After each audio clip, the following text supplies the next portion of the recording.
And hello everybody! Hey, how are you doing? Starting a hype train right away! Level 2 hype train already, oh my god. You guys are so lovely. Hey, Doran, Flame, 22 months each. That's a long time. That's almost 2 years of subscribing already. Wow. Wow, just wow. And thanks for the beats, Doran.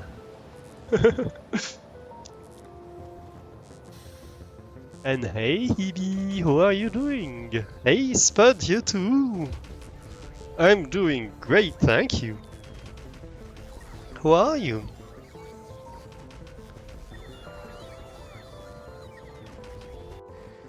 Thanks for the hype train, everybody. Yeah, you made Twitch snooze the ads. I had to force them through. Twitch was like, no, not starting the ads right now. I'll do it in 5 minutes. You know, when you just started your stream. That will be good. No.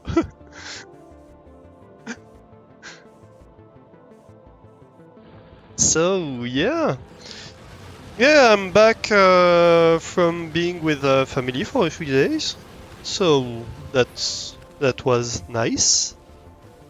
And I'm just back home.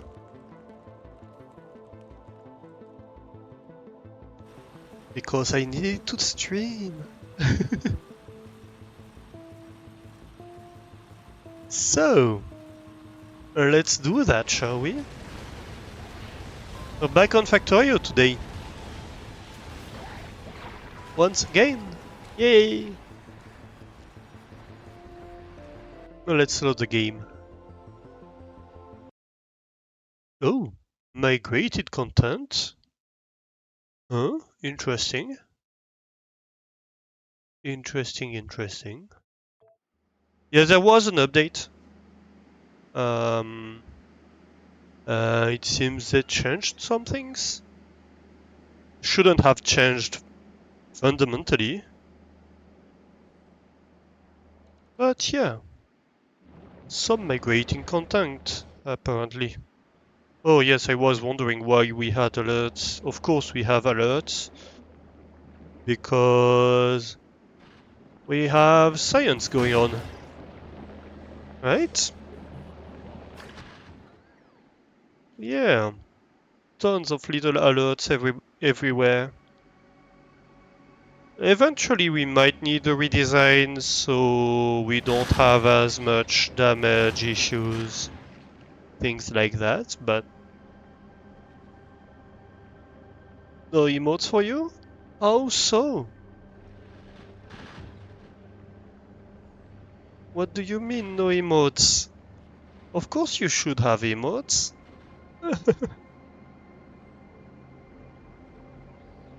How do you mean no new emotes unlocked?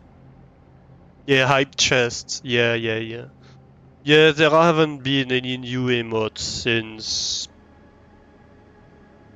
probably a year ago, something like that. It was quite a long time ago already. So yeah, I don't know why they do the hype chest stuff when there's nothing to offer for most people. Like if you're gonna be like, oh yeah, there's a hype chest, like have something in it, you know? Maybe. Or don't say it.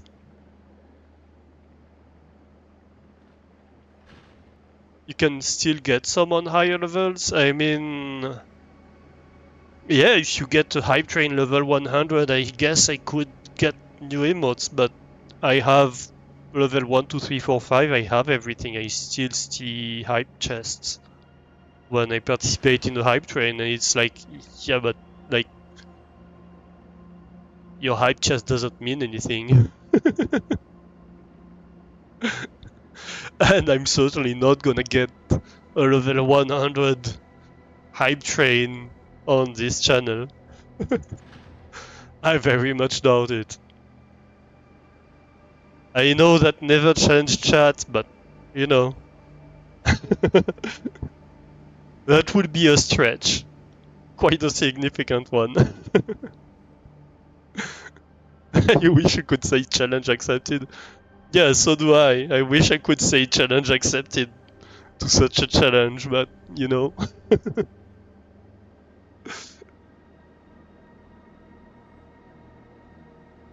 I think before I'm anywhere near that, it will be a few years at the very least.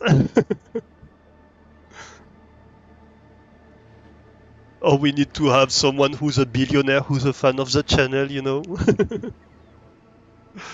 So yeah, likely not happening.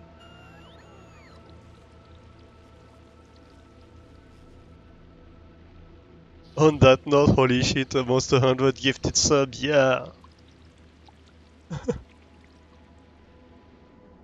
Yeah, you've gifted a lot of subs to the channel, and thank you very much, by the way. That's Thank you for your support, all of you, all of you.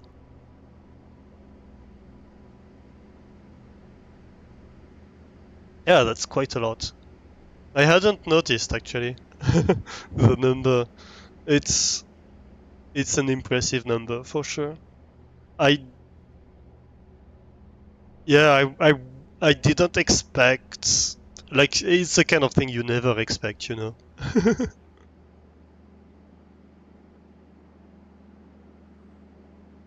Guppy does a lot of bits. Guppy uses a lot the giant emotes. Yeah, yeah, that's true. Everybody has their thing, you know. So yeah, science. Yeah. Are we making science here? We are making science now. Yes. This is working. We have made a Gleba shuttle, which is running. It's currently reloading its fuel, but it goes from Naovis to Gleba. It takes 4,000 science each time, and Gleba science is running officially.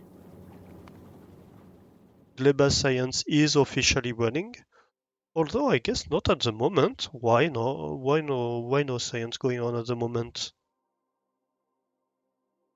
Uh, huh. Interesting. I guess we can finish that one.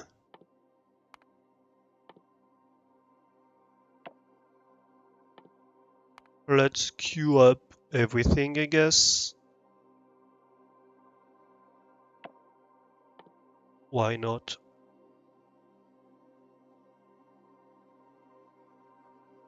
Uh, Healthy food, healthy body. I do like that. Increased yield from crushing asteroids. Interesting.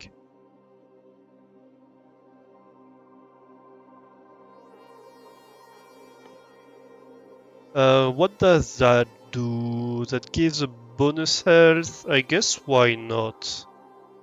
Right? It's just a few science packs.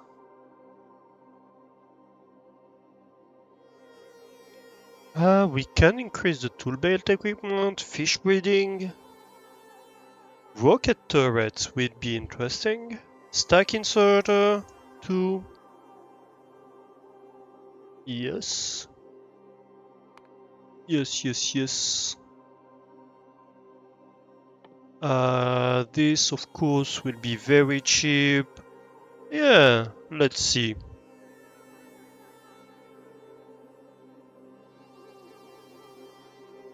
But yeah, we're there. We're doing. Shuttle is empty of science, yes, because it's stationed right now at Nauvis. It just dropped off science, and so it's refueling until it gets back to Gleba to bring the science back, you know. Like, there's no point having science here if it's not being used, because it's just spoiling. right?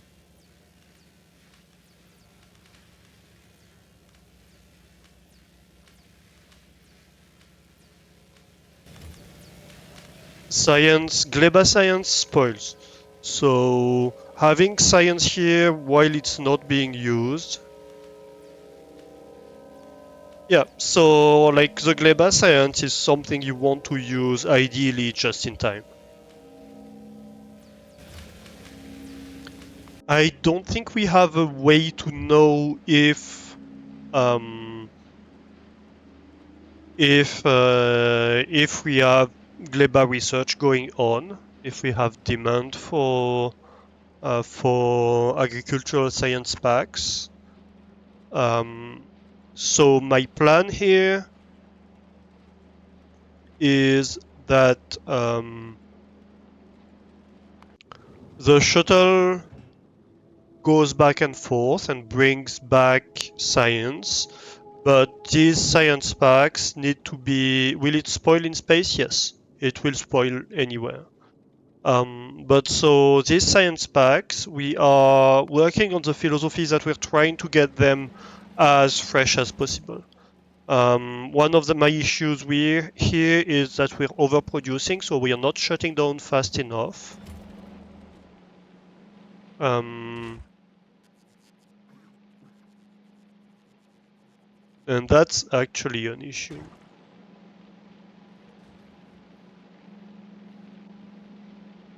Does that make sense? It makes gameplay sense.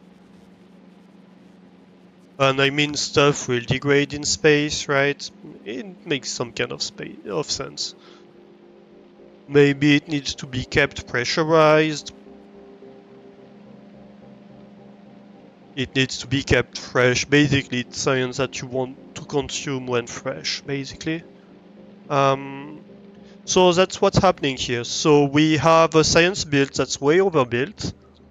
And at any point in time, we are producing eggs. We're just keeping a constant available supply of eggs, if that makes sense. And so you have all these egg manufacturers that are able to deliver to the science build at any point in time. And as soon as the shuttle makes it here, as soon as there is demand for space science, we start delivering it.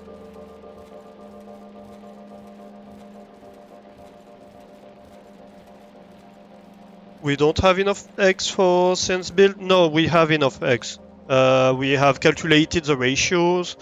There is 60 machines making eggs. There is currently 4 and a bit green belts of nutrients going to feed these eggs. And most of the time that's not needed. But when this needs to kick in, it keeps up with the agricultural science packs. Keep in mind also that we have a stock of eggs, right? Each of them has like 10, 15, 18, somewhere between 10 and 20 eggs available at any point in time that can be sent towards this. And so we have a spike of egg availability as soon as this turns on. Yes, it automatically starts production. So it just keeps. I think we just launched. So right now you should see it kick in, I think. Yep. So you see the shuttle just made it here. And so this is starting right now.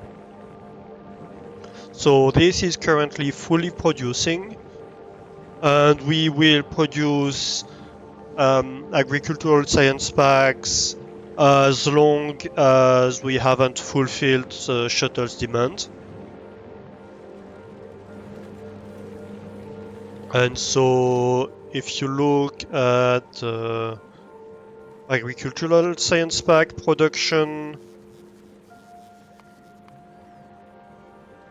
here we go. We are currently producing 1,000 science per minute of agricultural science packs.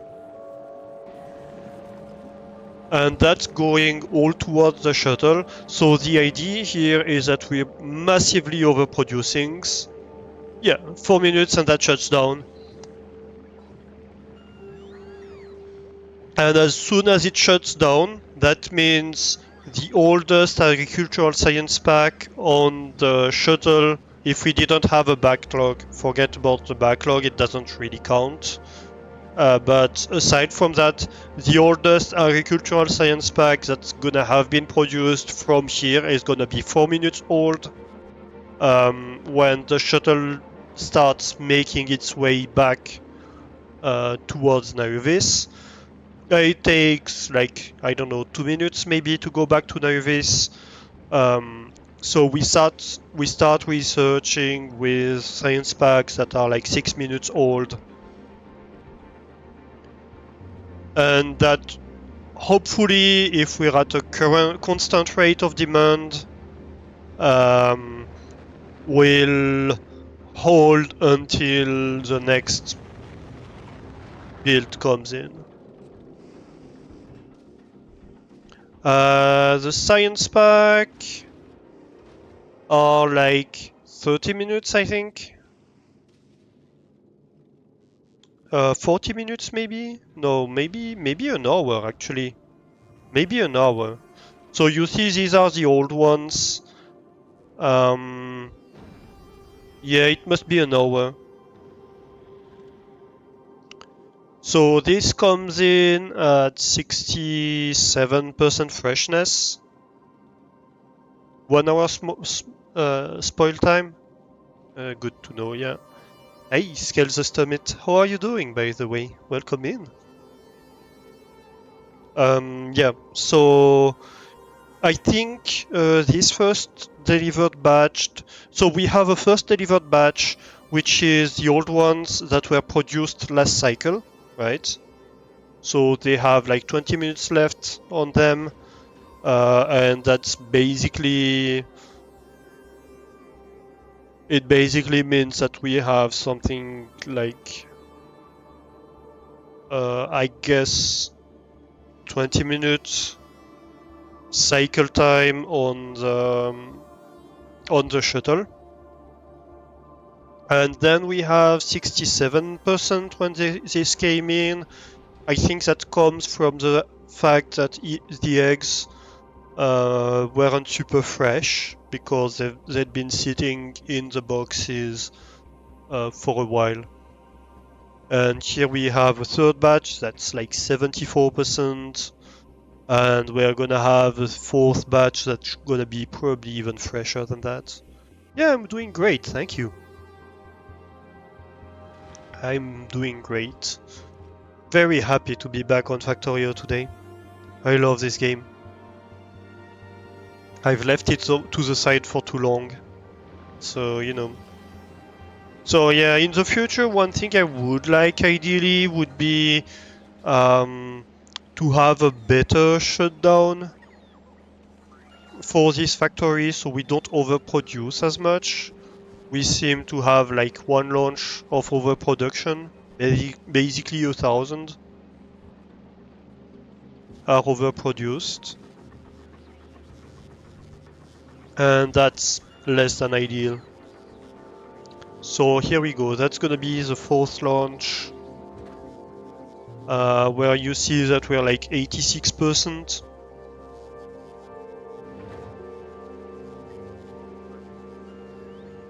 Yes, eggs freshness reduces the lifetime of the packs. Yes.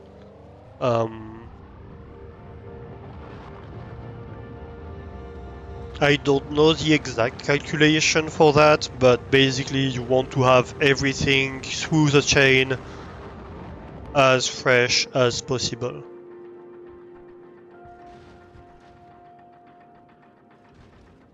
And unfortunately, it's difficult.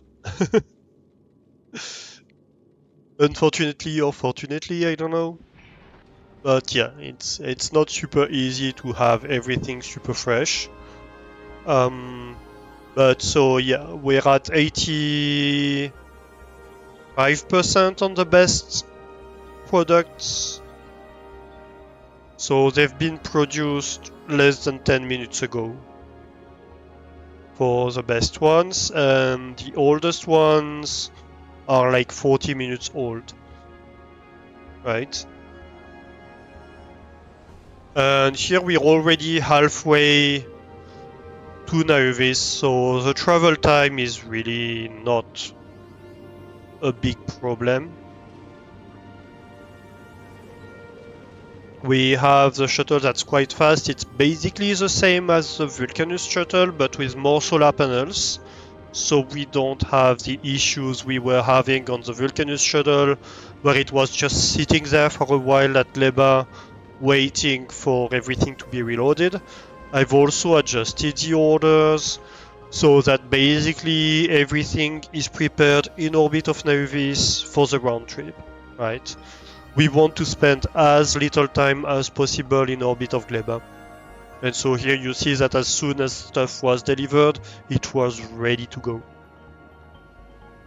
And here it's gonna spend more time in orbit of Naevis refueling, preparing everything, and it only goes back when we know that yes, we can make it back. And we have everything delivered already.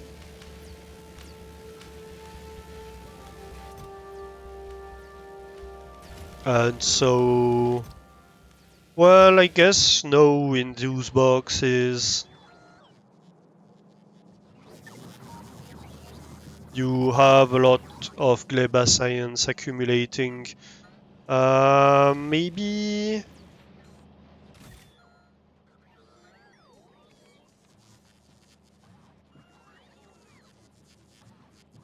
I don't know, maybe we can check whether there is less than a certain amount of Gleba science on planet before we go. Something like that. Can we? Weight condition. Doo-doo-doom.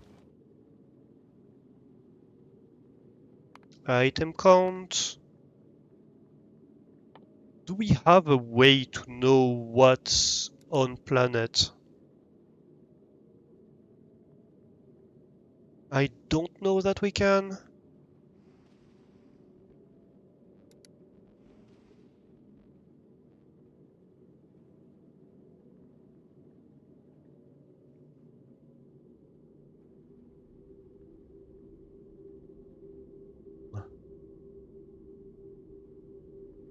Maybe it's an option of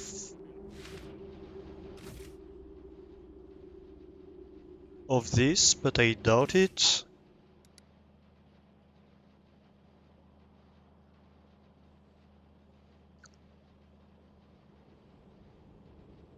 I guess we could set the request.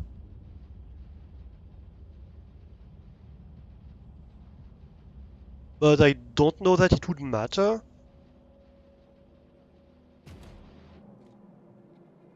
Yeah, I don't know if we really have a way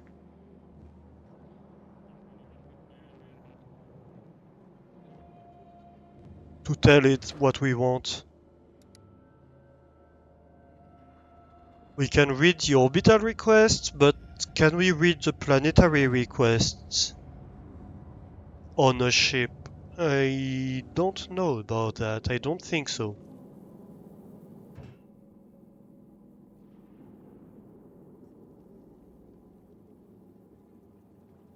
We can check that we have none.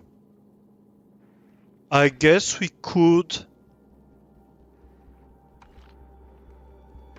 I guess we could leave stuff in here if we have enough. Right, we could set a Gleba request. on Navis so it doesn't empty the ship if we don't have enough. Well, if we have enough on the planet. That way we don't send the ship on infinite trips if we're not doing gleba research, you know? Yeah, maybe that's the way.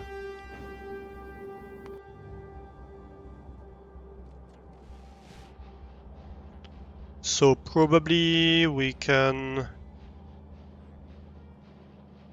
what's it gonna be? We're going to have an arithmetic combinator, I think.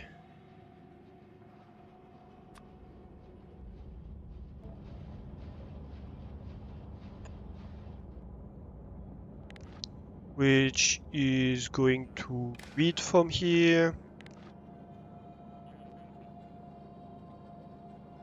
and set things here. We can do set request.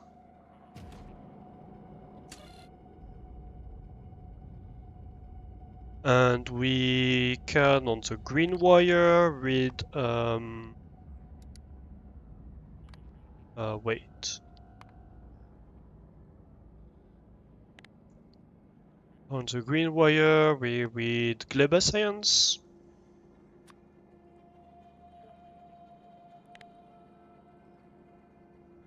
And that's gonna be our gleba science request.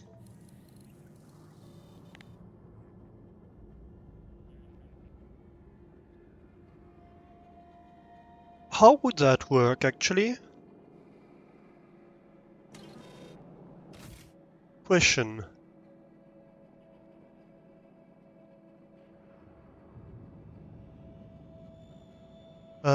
Unfulfilled request, 4,000 of this. So it has minus 5,000, but it doesn't add it to this. Okay.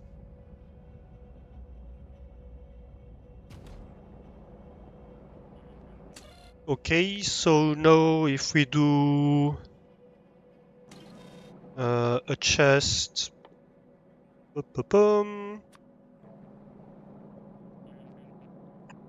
also, why am I not in alt mode?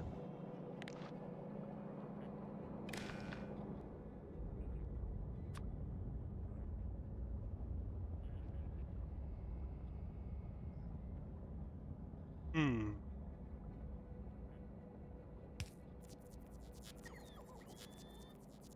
So here we can have Navis gleba imports, right?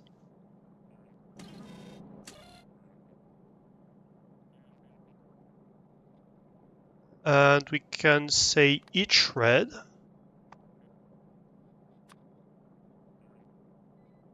Oh, they changed the icon for that.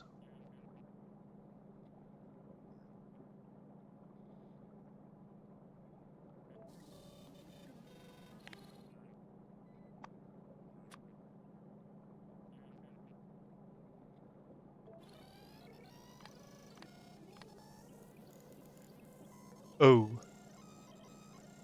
What the... what?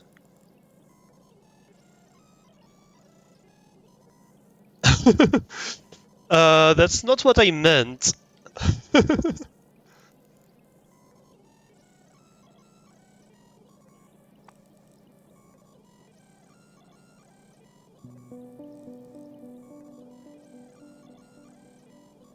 That's certainly not what I meant.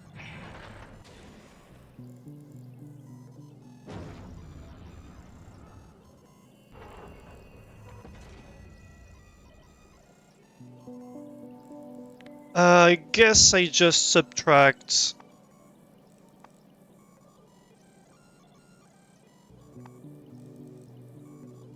I want to subtract from the request the value in there. I don't know how to do that. Uh,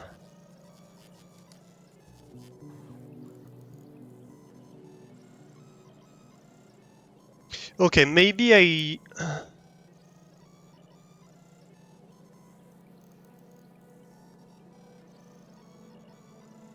Maybe I have an ID, but that's more stuff. Let's see. Let's try at least. So with a selector maybe.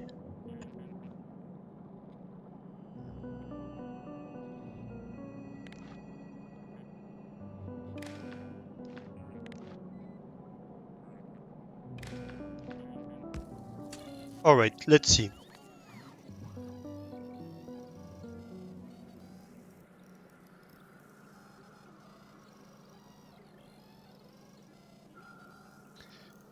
Select a specific signal out of all input signals based on criteria.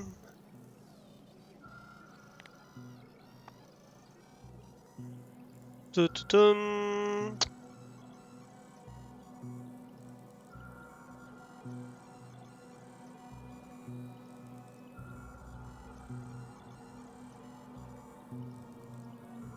That doesn't really work, does it?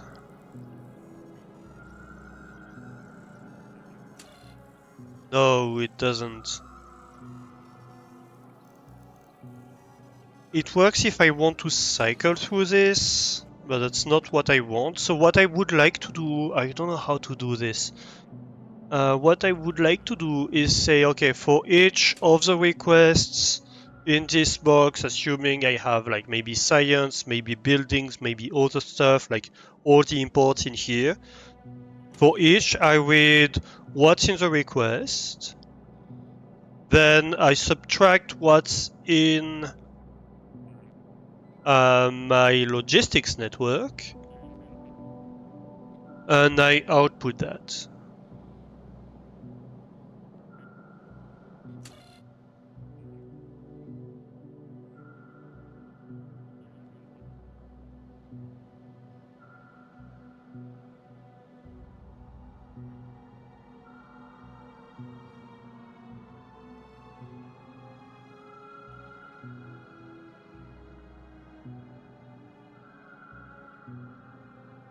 How do I do that?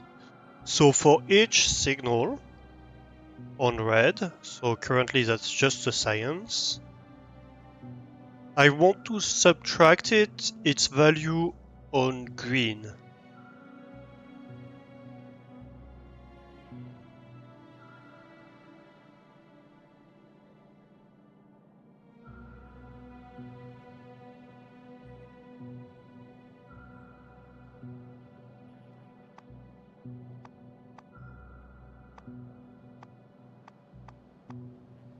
Yeah, I don't know. I don't know. Okay, so I guess let's just do the agricultural science pack and not care. Alright, and so I can not do that. And so here if I request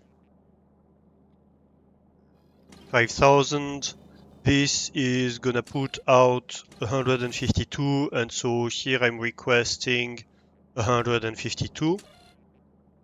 If my total request here is 4000, I'm not requesting any science packs, right? So this is dealt with by this, but the day I want to import buildings, I guess I have to have a different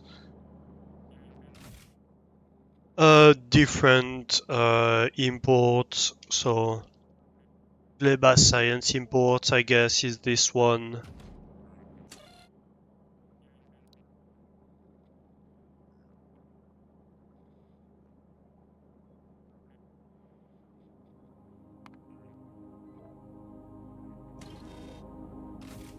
And so it's inactive, and if I want other imports from Gleba, I do them manually.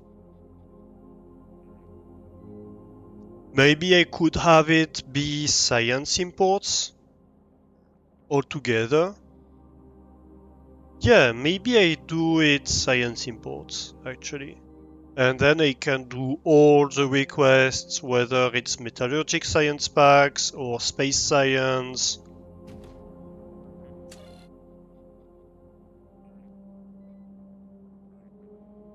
But then then I need to select each, and I still don't know how to do it. How did I do that? Didn't I do something like that here? For each greater than 0? Oh, yes. Of course, of course. Yeah, I forgot about that possibility. Okay, so we can do it. Yeah.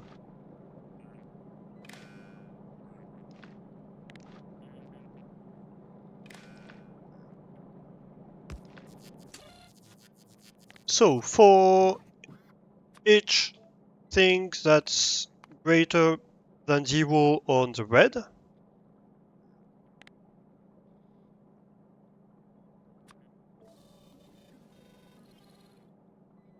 I output its input value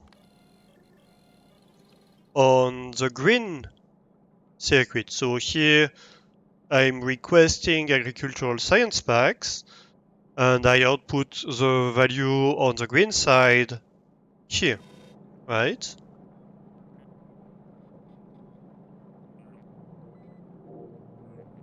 And so here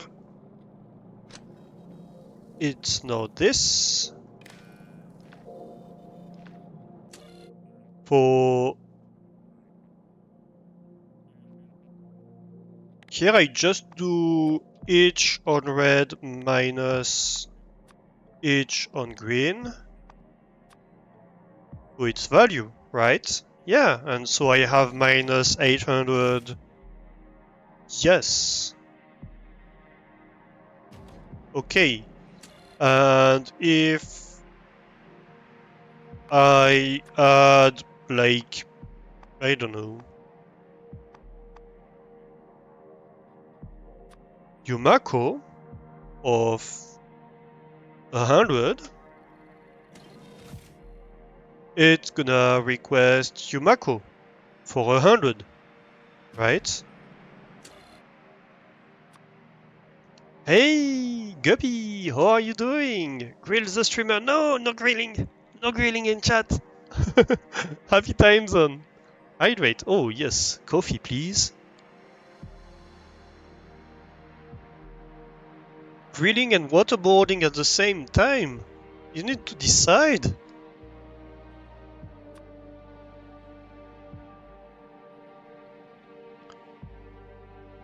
What if I'm requesting, I don't know, plates for 1,000, right?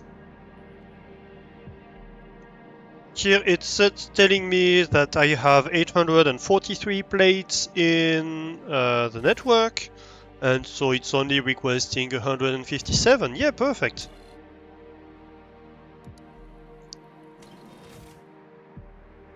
So now I can request. Basically, I need to put all my requests from other planets in there. So that's gonna be my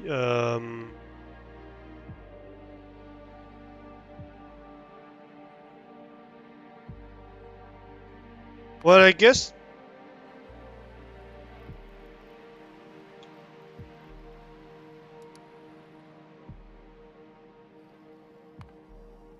I can have Nervis Vulcanus imports. This can go back to all the Gleba imports.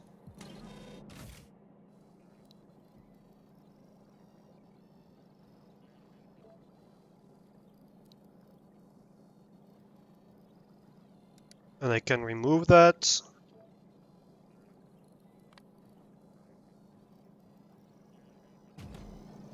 So here we're requesting gleba imports, vulcanus imports, and we can request space science. Where is it?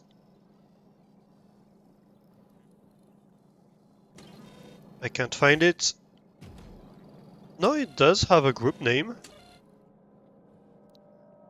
Where is it? Space science, right here. Right. So we are requesting all of that. And currently it has too much of everything, right? So currently we're not requesting anything actually.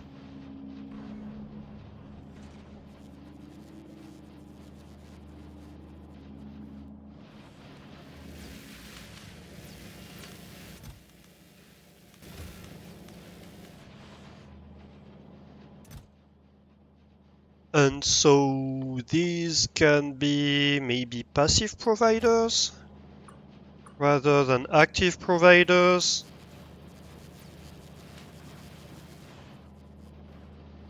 And these can be passive providers. I think we can pull out this belt here.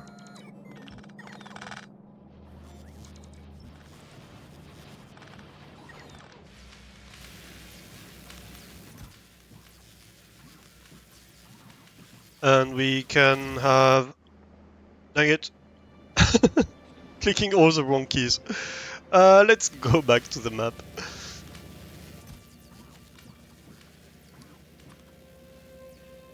So here we can have the same request for space science and for metallurgy science. Poof, poof.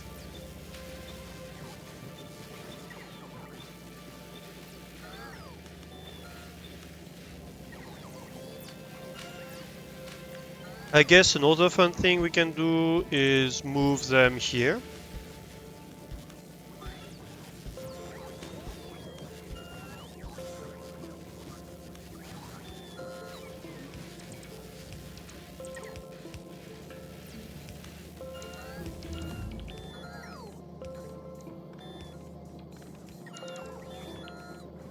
And have fast inserters instead.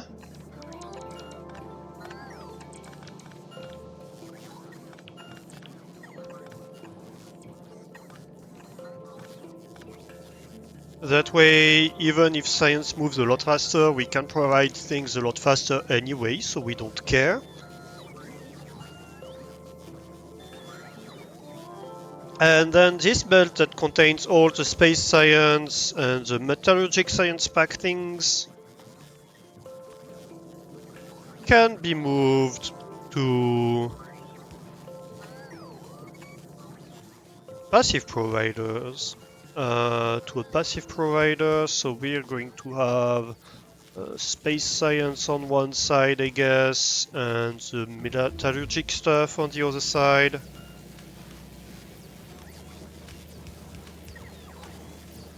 Oh, and a bit of power, as you do.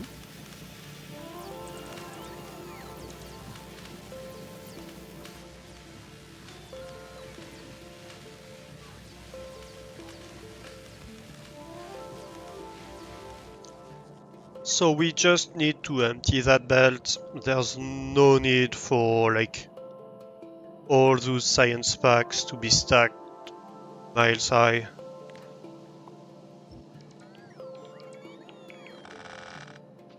And eventually we're going to be able to remove this belt. Right?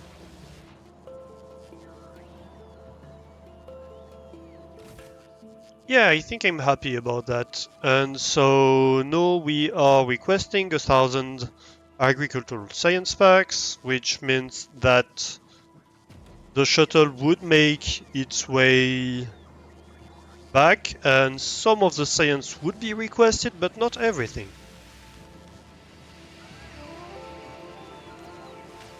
Because we are actually doing gleba research right now. at a full rate. So that's perfect. Space science is running out of here.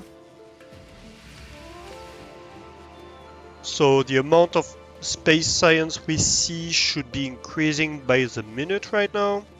Yeah, we see that we need minus 2000 space science.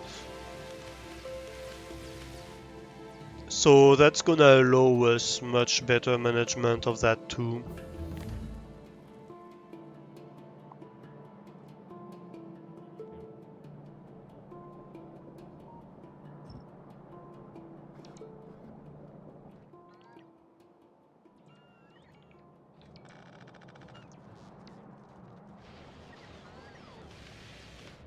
And same for the Vulcanus science. We need minus 2.8 thousand and climbing. So good. Alright, carbon fiber. We're going to need to take a look at all those techs we're researching right now. And right now, this has its oldest packs be 40 minutes old, right? Which is pretty much when we started the game today.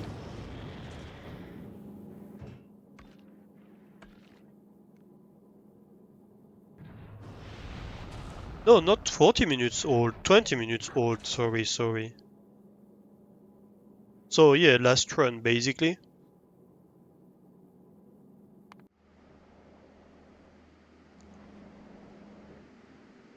And like the eggs, how long do the eggs live again?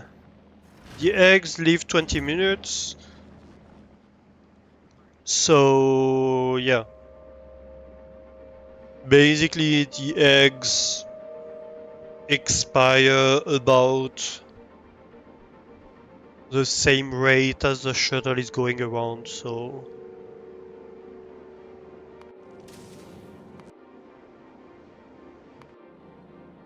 And so here we are seeing what happens when we transition from having a research that requires gleba science to a research that doesn't. No, from a research that doesn't require it to a research that requires it. So it seems right now we weren't able to keep up with the science, but things weren't fresh, right? So I expect a little bit of downtime. That's not so surprising exactly. The reason I moved it from 2000 requests to 4000 requests is already because we weren't able to keep up. So here we're going to have like a few minutes downtime for the shuttle to arrive, and then we're going to pick that back up.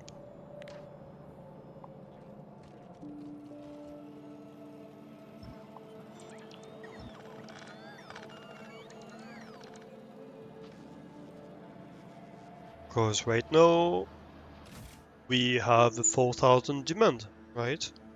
So we're going to take all that and send the shuttle back to Gleba demanding for more. Yeah, I'm happy with that. Here we go, made it way here. Launching.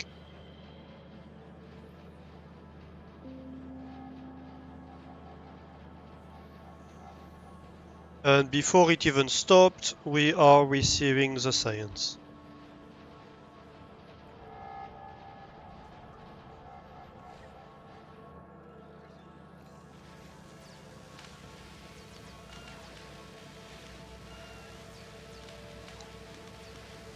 So even with old science that was basically expiring,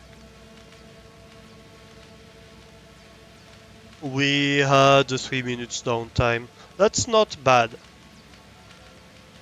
That's not bad at all, I think.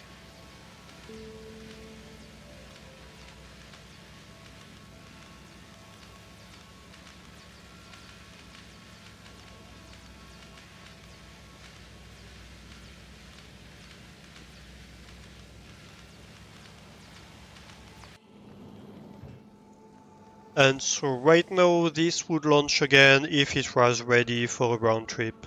Okay. Obviously right now it's not ready for a round trip.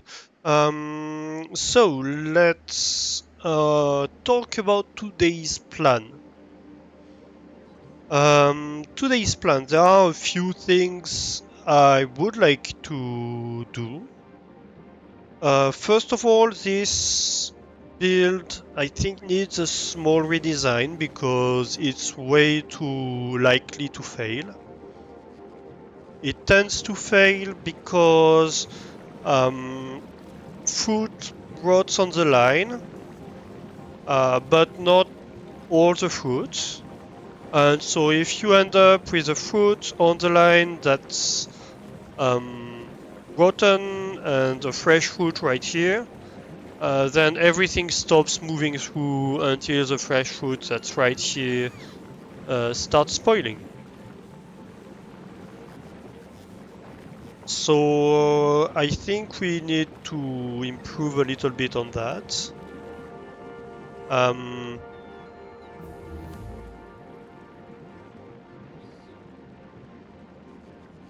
what else? Yeah, we have stuff like nest capturing and stuff like that that we're unlocking. So we need to take a look at that. These texts that we are unlocking right now.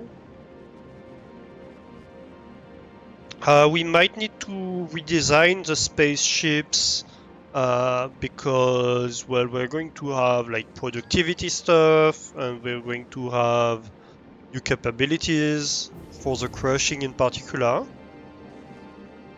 So that's something we might do. On Gleba specifically as well, I think we need to increase the burner capacity because right now we have 300,000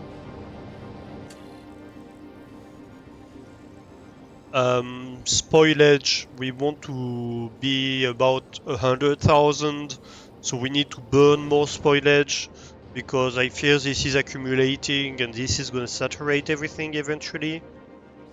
Um, we also have a problem with seeds. We have way too many seeds. We have 16,000 Yumako seeds right now. So we need to burn some of them off if we have too many of them. So yeah, we need to sort out a few things with the storage here just to avoid this planet eventually saturating. You can see that all the chests here in the storage are saturated with mostly spoilage. This is not normal. This shouldn't happen. So yeah, we just need to burn more spoilage. And also there's a possibility that we might need defenses on Gleba. You see that there are stuff right here that might attack us eventually. So we might need to do a little bit of combat. And finally, I want to go to Fulgora. So that's a lot of stuff on our plate. We'll see what we can achieve. Hopefully we can make our way to Fulgora today. And see what the fuss is all about on this planet. Right? Does that sound like a plan, chat?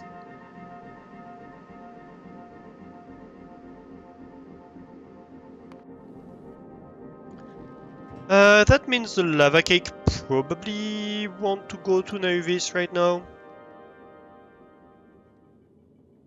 and start reloading stuff.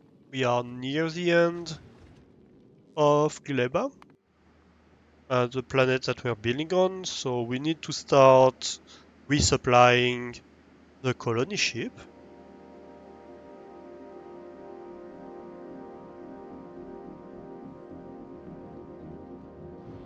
Alright, so the easy one, I think, is the spoilage issue.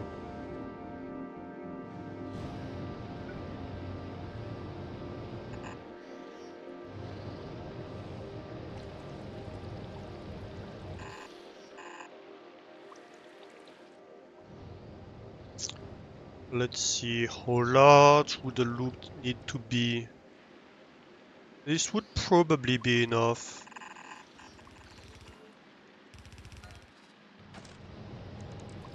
I assume.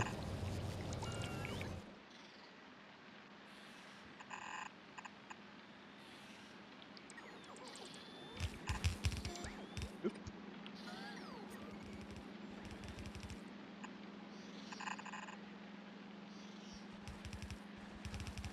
If need be, we can expand it. But that should give us space for one more thing. One more build. Dang it.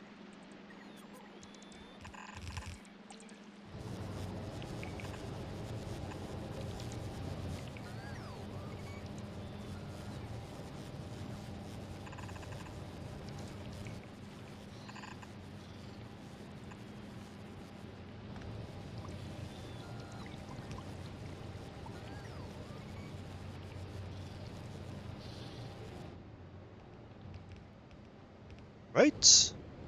That's good. Then we can remove this.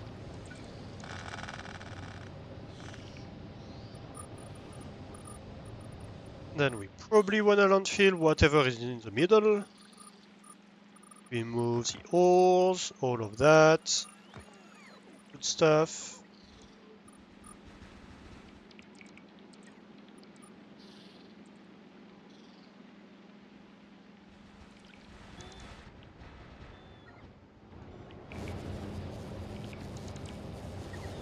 Next.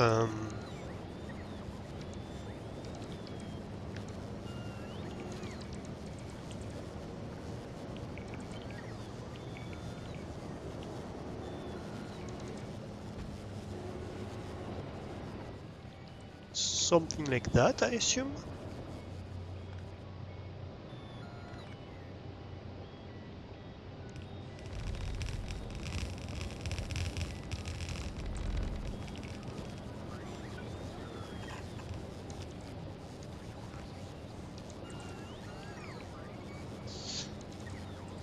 We are going to need heating towers. Let's go have a look. Can we make any right now? 3 of them. It's not that bad. We need more boilers. Are we requesting any boilers? I guess we might be requesting what we need to make boilers. Oh, hey. Looks like we had everything.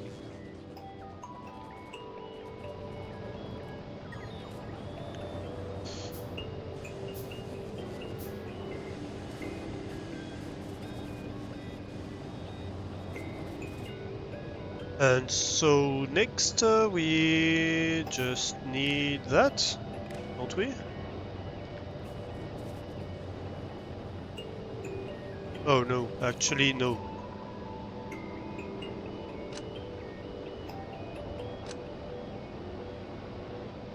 These power poles are the ones that are connected.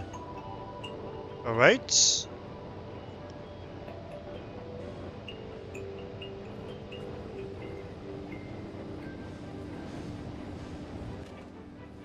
And so yeah, 223,000 is the amount that we want to throw away.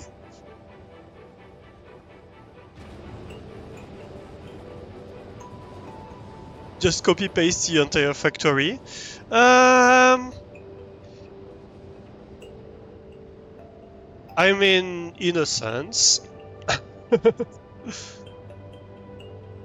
No, we don't need more products. We need to throw away more stuff right now. So the problem is not so much a problem of needing to produce more. We produce enough. The problem is that we have too much trash, right? Hi, by the way, soup jump. Yeah. So the problem is right now we have 320,000 spoilage. We want to keep a maximum of 100,000. So I'm just copy-pasting more power builds, not because I need power, but because I just need to throw away more trash. Which is a good problem to have. It means we're producing enough spoilage, and it means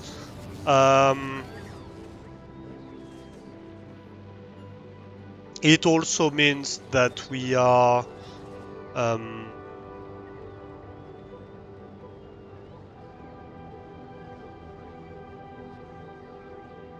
yeah, basically we're producing enough in the factory as a whole. We have enough power, we have enough production of everything, we just need to trash what we don't need.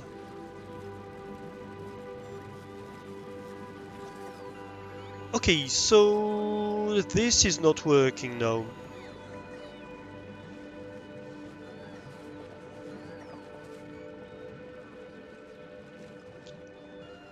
Can I make sense?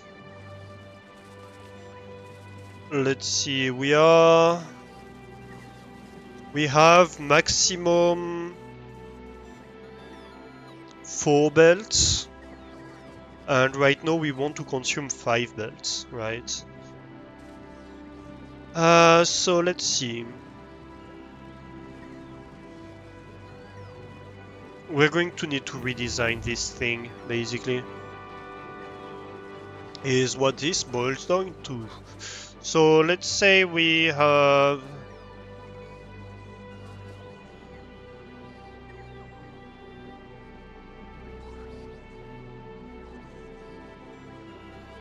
Let's say we have 4 green belts coming in. Maybe we can just simply merge them that way. That way we leave ourselves all the space we need. Right. To go and split off, basically. We can have up to an additional belt right here. So yeah, let's just redesign this whole thing.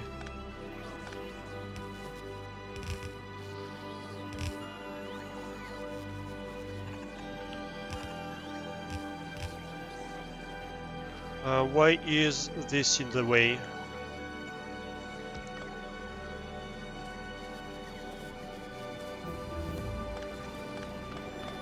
Alright.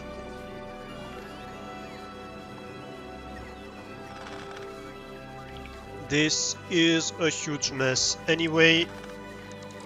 So don't want it, don't need it.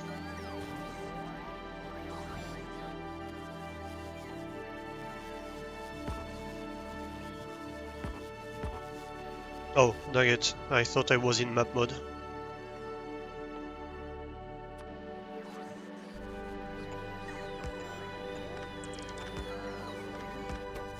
Let's see, here we want to give priority on the bottom. For all of them.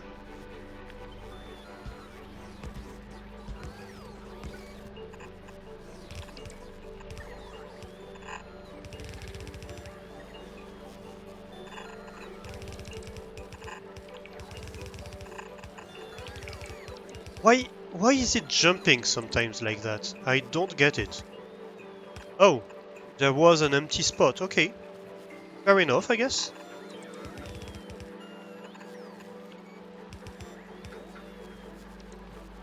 Fair enough. And then I just want to split off 3 of them, I guess.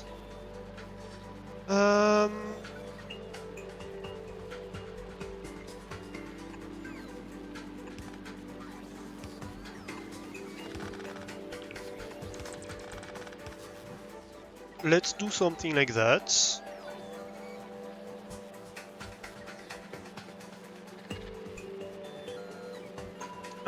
Actually, so the 2 belts here, I always want to be full, right? Because that's the belts that are required for my factory, actually. And then whatever's on top, I can split off. And that's what I can burn among my supplies.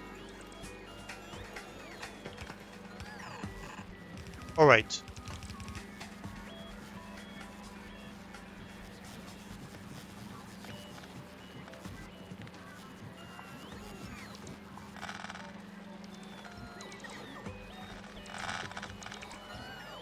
Okay, this looks super clean. That looks a lot cleaner already. Super clean, not necessarily super clean, but a lot cleaner.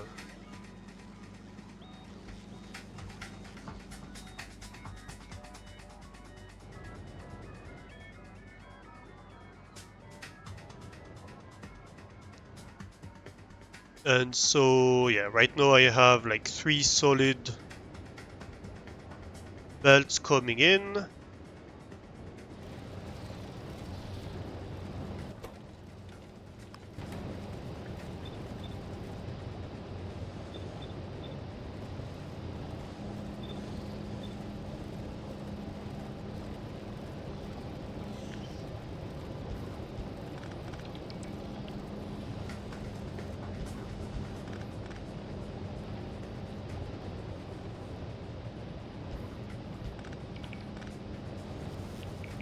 So that should ensure that everything is as far left, sorry, as possible.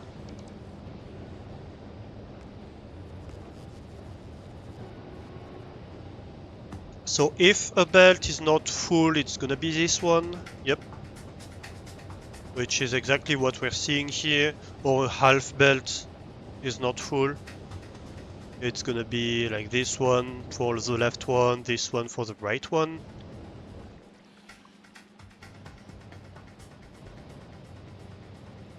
And then I guess we should do the same thing right here. Yeah, probably. Just for safety. More is better.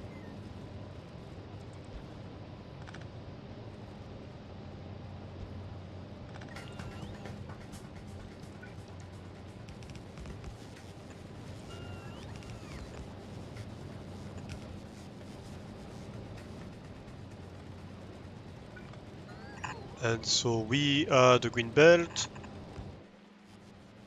Because why not?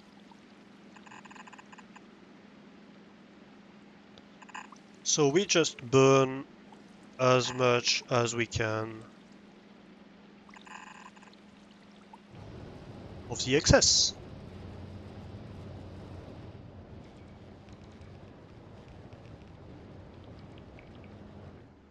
And yeah, the problem with copy-pasting the entire factory here is that we're food production limited anyway. So it's not like we can just copy-paste everything. We have builds that are built around the idea of, yes, I can paste several iterations of this build, but we need to supply them, right? That's why Factorio is a logistics game after all.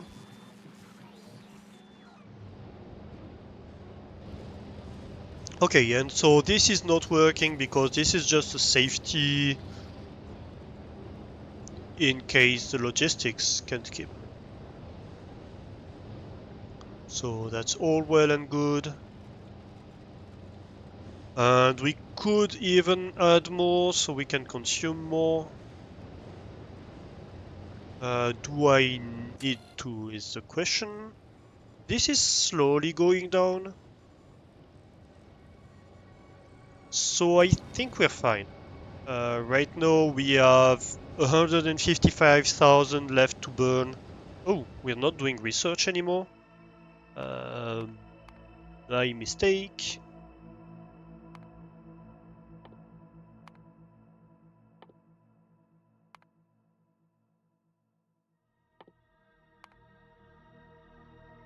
Here we go.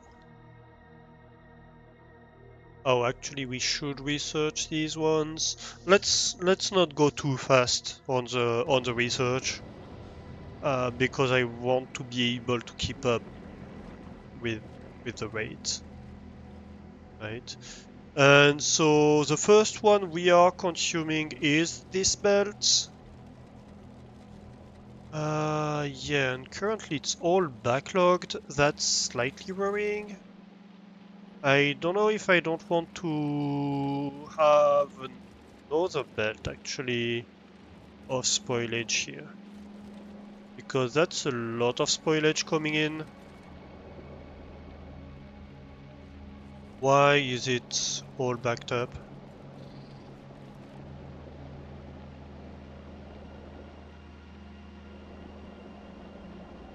Okay, maybe we're just catching up.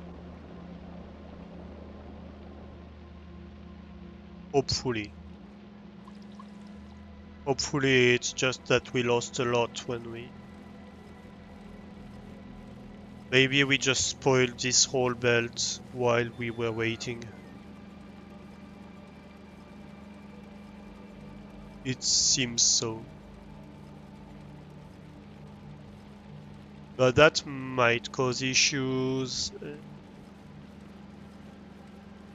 Yeah, I'm not super happy about that.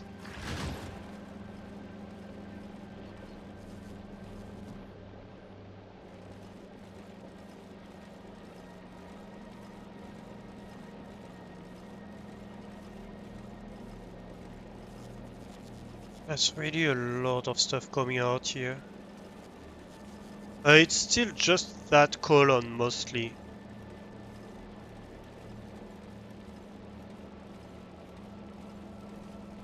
I guess they're all ticking down little by little.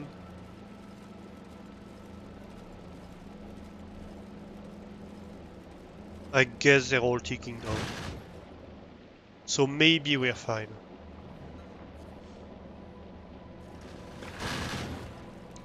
I really, really hope so.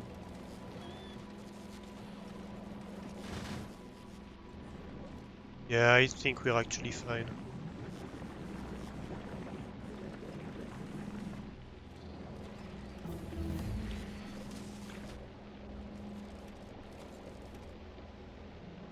But it could mean that all these builds get blocked.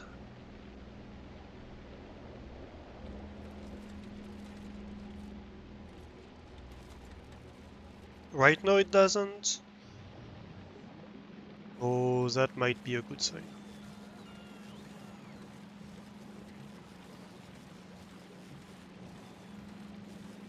And the good thing is that even though all the belts are not moving, with this belt is the first one to be consumed, right?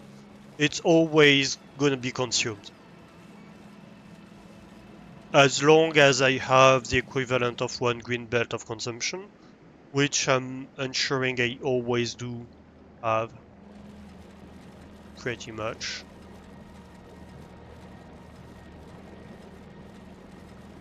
Okay, so this is actually emptying now. Alright, that's good. That's very, very good.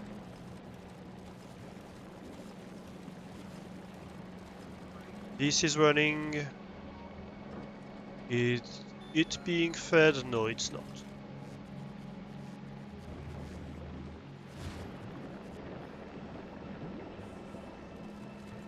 Okay, great.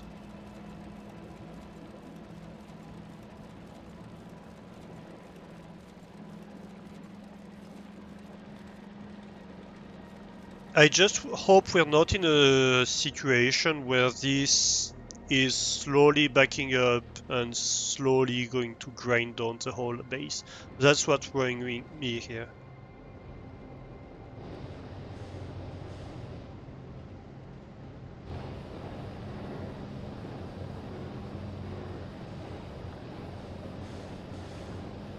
This is sinking down.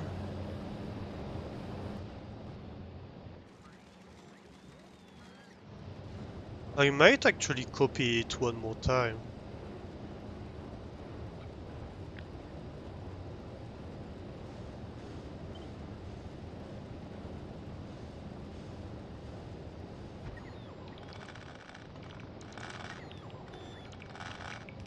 Uh, Dang it.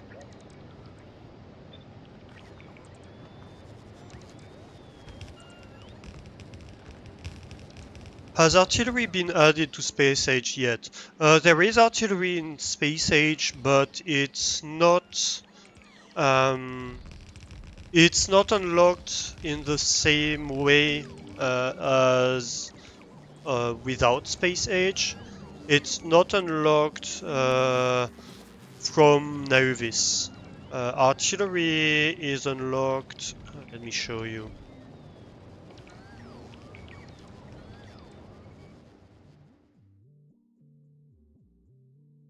Artillery is unlocked using Vulcanus Science. So currently I have unlocked artillery,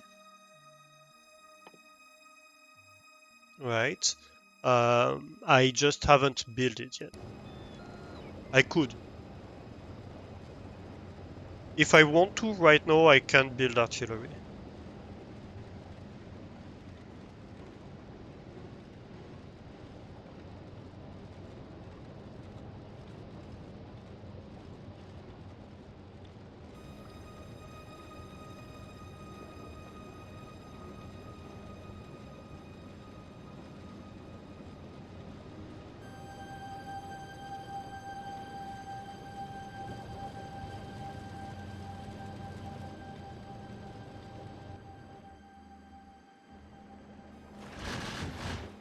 Oh, here we go. Okay, so we've run that down. Okay, great. That's reassuring to see. So it's just because we stopped everything for a while that this backed up, but it should never back up in a normal situation. But good.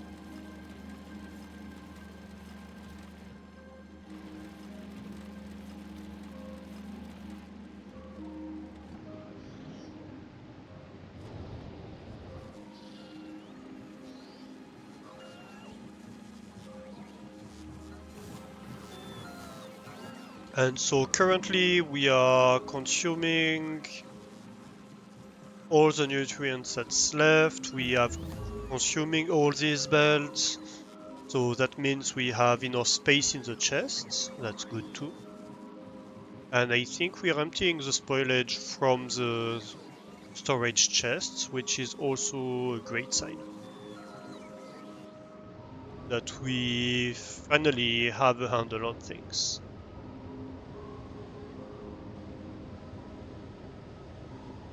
Does it feel like you have to escape Nauvis as soon as possible during early game? Then no, I don't think so. I don't think so. It just means that your strategy on Nauvis is gonna be different. You can see that my base is still pretty big. But instead of being like, yeah, I can just build artillery and um, and be done with it, I just have gun turrets. And now, for the first time, I'm actually using these uranium ammo in my base, right? I could have laser turrets too, which would just be a much higher energy cost, and right now my energy infrastructure is not so great. So I would need to, because right now I'm on a charcoal and solar powered thing, so I don't have a lot of power available on Navis, if that makes sense. But I could absolutely have built it based on laser turrets. Um, but I would need more power production than 1 gigawatt probably. Um, Also, do bear in mind that going to space is much earlier tech in Space Age than it is in the base game, right? You unlock rockets at Blue Science rather than at Space Science. So you start going to space much earlier. Um, You don't have to make purple science to go to space. You don't have to make yellow science. You don't have to make space science to go to space, obviously, because you need to go to space to make space science. Um, so that's my space science factory right now, right? Yeah, that is significantly sooner. So you can start going to space and going to other planets fairly early, actually. Here, what I've done here is that I went to space once I had done pretty much everything with Naivist Tech. You don't have to. You can go fairly early. I've seen people go to other planets and end up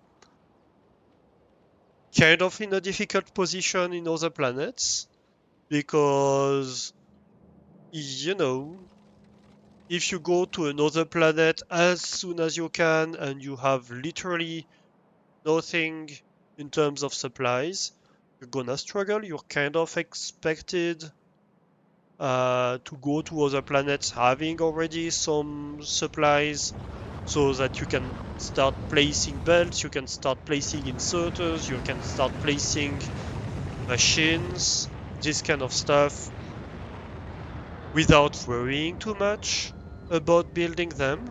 If you don't have anything, you're going to end up on the planet and you're going to need to like start producing a lot more stuff right there.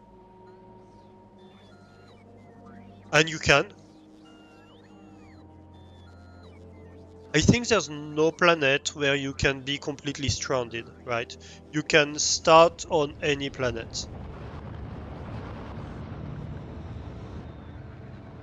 On Vulcanus, you can mine rocks and you're going to get iron. You're going to get copper ore, you're going to get iron ore. So you can go and mine rocks and use what you get from mining rocks to start producing machines and stuff like that. Um,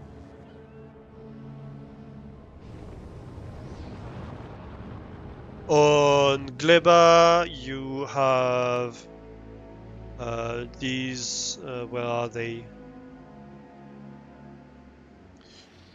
You have these little copper things that provide you with a lot of copper ore.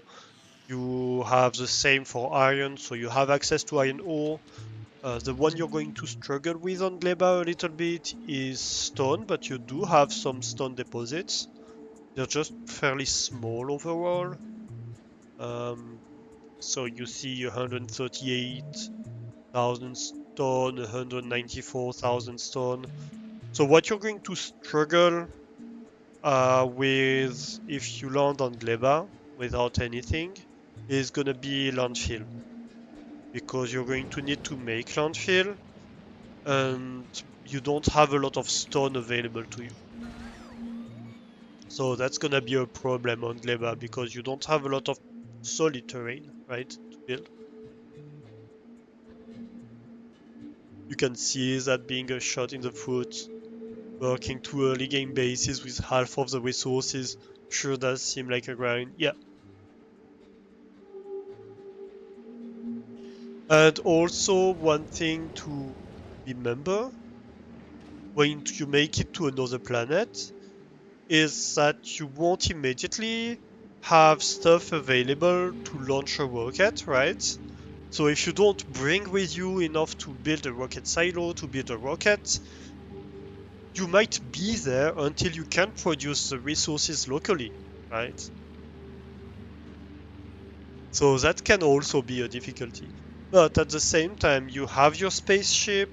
If your spaceship doesn't die on the way, uh, then you can send the spaceship back and be like, hey, bring me stuff. If you have the logistics set up on your base to do that, then you can just do what I do with the lava cake delivery, right? Be like, hey, bring me a lot of stuff. Okay, I don't have enough landfill. I have zero. Well, I have 3,000 on this ship right now. But I'm importing the landfill from Vulcanus. So we're on Novis, we have fulfilled all the requests. Go to Vulcanus, go import some landfill, go fill up our landfill. And when you make it to Gleba, if I'm requesting stuff, you're going to send me stuff, right? So basically that's the small difficulty with going to space too early and to other planets too early is that you may not have the supplies to build a new base relatively easily. So here I ensured that I had a bit of a production of everything. I have basically every kind of building available to me on request on Novis. And so I can just send my colony ship to here and request basically anything. If I don't have it, I can very quickly slap together a production. You need drones for that, yes. Otherwise, you're just stuck with what you were loading into the ship at launch. Yes, that's true. But drones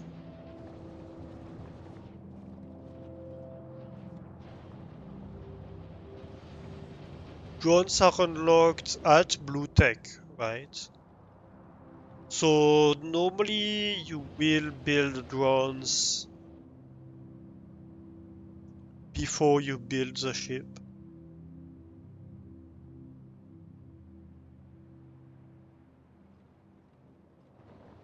I guess you...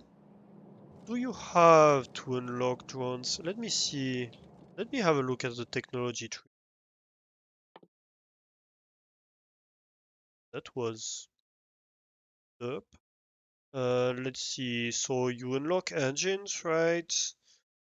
With the engines, so you're going to unlock the chemical science pack.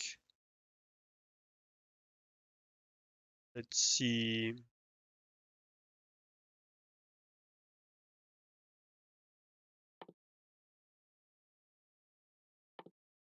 Basically, when unlocking the rocket silo, yeah, you have to to research the logistics to make the rocket silo. So the game imposes you to have researched logistic robots and to have made robot frames.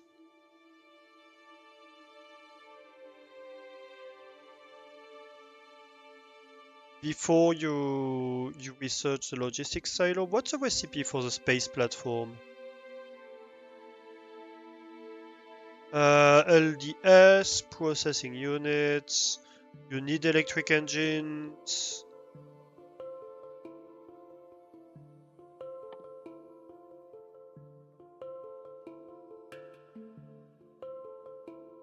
Let's see. You need electric engines. I guess you don't really need to have made robots, but it strongly encourages you to.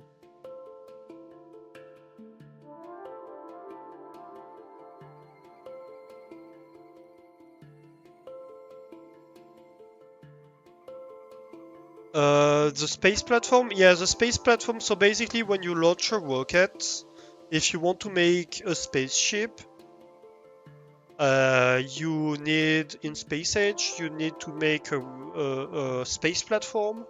So the space platform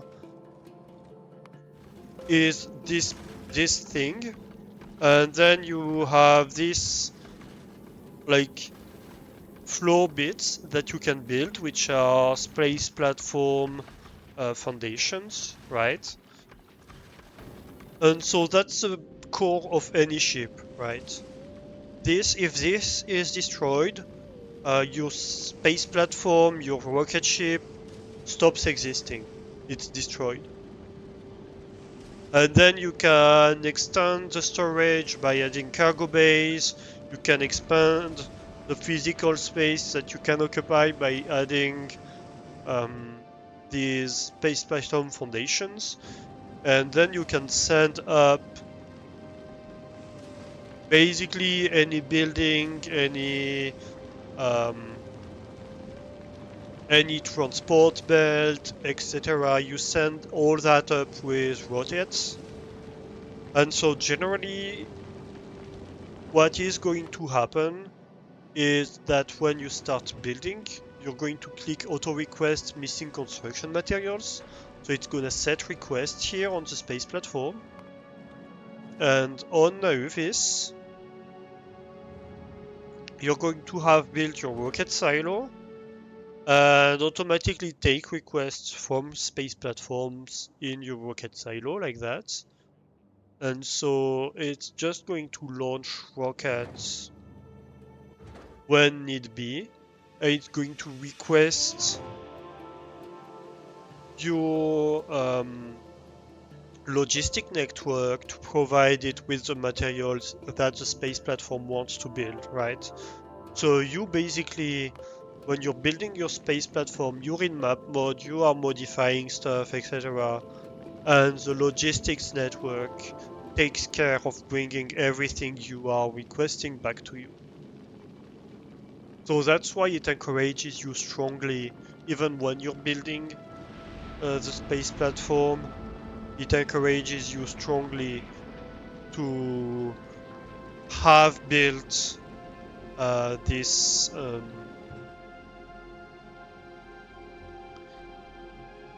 to have built this logistics network on the planet. And so you can see here that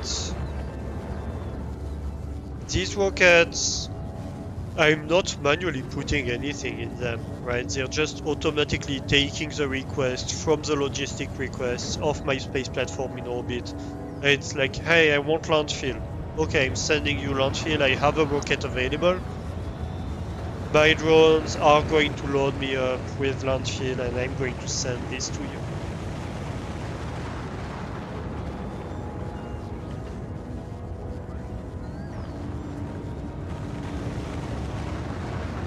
So yeah, I doubt anyone is going to space without having set up a logistics network, honestly.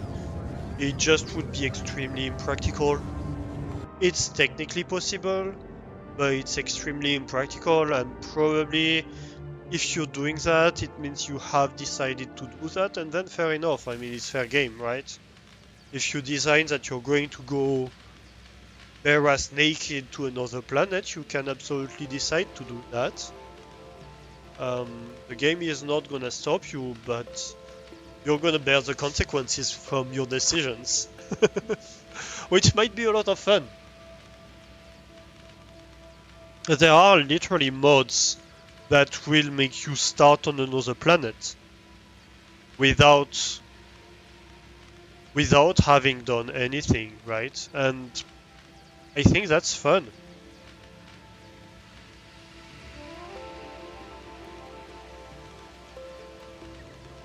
I think it's a good thing that it allows you to do that.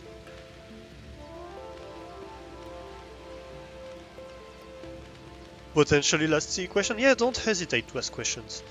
Are the rockets reusable? No. But they are much cheaper than in the base game. So I don't remember exactly the recipe of a rocket part in the base game. I think it's like 10 rocket fuels, 10 LDS, and 10 rocket control units, which are processing units and a few other things. Um, Here it's one rocket fuel, one LDS, and one processing unit, so it's cheaper than a tenth of the rocket part in the base game, right? You could see yourself getting to space and only then realize you're stuck, not being able to get an essential resource delivered. Yeah, that's cheap, right? And it makes sense because you unlock it much earlier, and also in the base game, it's the final step. That's launching a rocket in the base game is finishing the game. In Space Age, it's just your first step to unlocking the Space Age content, right? So it makes a lot of sense that they let you do that a lot earlier, and you need to ship stuff from one planet to the other constantly. So you are launching, right? You see, I'm launching 8 rockets at a time on Vulcanus right now. So you need to be able to do that in terms of gameplay. You need to be able to do that without having a huge mega base. Like launching 8 rockets at a time was a mega base that would do like 8,000 science per minute before. Right now I have a base that's doing like 150 science per minute, and I'm able to sustain that kind of thing. Oh, hey, that's interesting. I crashed the power? Huh. Hey, that's fun.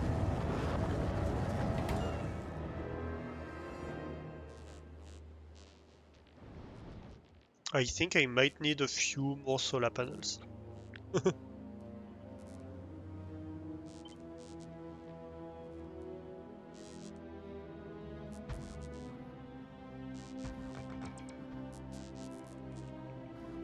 Another thing they changed is you can do a lot more things from map mode. Right now I'm not on Vulcanus, I'm on Gleba. Somewhere on Gleba. It's actually easier to build from map mode than to build in person a lot of the time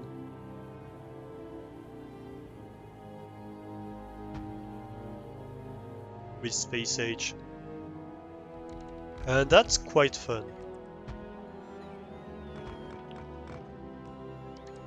It's like, oh yeah, where's my character? I haven't seen it in an hour.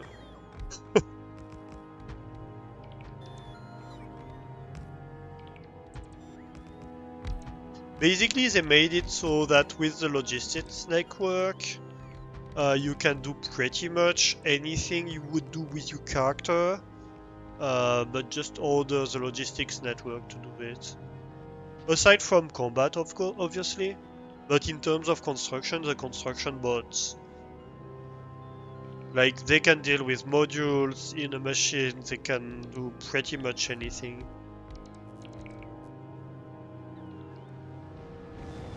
Alright, that should help a little bit. Actually, that might be storage we need, because we are producing enough. Yeah, that's storage we need. Alright. I guess that's fair.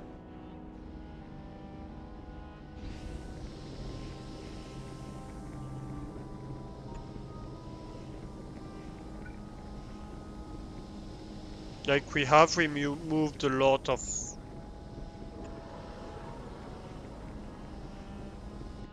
Oh yeah, I should remember that there is a worm over here. Let's not forget about him, he might get angry if we forget about him. Where is my power storage? Right here, accumulator. Thank you.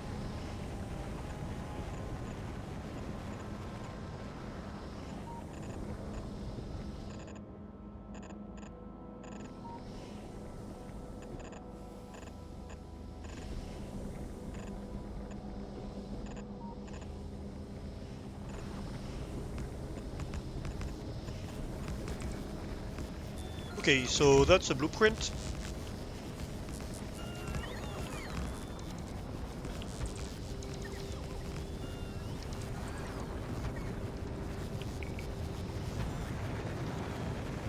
As you can see, resources right now is not exactly something that's a problem for me.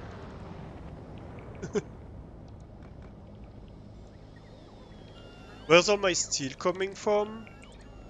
Vulcans would work pretty good as a foundry world. Yeah. Um, At the moment, most of my steel actually on Navis is coming from like this big build, but you see it's not running a lot. And on Vulcanus, my steel build is this one, and it can produce a blue belt of steel, I think. And then I have like a lot of foundries for a lot of stuff on here. Now this is going to need a big redesign. Like that's one thing I was discussing earlier. So you see, this is a blue belt of iron, right? This would produce a blue belt of iron. This build would be a blue belt of iron. Compare the two, right? Obviously, this one would be much more power hungry than this one. Um, but yeah, and it would consume less ores, I think, than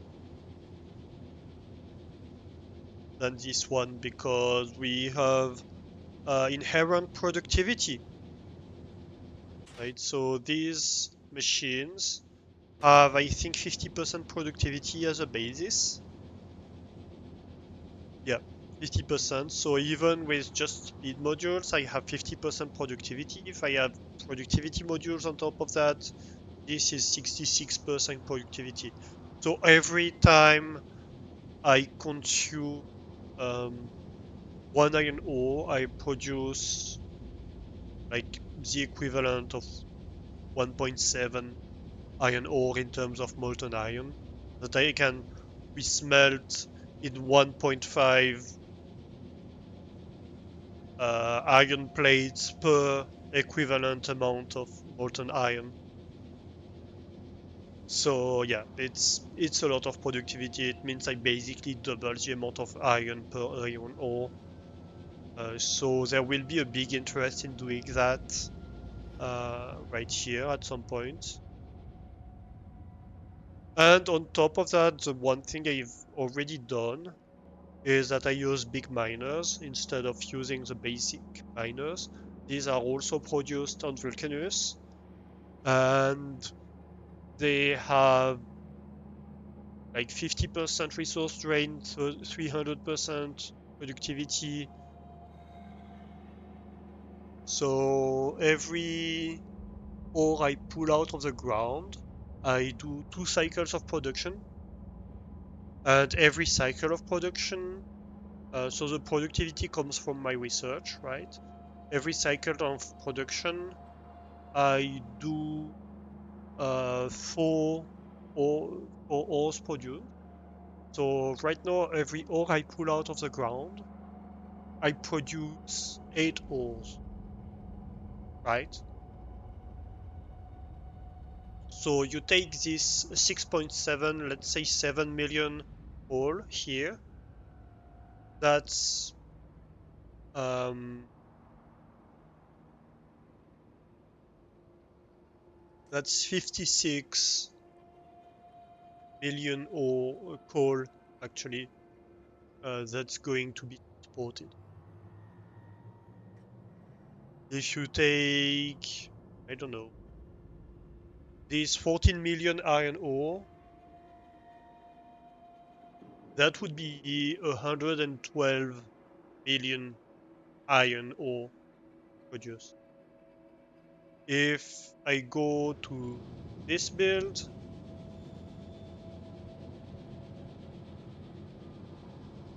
so for 8.68 iron ore, I produce 77.8 molten iron, right? So 112 divided by 4.68. Let me ban that bot.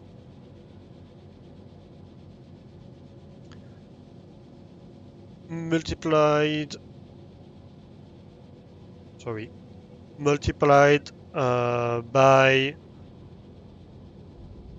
77.8.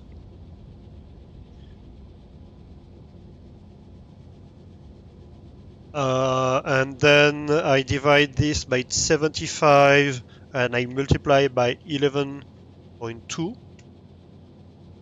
So with this build behind it, um,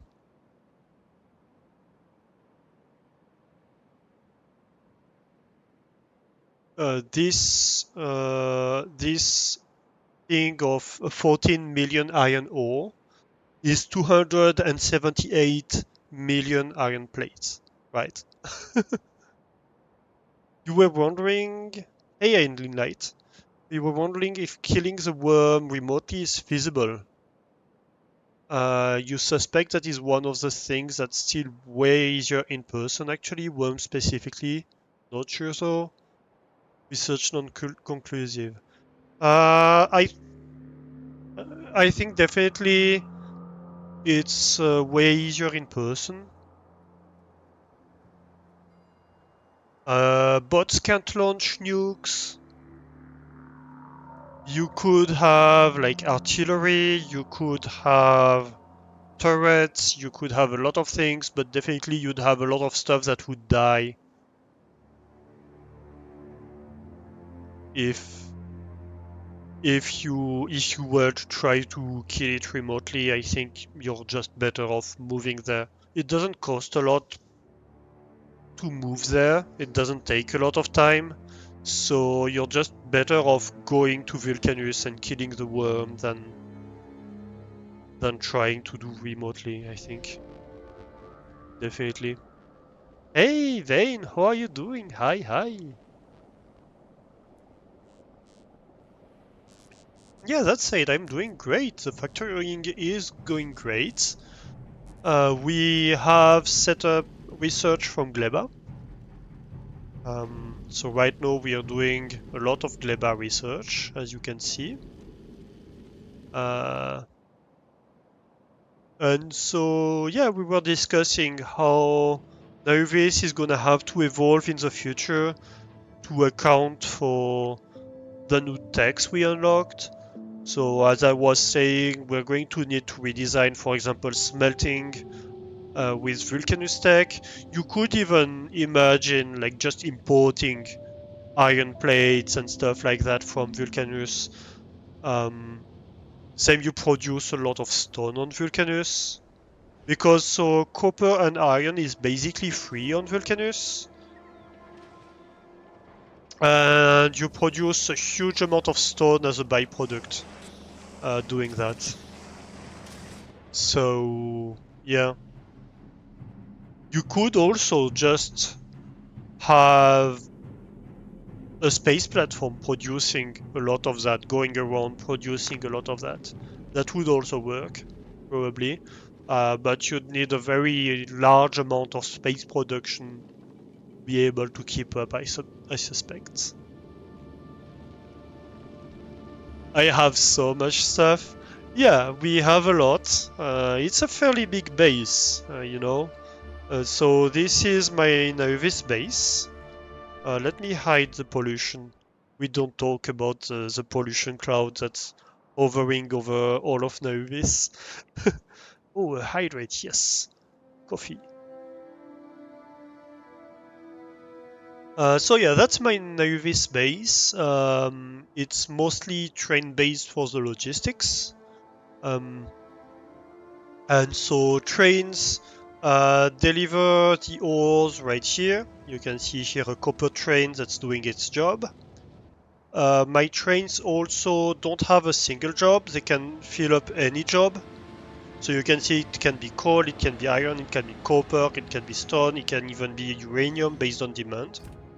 So right now it's just available. When was the last time I poured water on myself?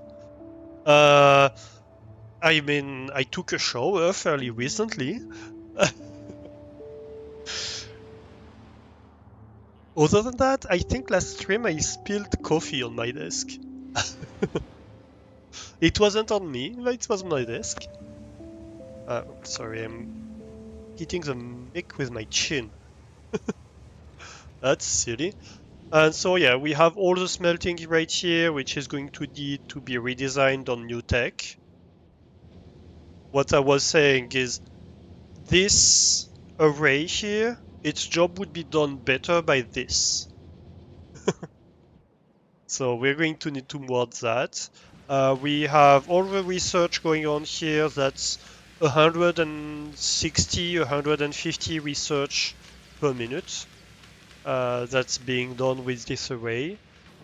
Stuff from other planets is being delivered right here. The rest is belted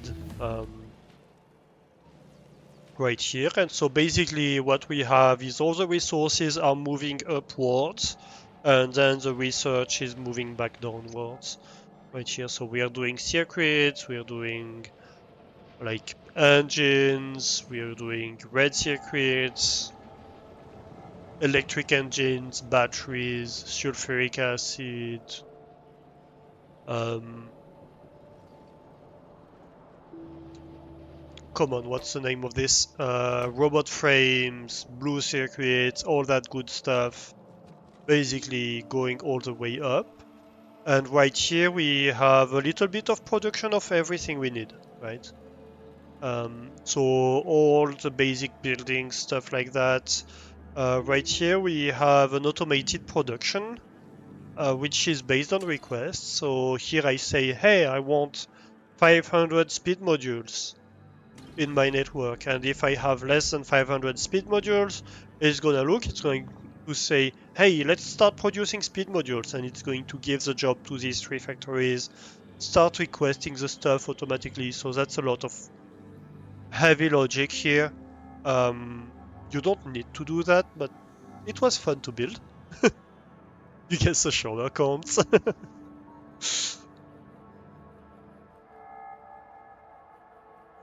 And yeah, other than that, we have like mining outposts, trains coming in, going out with the stuff. And right here, of course, we have a lot of oil processing and like plastic making, stuff like that.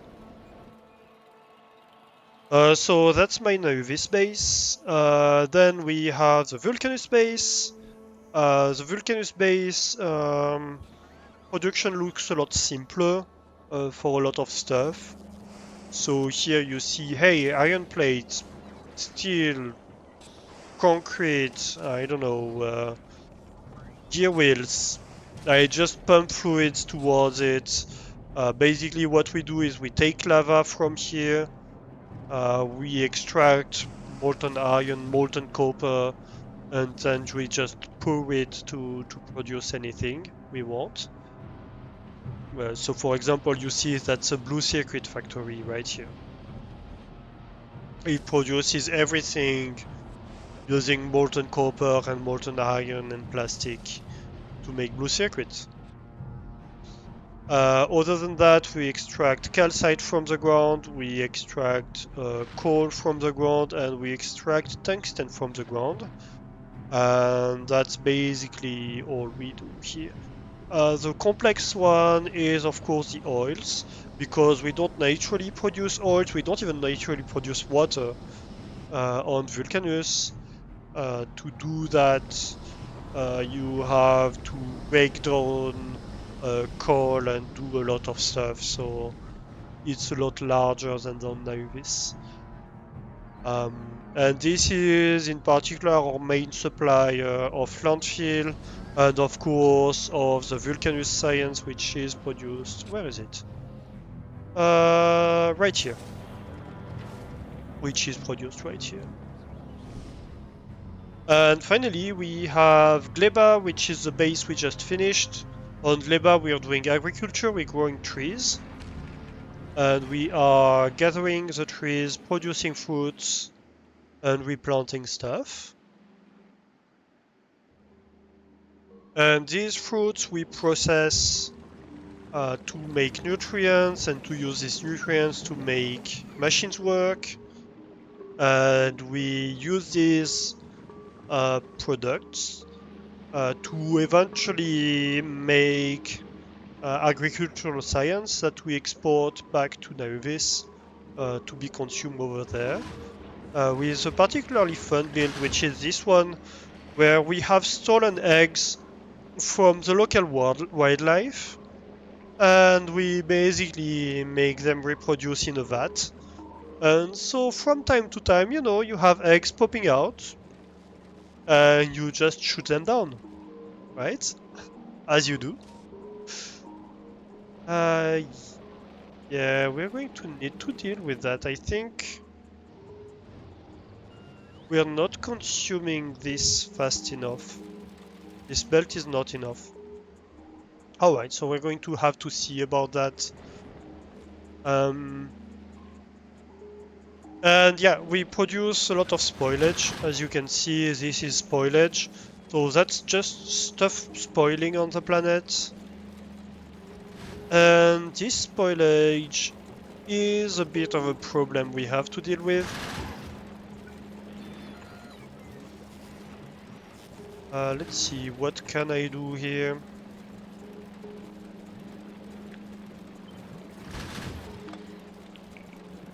Something like that, maybe?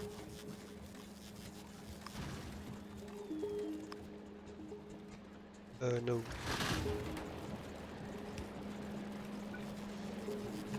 So we want to preferentially output here.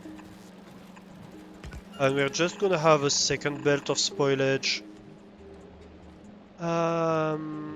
Which obviously is gonna be a bit of a problem because I have another belt in the way.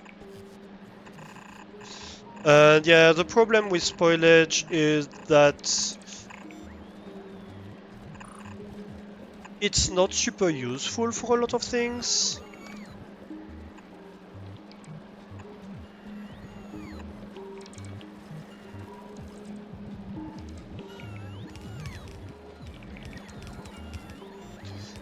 And so because of that, at the end of the day, you want to burn the spoilage that you have when you have too much.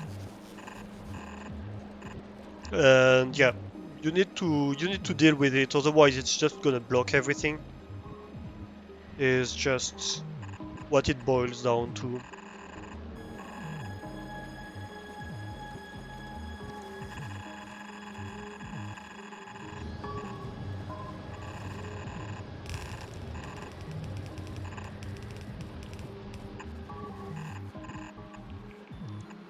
So you can see here that we have our power production where we have just heating towers that are burning stuff. And one of its roles is that any excess spoilage we want to burn. So we are saying here with this little logic circuit that we want a maximum of 100,000 spoilage in the base, and if we have any in excess, we want to burn it. Right? And so, yeah. Here, we are basically just reaching this figure. And earlier we were not reaching this figure, so that's a good thing.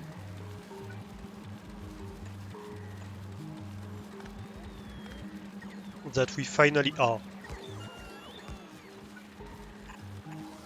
When we started the stream, I think we had like 250,000 spoilage in storage in the base, which is obviously way too much.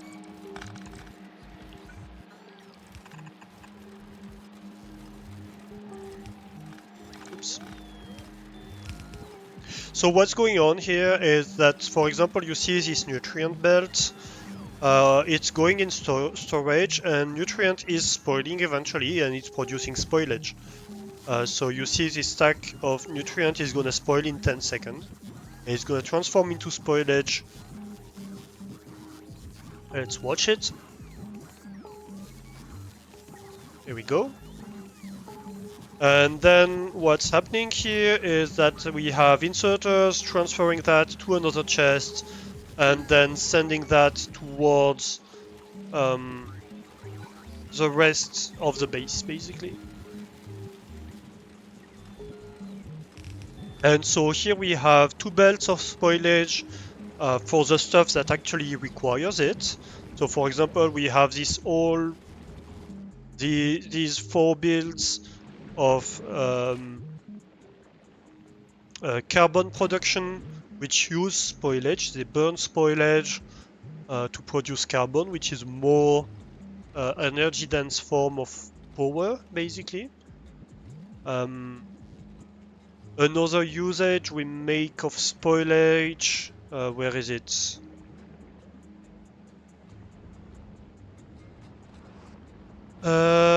We use spoilage.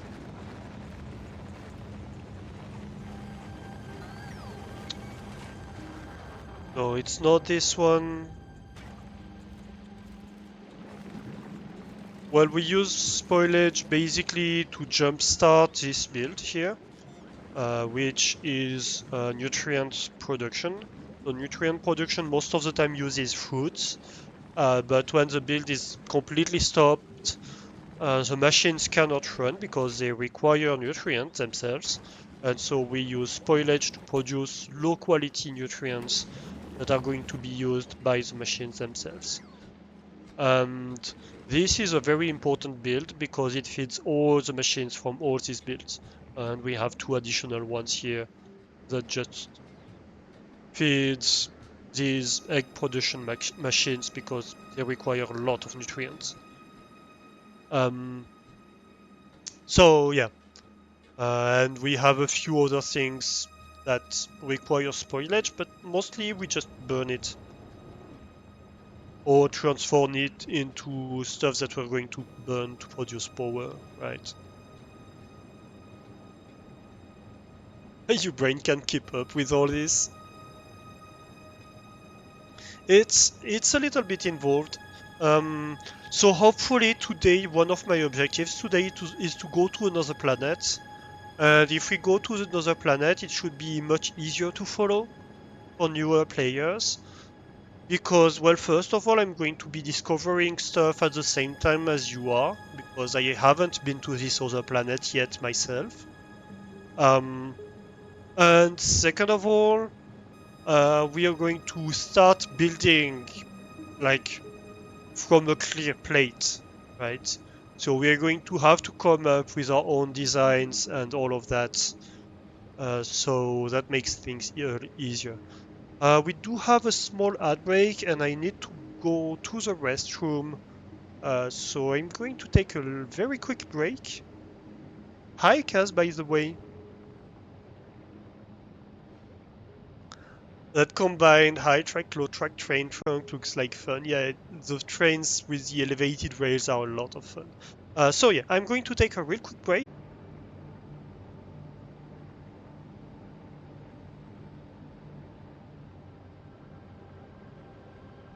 And we are back from the ads. Welcome back, everybody. Yeah, took the opportunity to refill the coffee as well. Perfect. Yeah, so let's see here. We are merging these 2 belts. Good. We should probably... Oh, what's going on here? Eh. Yeah, we should probably give priority to filling this belt.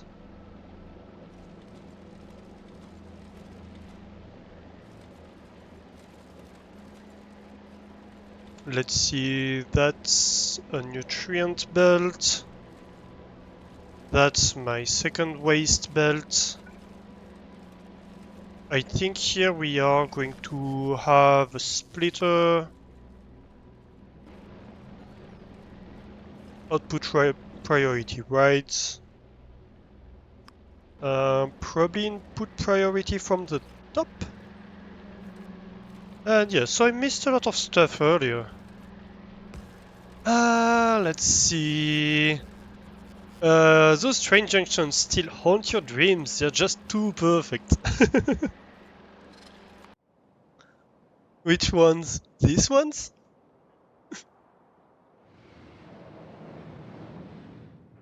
They are fun. That combine high track, low track, train trunk looks like fun. Yeah. Guppy grilling potatoes. Oh yes, grilled potatoes are good.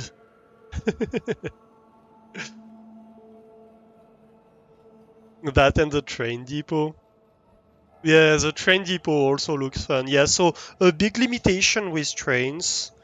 So for those who don't know, in the base game before Space Science, there wasn't any elevated rails, right? So we just had these train tracks. And a big limitation of that is that if I have, um, let's look maybe at this. If I have a train that, let's say, wants to, um, let's see, if I have a train, so this is a rail that's going up, right? If I have a train that's here that wants to go here, and then I have, so this rail is going this way. So if I have a train that wants to go here, for example, um, one of them is going to have to stop, right? Either that one stops here to wait for this one to go through to here, or this one stops here to wait for that one to have passed. With elevated trains, you can avoid that problem. You can make it so that this train would go on the overpass over here and go back under, and so it's never going to cross this train going up. And so that allows you to have basically perfect junctions where a train is only ever gonna stop here. For example, this train is only ever gonna stop if there's another train that wants to end up on the same track, right? And then one of them has to give way to the other because obviously they cannot superpose themselves. But other than that, if if they just want to, if you have a train from any rail that wants to any other rail, and these two trains don't come or end up on the same track, um, then nothing has to slow down. Even if they come from the same track, obviously they're gonna have the spacing already. So the only case where one train slows down is if two trains want to end up on the same track. So that's a really cool thing you can do with trains in the expansion. So that's a T-junction, for example. A big problem in the base game was to build intersections like a cross junction. These would be very susceptible to trains having to stop because like one train wanted to go from left to right while another one wanted to go from up to down. They had no reason to cross each other except for the fact that well you don't have elevated rail, right? Um, so now you can stop a lot of that madness.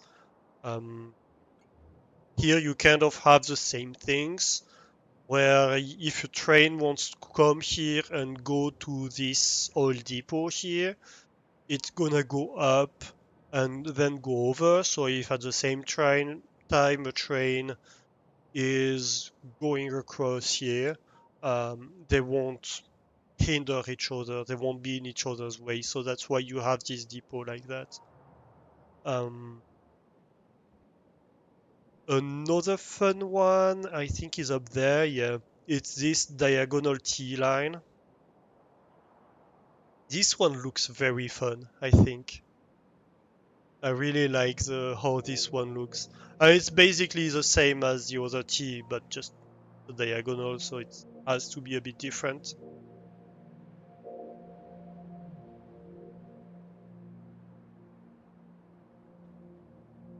And so, yeah, I think that's about it for the train track pieces we made. Yeah, we haven't made much more, and obviously you have the drop-off depots, which follow the same kind of pattern as the collection depots. Oh, hey, that's a dead depot, isn't it? Almost a dead depot.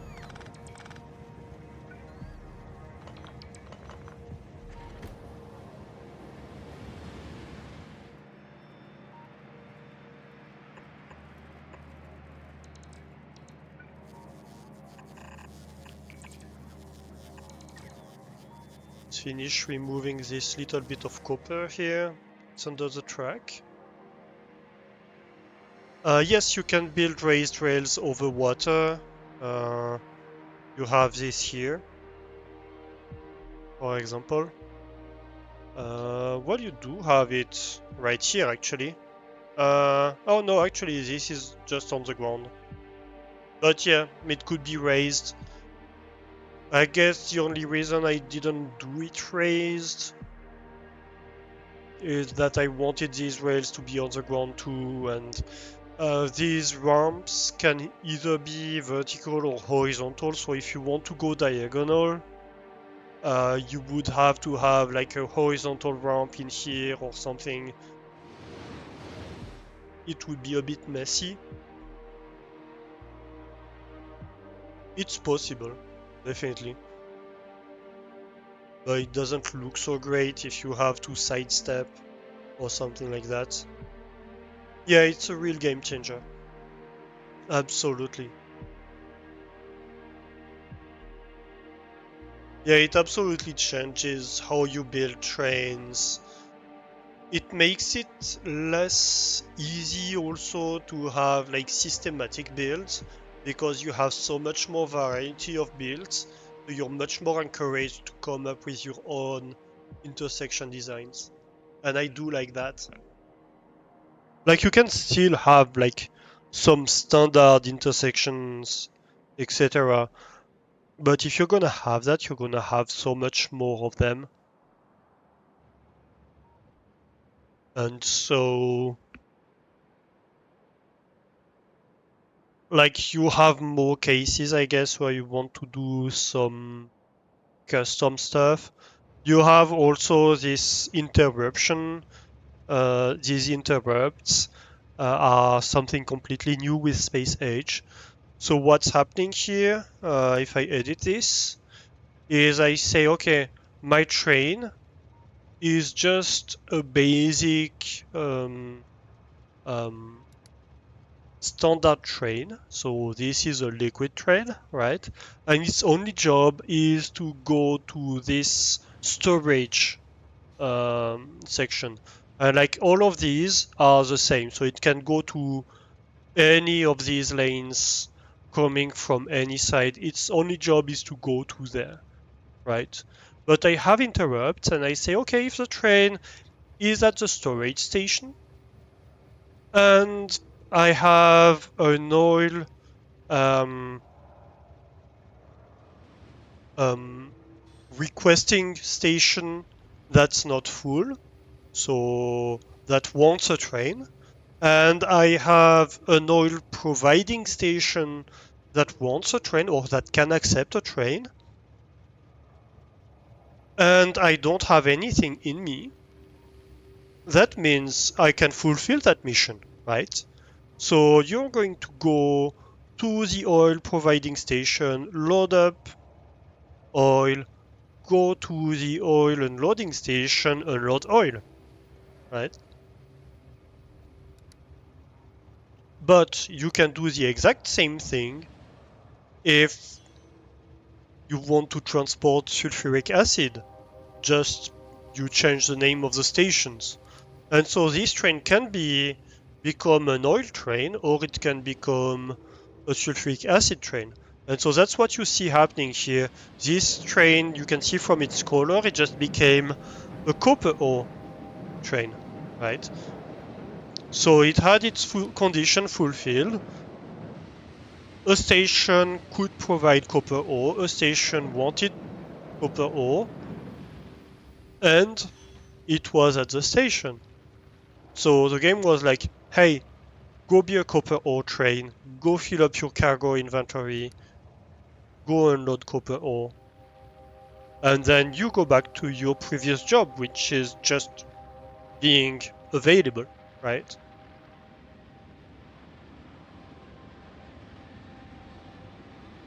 Yeah, I use the symbols as the station names, idling light. So it's just I use the logistic chest symbols as station names because I think it's easier to read.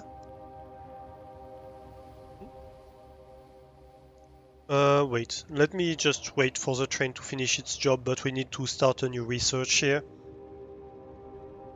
So right now we are unloading copper, and the station advertises that it wants a copper train only if it has enough space to unload copper. And right now we made it back, and immediately we're becoming an iron train, right? So now we saw, oh, the base wants an iron train. Okay, let's go load up on iron, shall we?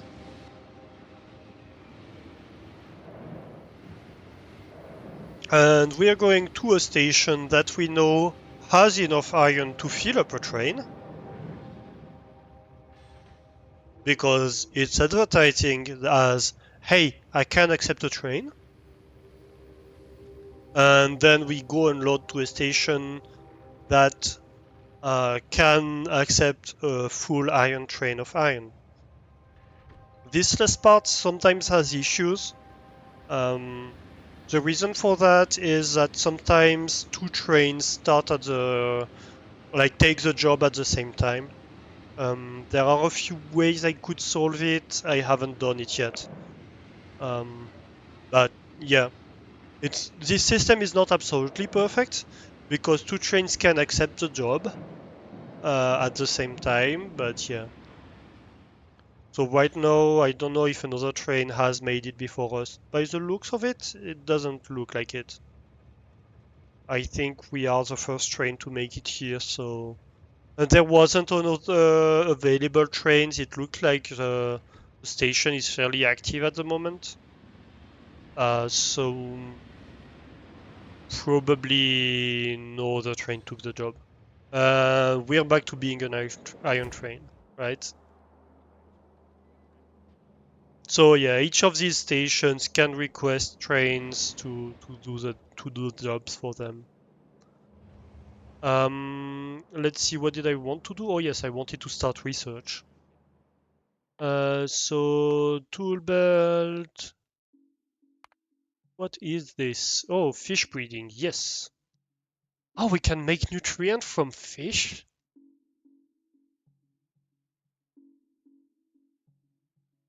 Oh, that's interesting. Also very nefarious. So you can make nutrient from fish and then feed this fish to a fish breeding chemical plant and produce fish with it. That's fun. Rocket turrets. Interesting. We can make coal now. Oh. Oh, that's gonna be interesting. Where do we use that?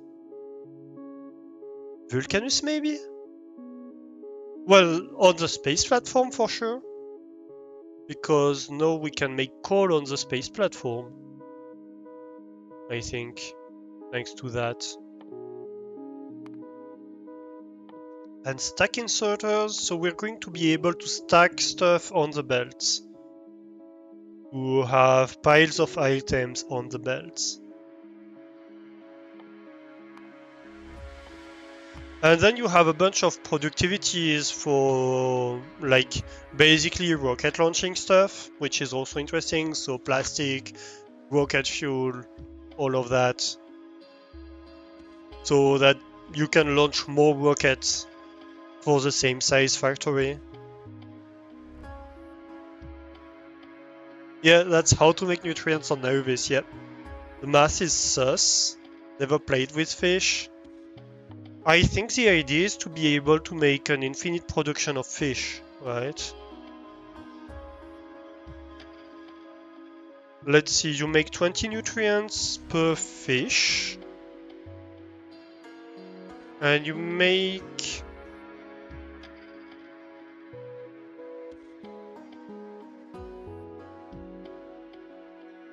three fish per 100 nutrients. How does that work? Hmm. Yeah, I'm not sure exactly. But I think there is also tree stuff. Like you can grow trees, you can process wood, and we can make nutrient from biter eggs. I assume we are going to make nutrient from biter eggs and then do fish breeding with that.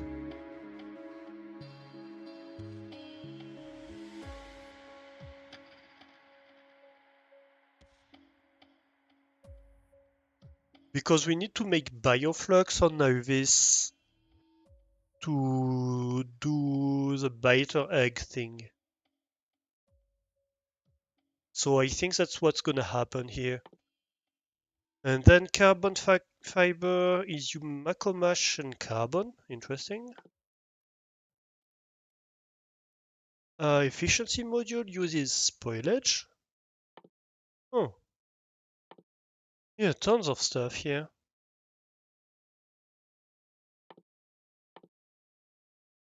Let's see what else. So yeah, this is the space stuff. So we can make copper now on the asteroids. We can make sulfur on the asteroids. We can make calcite. Oh, we can have a production of calcite on the asteroids. That's good because currently we're importing it.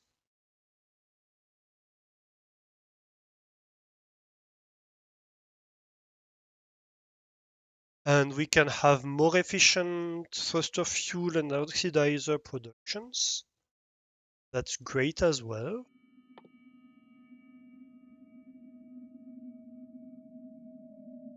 Yeah, there's going to be a lot of stuff here. And yes, Spirotron comes from Gleba research actually. That's fun.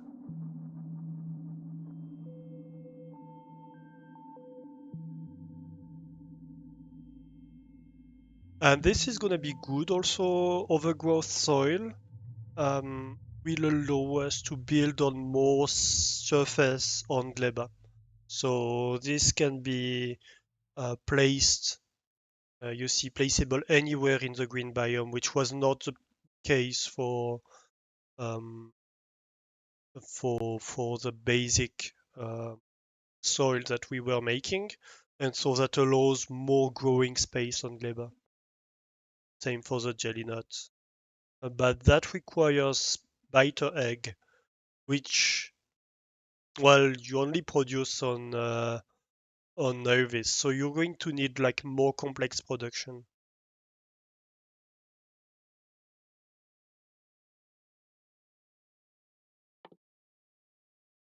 Let's see what else. Productivity. And I assume this is all Aquilo stuff, yeah. So then we have other planets that we can start thinking about once we have gone to Gleba and to other planets. Yeah, that's a lot of things we are unlocking right now. That is going to take us a lot of time to go through. Um, okay, while we're here, let's deal with that. This is very old production right here.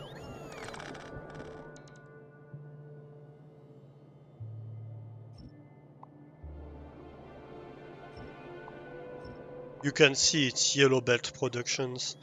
That's basically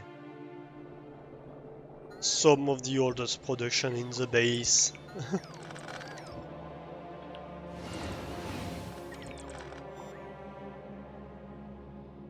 that is getting removed. I think it was the original iron production, maybe?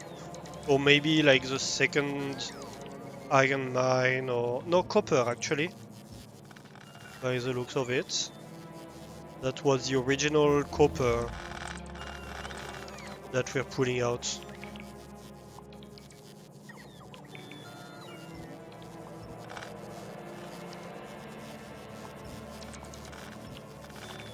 Which is completely dead now. So we waited for it to be completely dead before removing all the stuff, but yeah, so we don't need it anymore at all.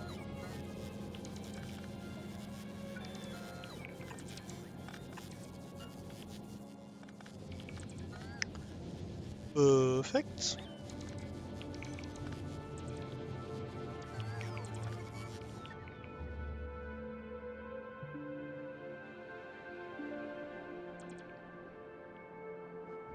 Why is not this not being dealt with? Because I have a hole in my network.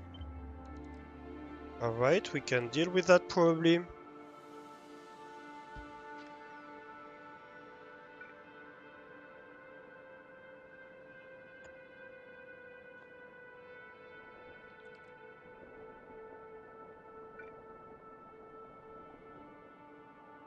And I assume we want to go a little bit lower with that.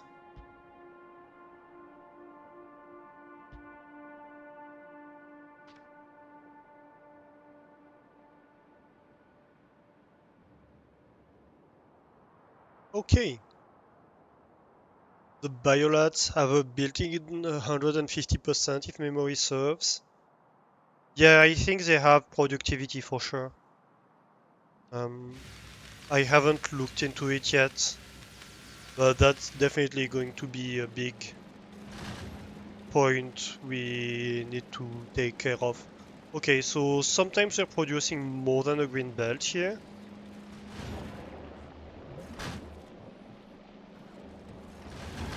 It seems like a lot of it is nutrient spoilage, which makes sense.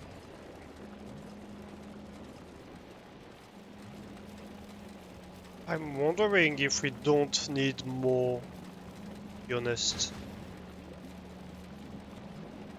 This seems like it's continuously going, and that's slightly worrying.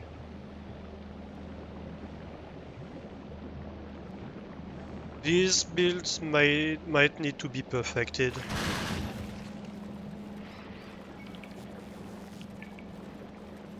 Okay, that's dealt with.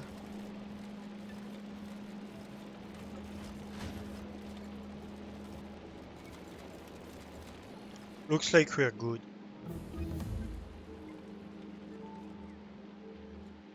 For the most part. No, it's not blocking the other build, so that's a lot better.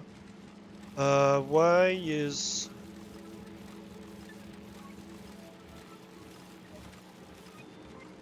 Ah, I see.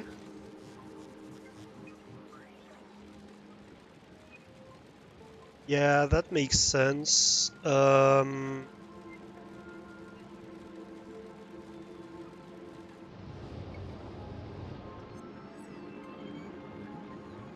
Okay, so how do I deal with that? So here I think the issue is this is not going when it... Like these two belts need to always be consumed. Um, and there are cases where like these belts are just not running fully because my only spoilage storage is right here.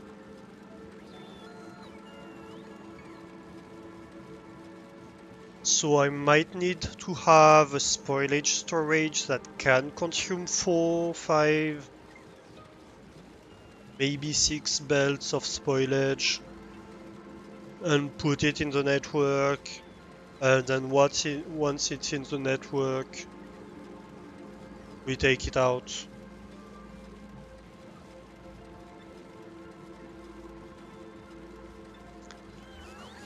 How would that look? Let's see, consuming 6 belts. So 60 per second. So that's basically 6 inserters, right?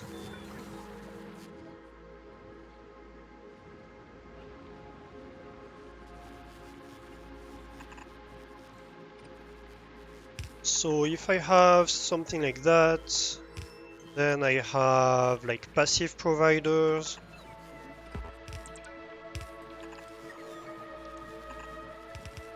Then I have something like that.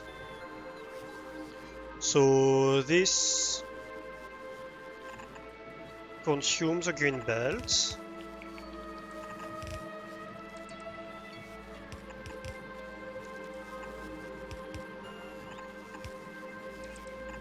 And basically produces back a green belt, right?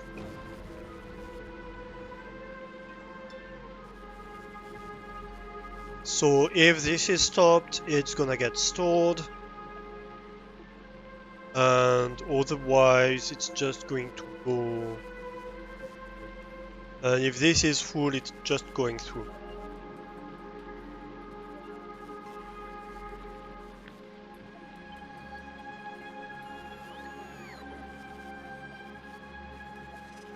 And so then, let's see, if we have 1, 2, 3, 4, 5, 6 belts coming in, right?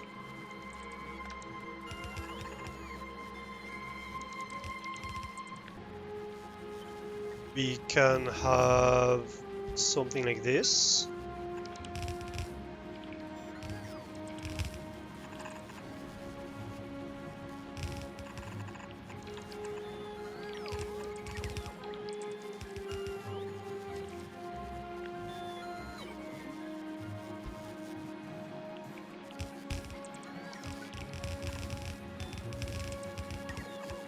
And then we need 2 more, obviously.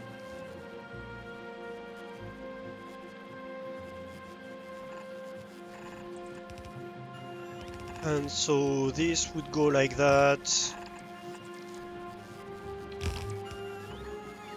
Yeah, I guess that works. And then we fold it back to produce 6 belts. That's gonna be quite large, however.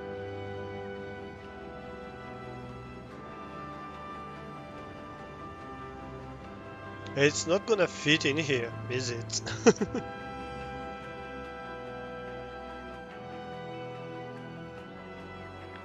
I probably need to move that up here. I want to build it fully.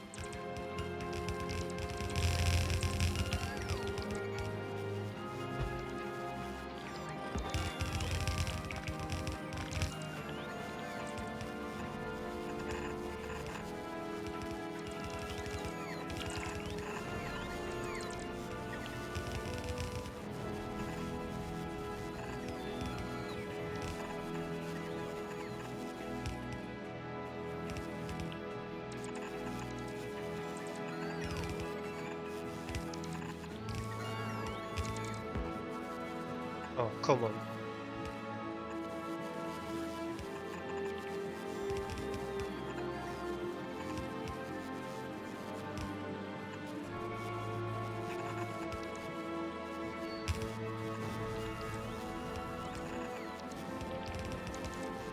Ah.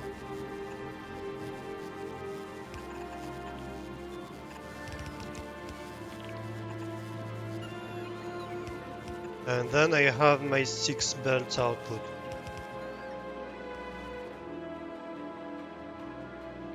Alright.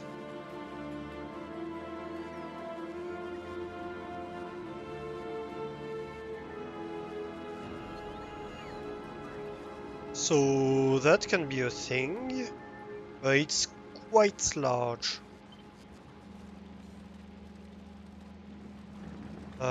Would that fit anywhere? I guess I could fit it here. And then shimmy my things around. Yeah, maybe. Let's do that.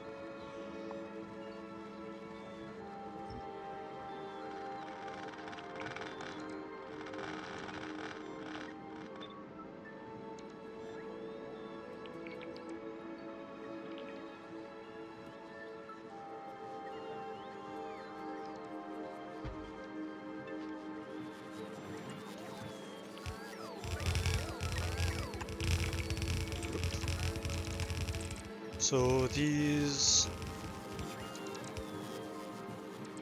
can come like this. You can come like that. Oh, that's too high.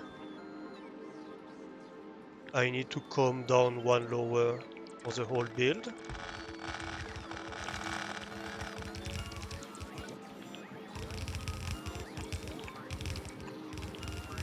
So I can have this, right?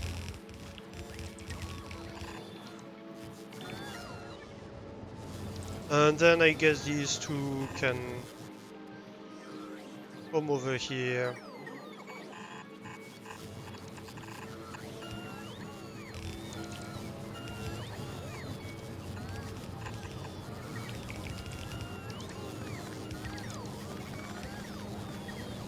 All right.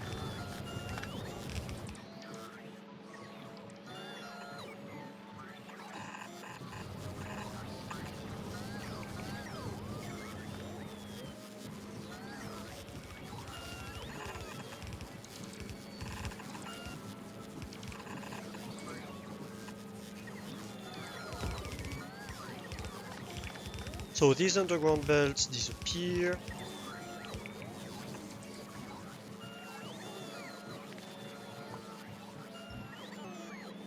And then we have basically two belts left. Oh, um, what do we do with the nutrients? I didn't think that through.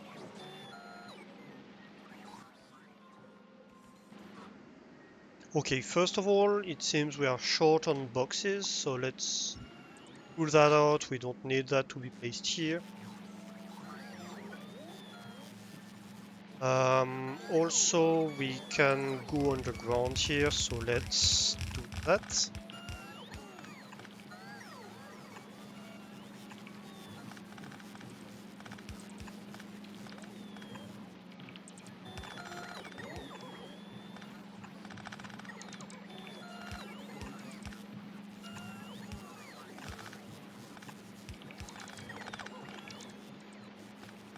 Right.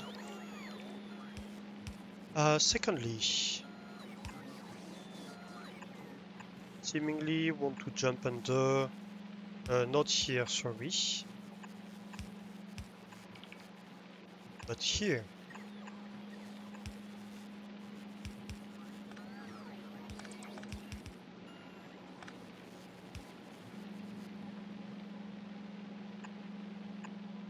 And then I guess I can jump here. Okay.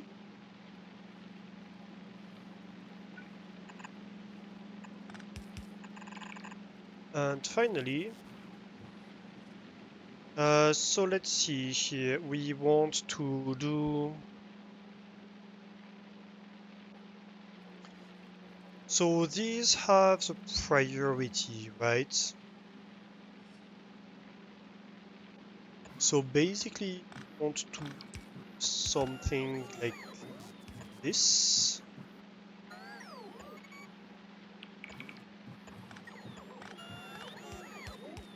Yeah.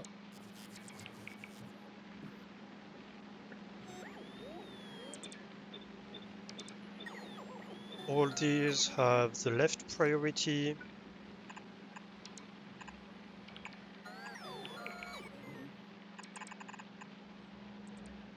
And then these two belts can just split off. So first order of business, I feed this. Oh, that might be a bit of an emergency situation.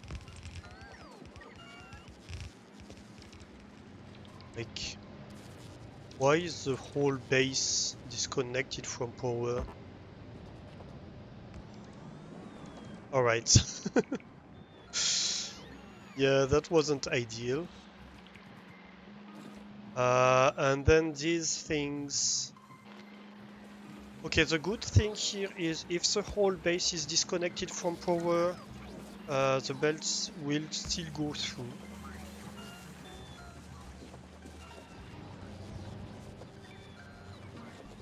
But yeah, ideally you don't want that to happen, right?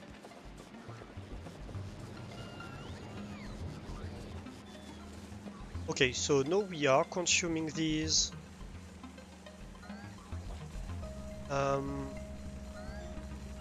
Aha. Yeah, that's not what I want here.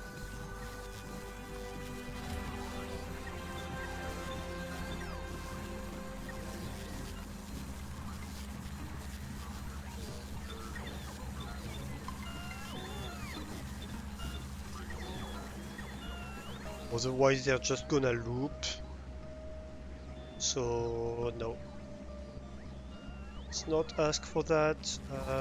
Are you still requesting it? Yes, you are.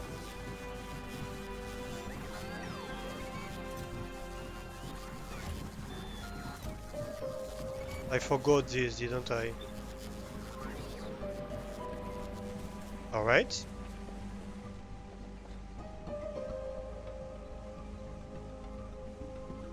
Okay, so now everything is being consumed from here.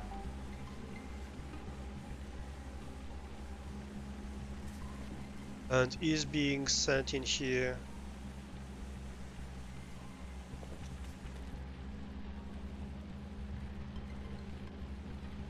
I could almost remove these provider chests because no, they're right here basically.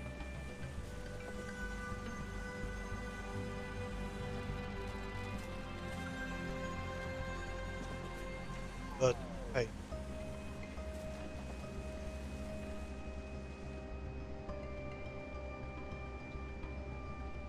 So now basically every belt has its storage. So this means this will never slow down. And each belt has 6 chests. How much is a chest? That's 48 slots times 200. 48 times 200. And we have 6 chests. That's 57,600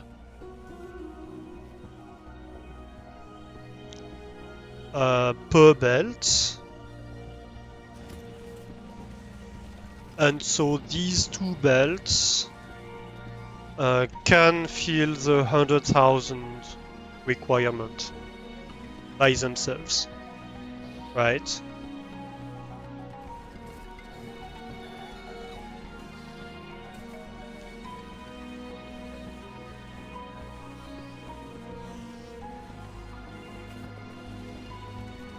So right now everything is going, right? I don't think...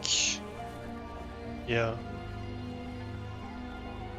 I think right now everything is consuming spoilage as fast as possible. What are these? Oh, wait. Yeah, that's my nutrient belts. I forgot about them. Nope.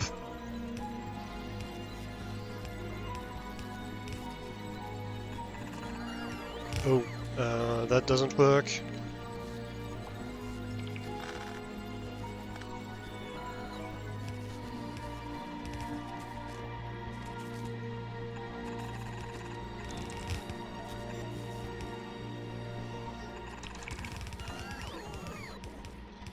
Alright.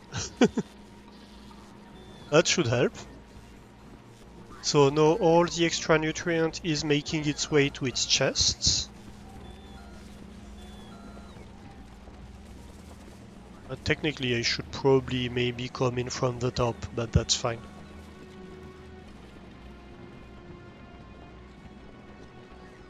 Alright.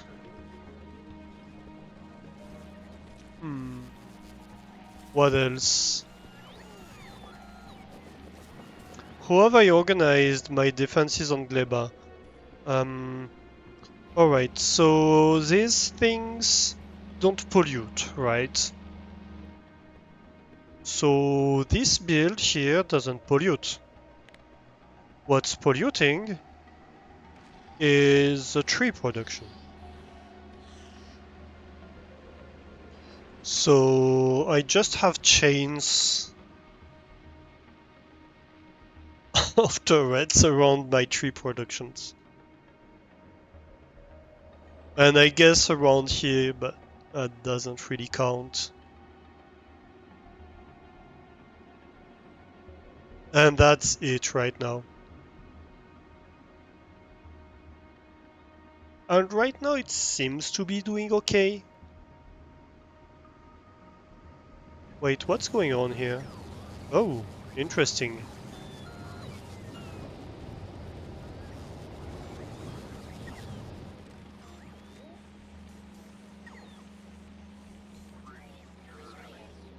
Yeah, I guess that's fine.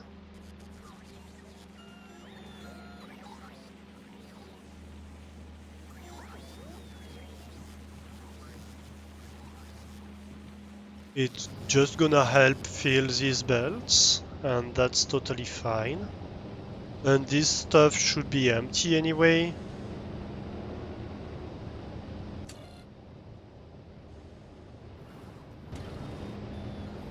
Yeah. Right now we want...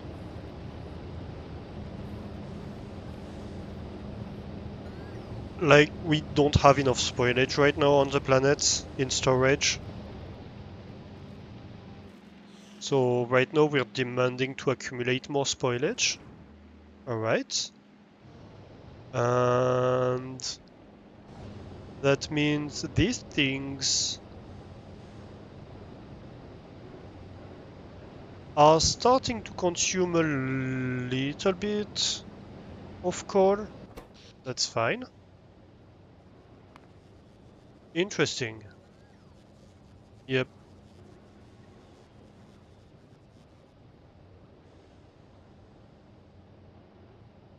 We're fairly okay on consumption. We just had a big spike here because we started doing silly stuff with the bots. Hey, Nemo! Thank you for the resub, 22 months. How are you doing, Nemo? Is the bot gonna give you a shout out or do I need to do it manually? I think if you're tired. Yeah, I can imagine. Especially like just after the vacations, it's a big change of rhythm for everybody.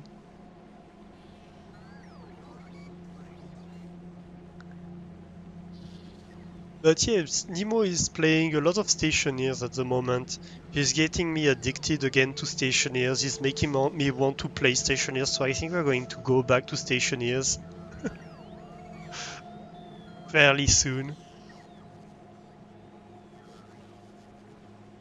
And we're gonna have Nemo to blame for that.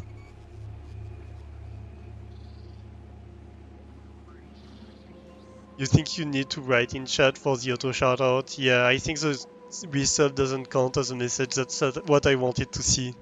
And it seems that's the case.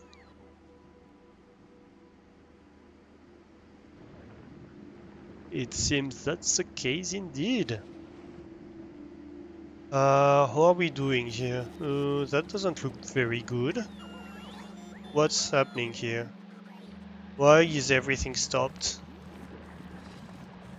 Yeah, so we need a redesign exactly for that reason. So you see here that you have spoiled fruits in here, and so it doesn't want to take them. No, wait. Is that what's going on here? What is happening? Oh no, it's... Hmm. So which one is it that's being silly? Maybe it's these ones. This is not producing. I assume because it doesn't see... Yeah, here we go.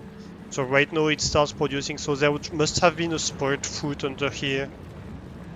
Or something like that. And so it wasn't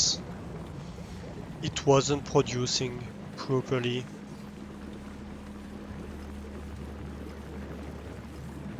Or maybe it was just restarting. Hopefully it was just restarting. But yeah, so we were not producing any nutrient here, and well, that's a problem, right? It's a problem.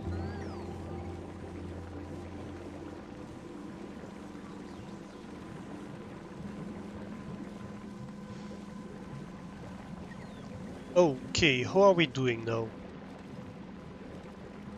And you see that we are overproducing here when we're producing. So it's not like this is too slow or anything like that. It's just that it jams itself. Okay, so these belts are full, that's good. Why is anything going here right now? It should all be going here. I assume because we're already sending a half belt.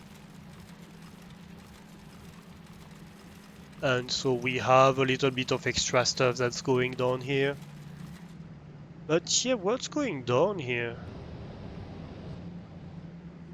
I'm starting to think maybe we're not producing enough, you know? Maybe we are consuming everything at the moment.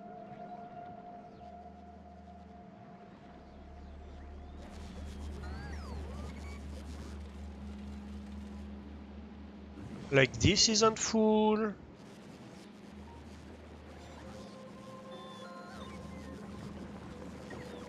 This isn't full producing full rate. I guess we are spoiling by producing a little bit too much of this stuff. But it's not... It's like half a belt maybe. It's not that much. We're going to have canned food soon on the moon. Oh, apparently with the potatoes you can make canned French fries. Yeah, that sounds absolutely disgusting, but that's easiest to make. And I hate it. But yes, you can make canned French fries.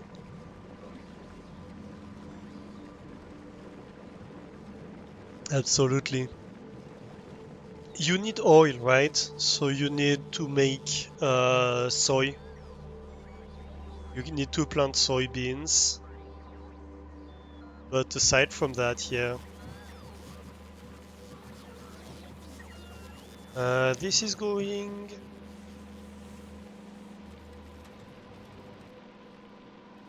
Yeah, we're not even producing two belts of the stuff. That's impressive.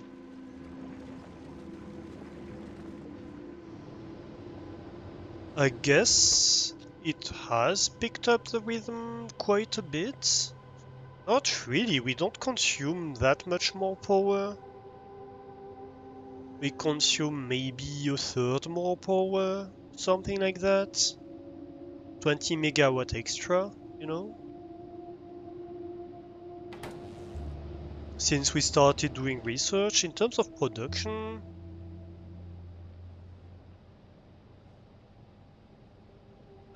let me see.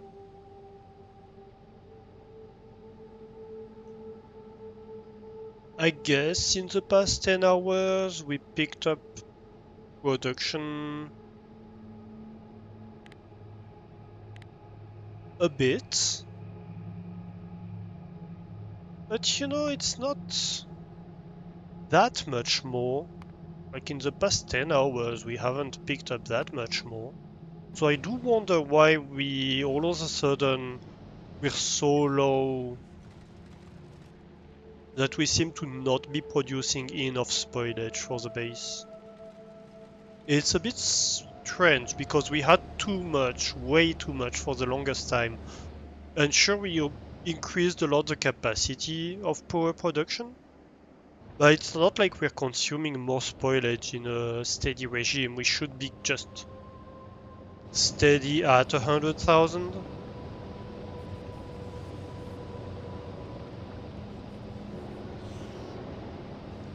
I guess what might be happening. Okay, I might know what might be happening. Um, we were producing we are consuming a lot more spoilage um, through these builds when we are producing carbon, right? So we have more power production capacity with them,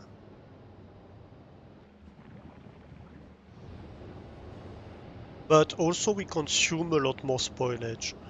And so there's a threshold where if you don't consume carbon, you need to burn all that spoilage, and so you have a lot of spoilage that you're producing. And when you start burning the carbon, then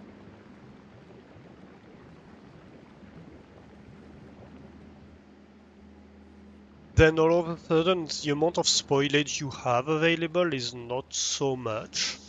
And so because we have consumed all the extra spoilage, we're actually noticing like the real amount of spoilage we have.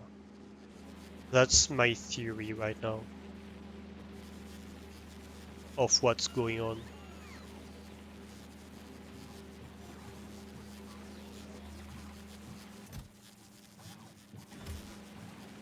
Okay, so I think this is fine.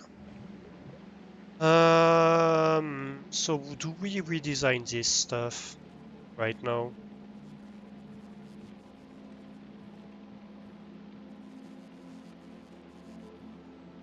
So we have increased the burner capacity.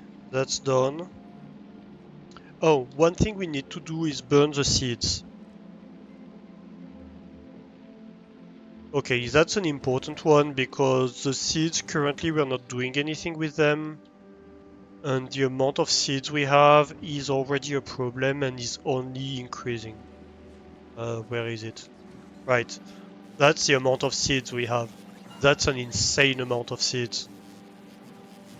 We have 18,000 Yumako seeds. It's like, what the hell? Because seeds don't spoil.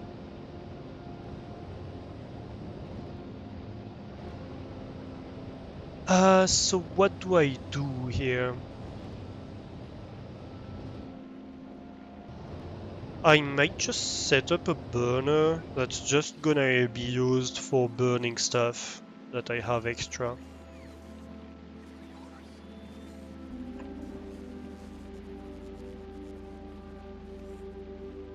Let's make a little bit of a circuit. Nemo's here, so we need to do circuit stuff to please Nemo, right?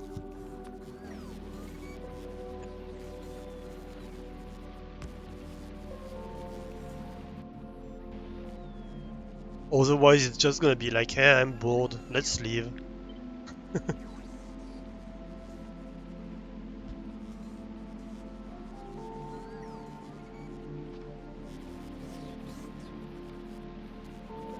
Alright, so we are going to say that we want to keep a maximum of like 5,000 Yumako seed, 5,000 jelly nut seeds,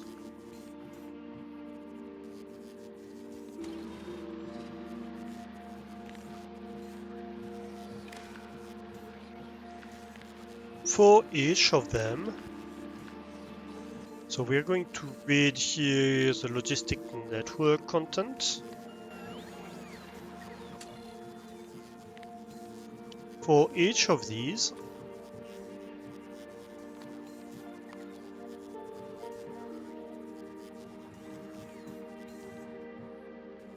so on green, that's greater than 0.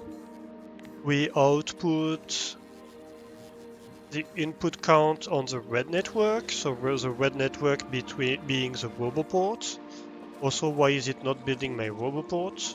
Please. Thank you. And my heating tower. Alright, so right now, so right here it's reading like everything I have in the network, right?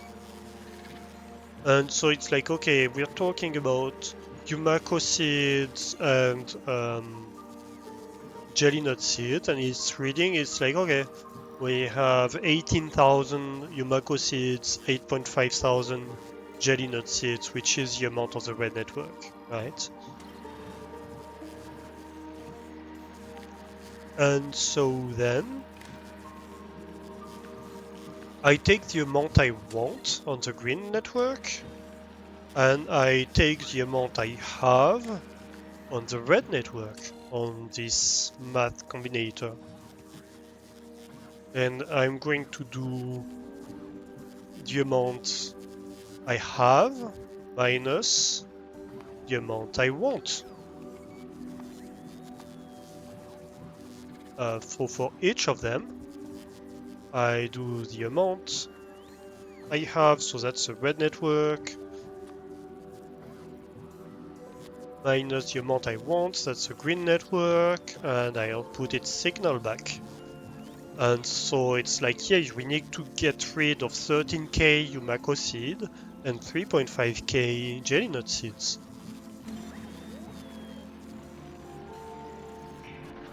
And so you guessed what happens next. We're gonna request that shit. Crush unrequested. I guess you can request from buffer chests. And we burn it.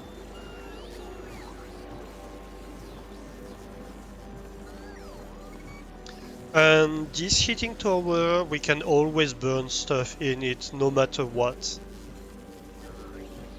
So even if it's completely like highest temperature, if it's at 1,000 degrees, it doesn't matter, it's still gonna burn stuff, right?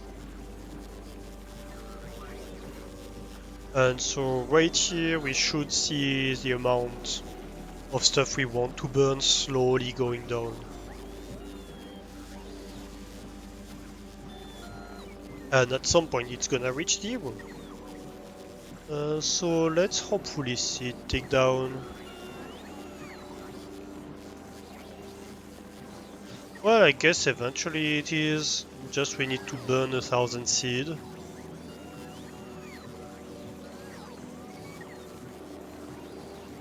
Before that happens.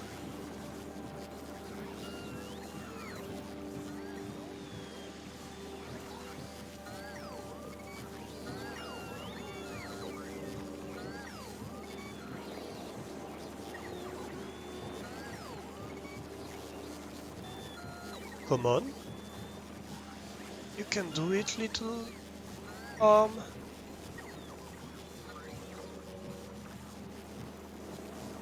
Oh my god, that's slow. We have so many items to be burned.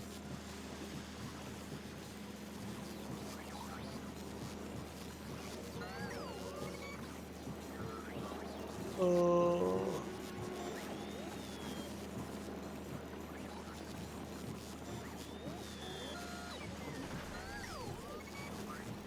Well, we're going to come back to it in a moment, I think. Because I'm losing patience. Alright. What else? What else? What else? What else? This all wants nutrients, and that's slightly worrying. Where's my nutrients?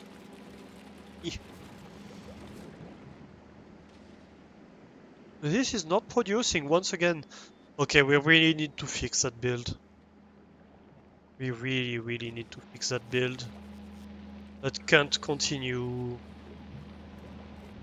slacking like that.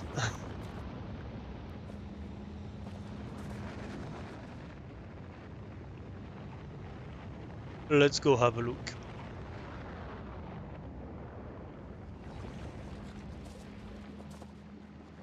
So this is the same build, right? So we can just take shit here.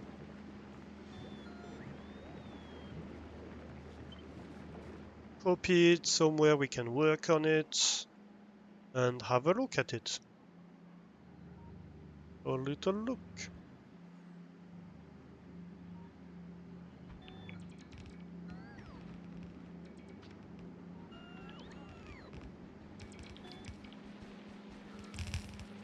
Question being, do I have enough stuff? Not really. Um, where is this ship? It's in orbit of Vulcanus. Yeah. Come back to Gleba, please.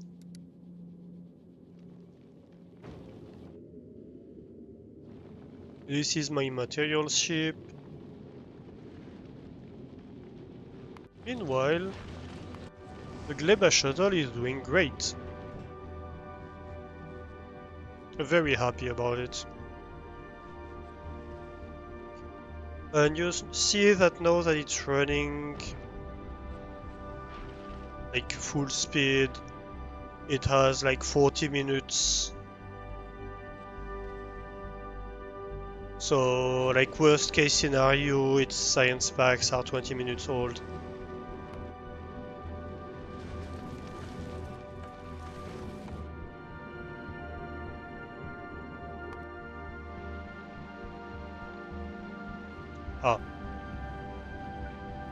Ah, we need to connect it. Better. Better. We still need quite a bit. Oh, I should have dropped off some cliff explosives at Vulcanus. Well, that's fine. Um, alright, we're here. Lots of materials being delivered. Good. Oh, a seed. Making its way through. So here the problem is that the fruits basically the fruits are getting blocked whenever there is a fresh fruit right here.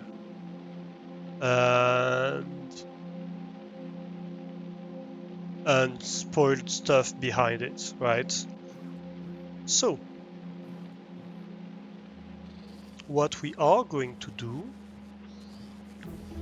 we're going to take this whole part of the build first of all. I think we move it like maybe 2 back maximum.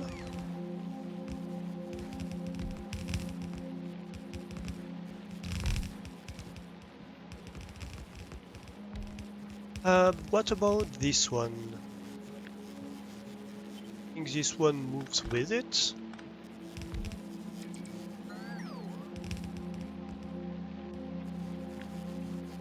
And this obviously moves with it.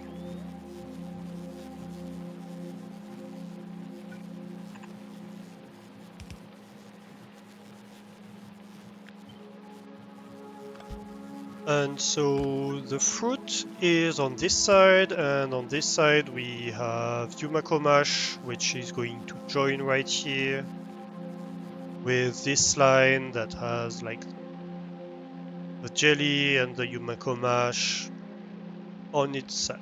That's fine. And so if we have any fresh fruit here, it's going to make its way here. And so we should be able, in theory, to just jump under.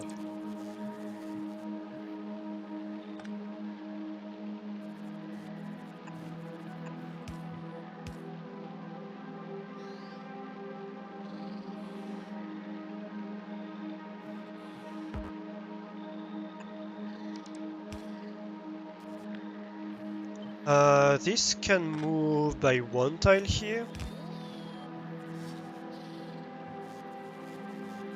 Wait, no. I don't want it to move by one tile. Actually, oh, maybe. Maybe I can move it.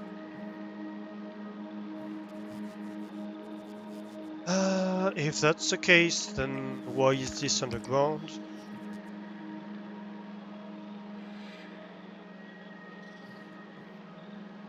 Okay, so what we need to do here is to remerge the fruits right here.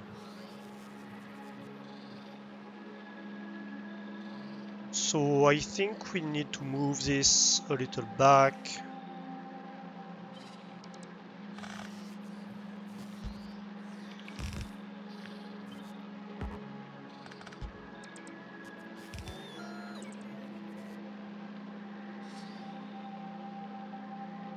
Ah, we can't.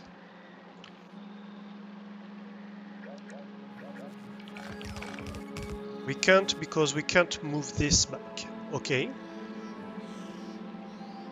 Um,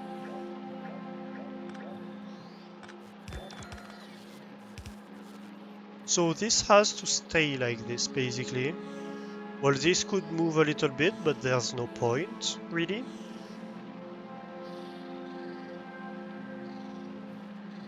And the fruits come in here, so this whole thing has to move back. Yeah.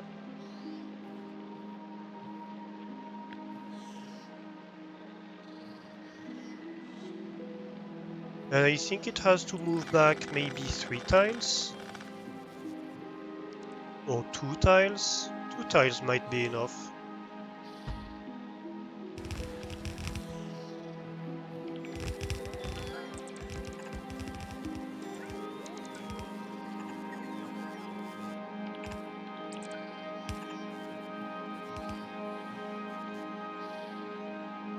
Because here we can have a merger.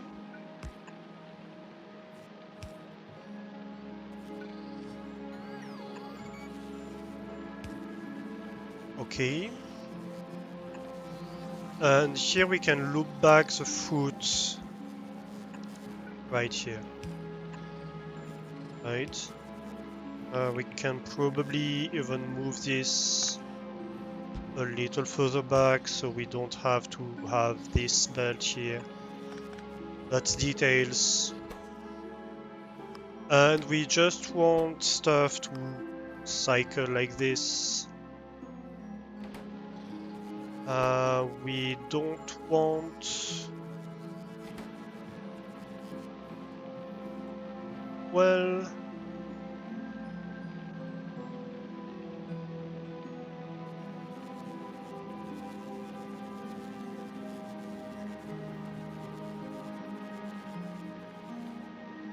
I guess that's okay, as long as we take from this belt first.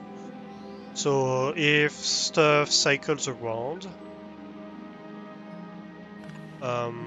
we let it circulate, right? That also means that we can have our recirculation right here.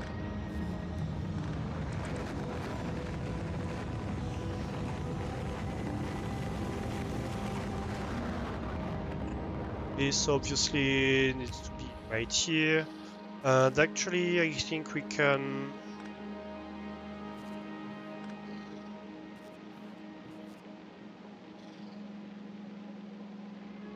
probably move this back by one tile.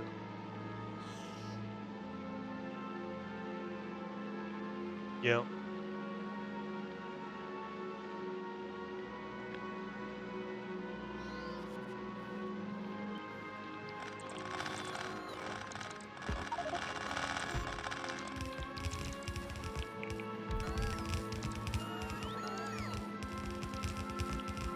Last thing here is this underground belt needs to be right here.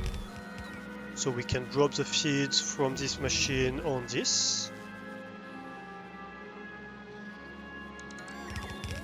What else? Is that it?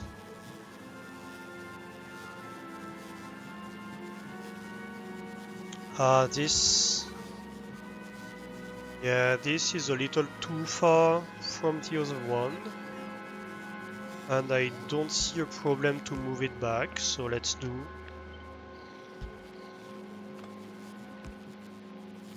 I assume they need to be connected together? Check. Maybe not actually. No, they don't look like they need to. Oh, they need to be connected together up there. But is there any point? No, there doesn't seem to be any point to connect them together. Oh, that's fine.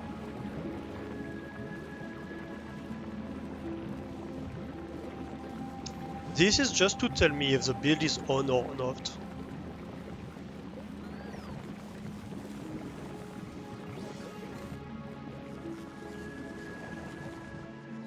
Okay.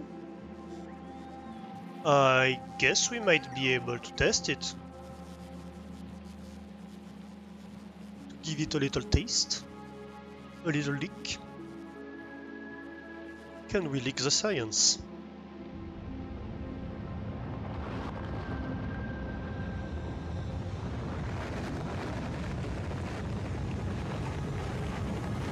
I'm trying to see if I missed something here. If something is disconnected for one reason or another. These are connected together. This red wire is reading the amount of fuel in the builds. So it's basically telling this stuff if we need more fuel. So more nutrients. Each of them, the nutrient inserter is connected to its own machine. So that doesn't go very far, obviously. And then I have this to tell me if the build is on or off, which it's on normally. Imo licks the science, yes!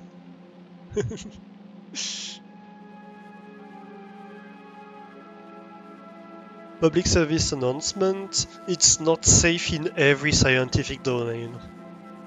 If you're doing math, leaking the science is fine, although it might ruin your paper. If you're doing like bacteriology, that might be more risky. Am I from France? Yes, I am. Scale the summit. So is Nemo, by the way. A fellow French streamer. Yeah, I'm French.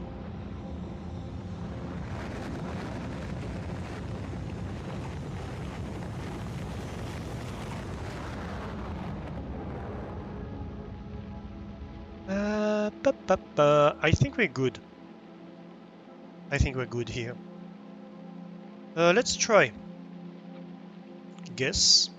Moment of truth.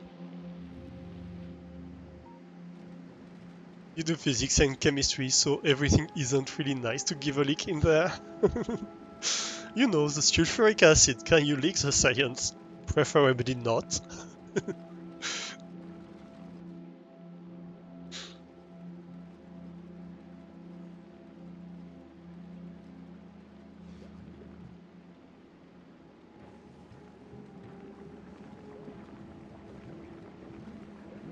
Okay, so I'm going to want to move the output here.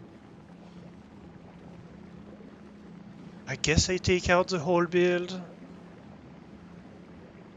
Is probably the easier solution.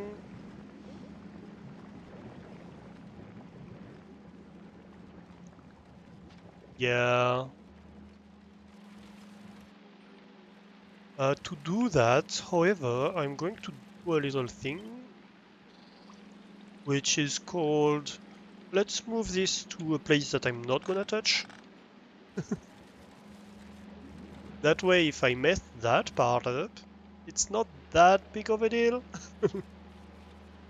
I don't have to redo it.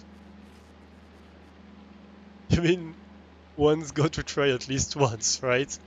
I don't know that I would do that for anything? You're gonna try to be serious and actually head to bed? Yeah, thank you for dropping by, Nemo. Have a great night.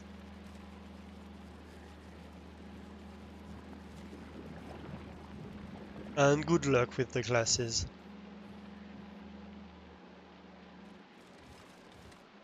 Okay, we good here.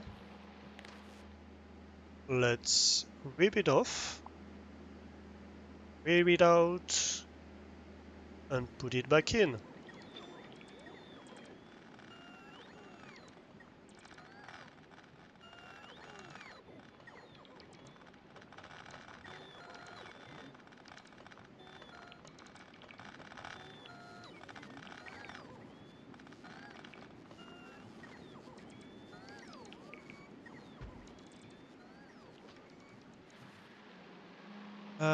I'm noticing this is reversed. That's weird, at best.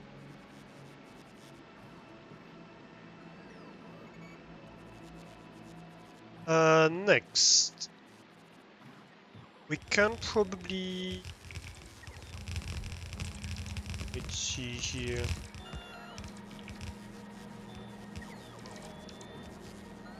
We can probably move back this power pole.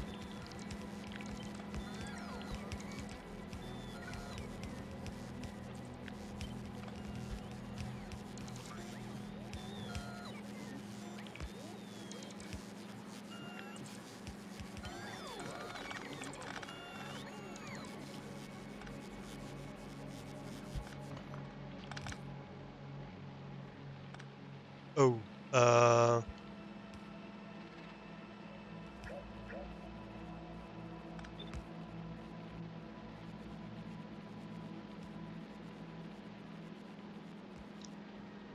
well, sucks to be that that roboport, but I don't care that much about it.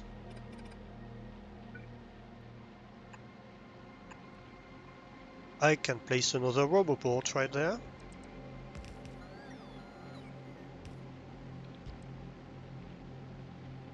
Alright.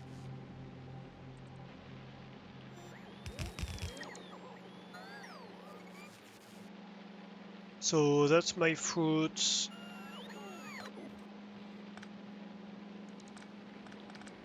Good. That's gonna feed the build. Dun-dun-dun.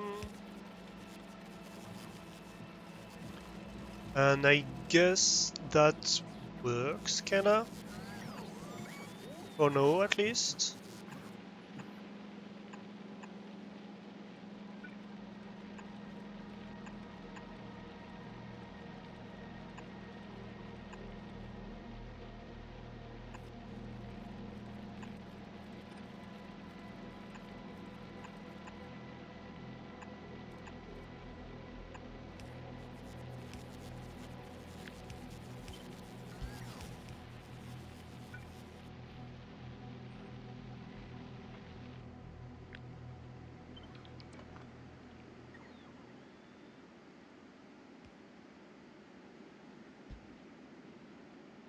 Right. And then I take this thing and I move it. Oh, dang it. I didn't want to take the underground belts. Put them back. There we go. Alright, I think we might be fine. So we have fruits looping here. Why is this? Oh, I might know why. I think I have to go down there. Because I'm the one holding all the buildings. Alright. Hopefully we didn't lose all the eggs in the meantime. But you can see that we have the fruits looping now.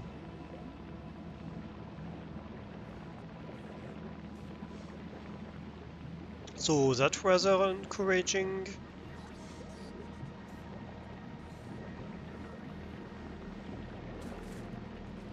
Yeah.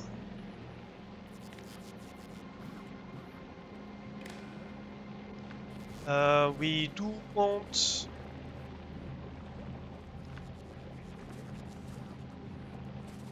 to have the on switch here, which we removed. So let's place it back. Dang it. Well, that's fine.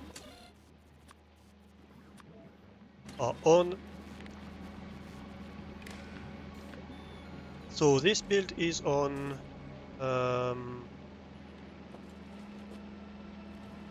And this build currently is not saying that it is, but actually it is.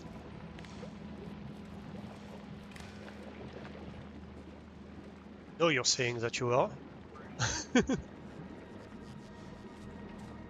So both of them are asking for fruits, and we seem to have a shortage of fruits.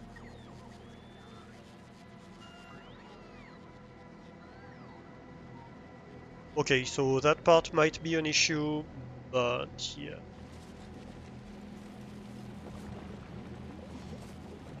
And so possibly we want to only evacuate stuff if it spoils here. I guess we're fine like that right now.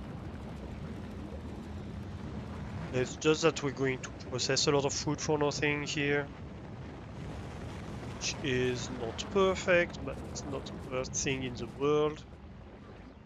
Why do I have so little jelly nuts? Slightly worried about that. Guess because all these builds are on.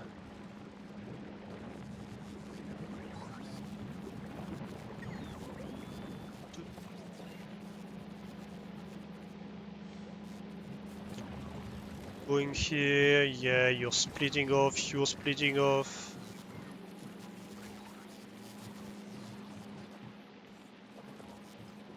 You're asking for jelly nuts, you're asking for jelly nuts. I guess the amount has increased at the very least. And so now you have some, okay. Or at least you should receive some. Are you? Yes, you are.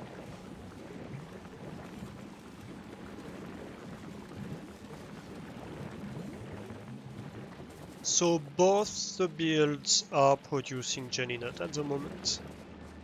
Nutrients. Okay, that's good. That's good. You know what? I'm going to take a real quick break. We're going to take this opportunity to run an ad break. I need to go to the bathroom again. I'm way too hydrated today. So we're going to do that. We're going to take a quick break, and then afterwards we replace the builds. Um, and that way we're rid of the ads for a little bit more. Right, see you in a few minutes. One thing I'm noticing here is this is gonna have to move once again. That's fine. For the roboports, actually I might want to move it even more. Ooh, misclick.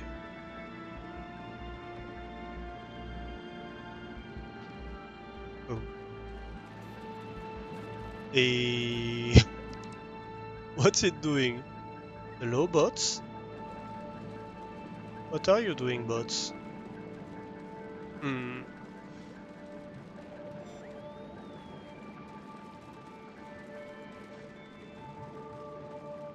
Right. Bots? Hello. Alright, I'm doing it then.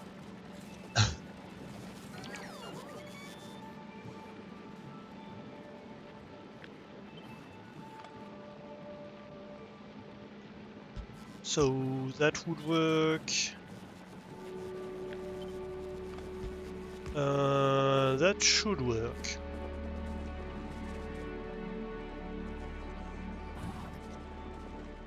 Right, so this is lined up. Before that.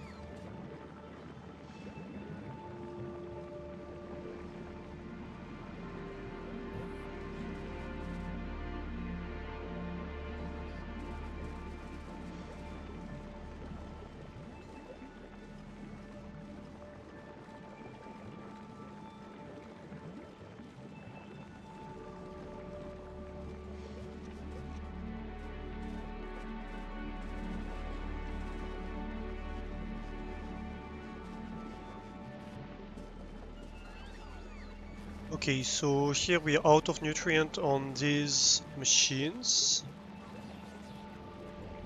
But it's more for a lack of fruits than for a blockage of any form. We do not have blockages anymore, so that's absolutely great.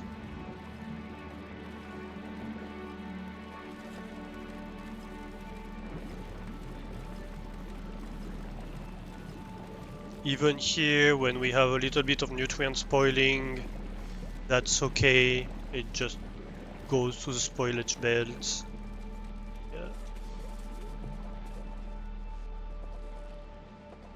Yeah. We do have a lot of Humako being produced.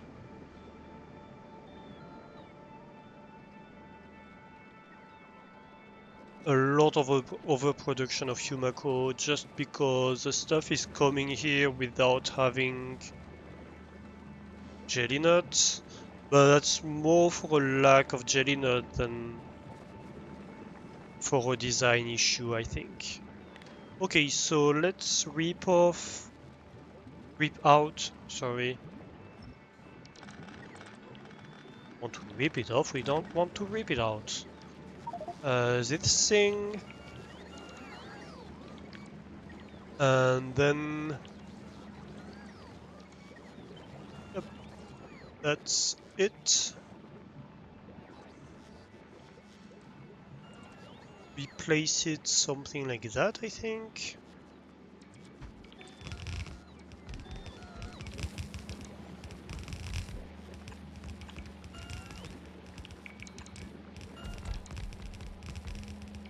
These two are connected as they should.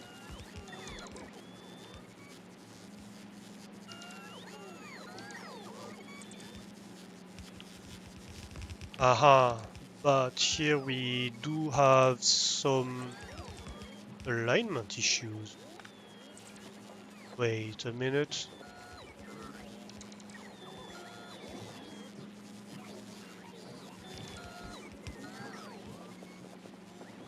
Why doesn't it line up?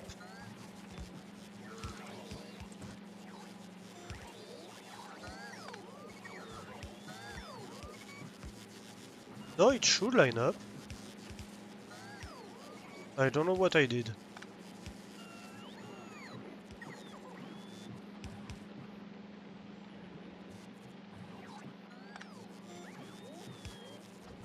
Yeah, no, that's fine. This has to be removed. Same as this, actually.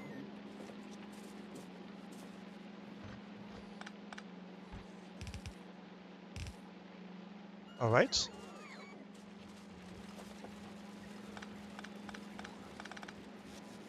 And that's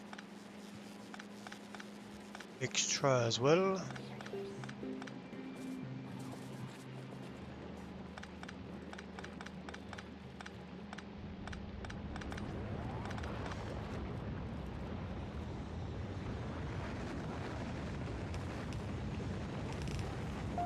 So we need to sidestep here, but that's totally fair.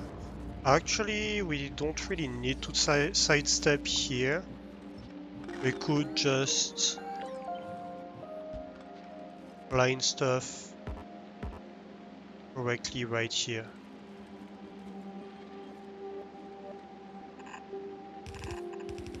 Because that's the output anyway.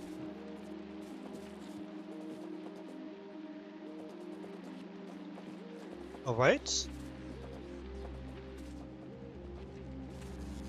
And finally, we need to reconnect those together. This with this, and this is not asking for fruits anymore. Perfect.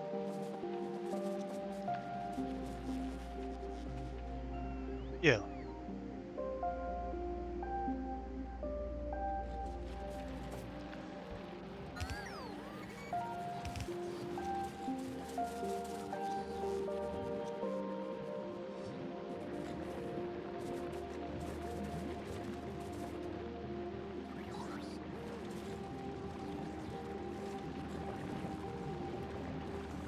So let's see it turn on. So here we have these machines that are jump-starting the build. And as soon as we have enough of these two sides should... Oh no, actually, one of these needs to be fed first. That's concerning. Why are they not? Hello? Uh-huh.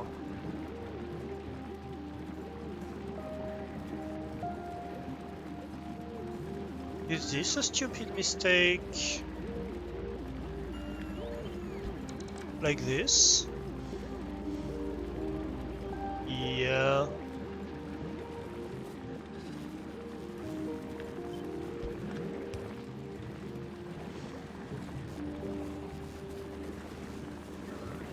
Okay, so this is an inserter is not picking up very well initially because it's on the same tile as the output of this one. So if we just shift it, it works better. By the looks of it, let's restart it. Let's turn it off, turn it back on.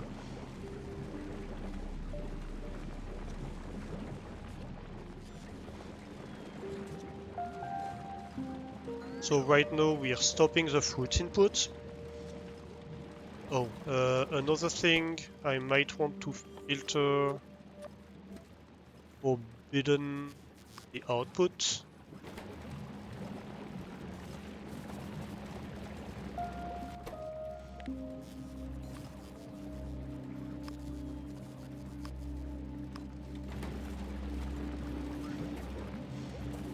Like this.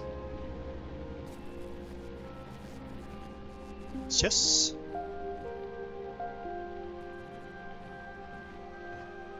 So these machines should be you know what I almost want? How do I do this?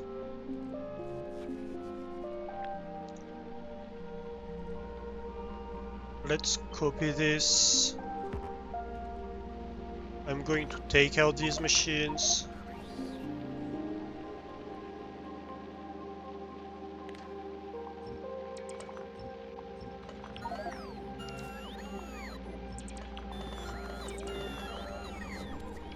Oh, forgot this one.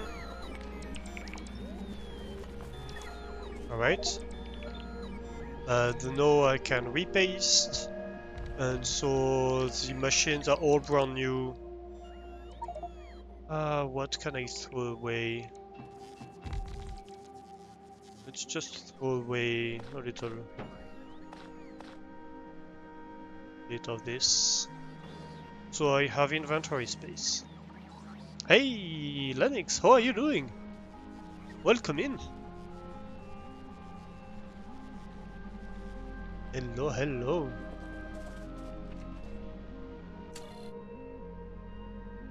Okay, so let's restart the whole thing. So right now, wait, why does this have help? Oh, yeah, I know why. Because it's being fed by these. That makes sense, actually. Never mind.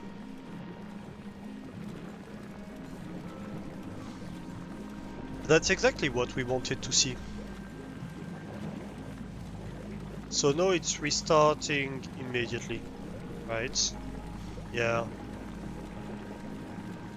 There we go, first production. And this goes as well, good.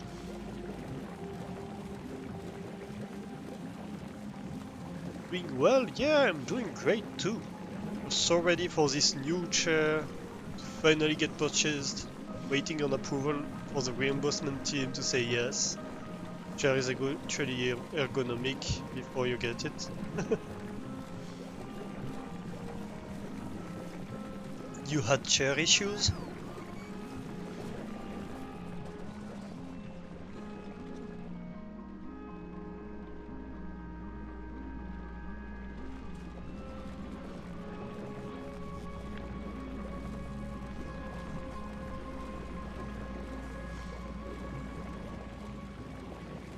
Yeah, it can be very annoying when you like have to work on a chair that's not good.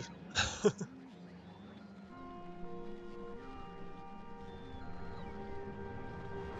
can be extremely annoying. Sure.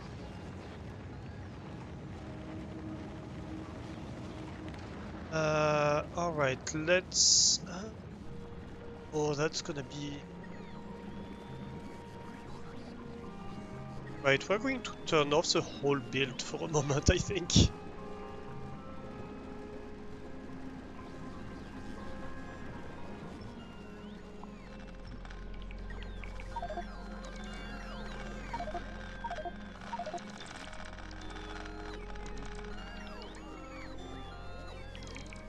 Bear with me, bots.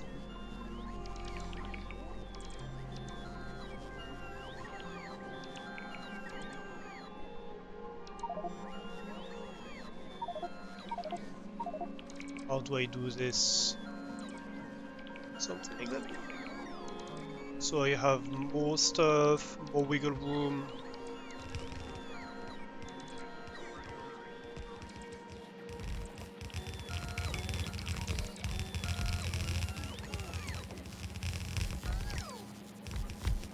Um, how does this work? Wait a minute.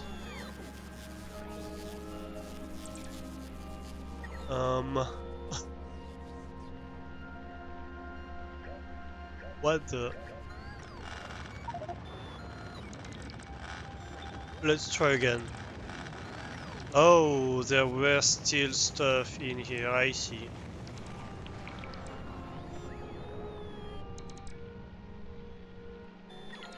Right, let's do that then.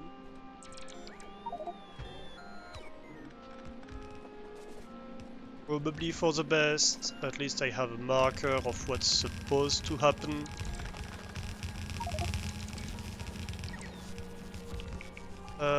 What is this mess?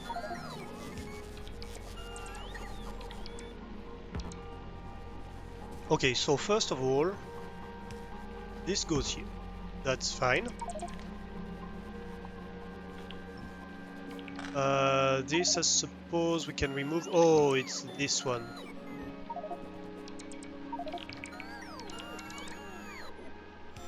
Here we go. And then this goes up.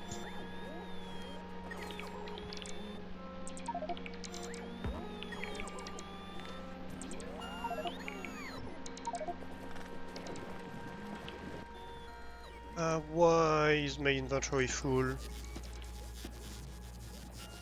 Please don't be full inventory. That helps.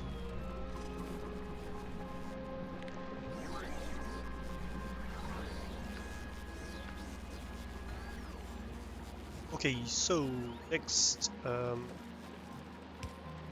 next is something like this. That's my output. I guess this could move a little bit. So Maybe this is better. Just to keep things working as they were. The input though. Okay, so that's not bad. Where is this going though?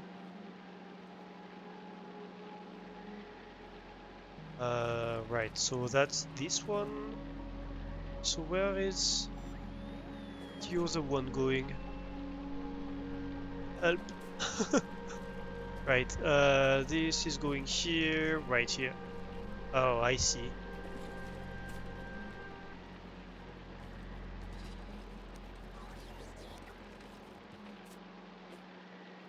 See, so this should go. Dang it.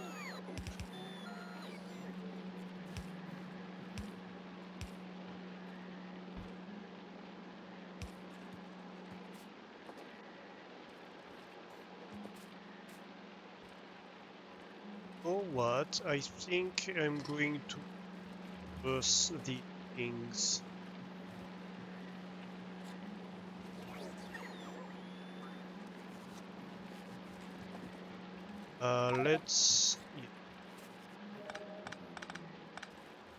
Let's rework that input. So we have one right here and we have one right here, right? I could do it so it's like that.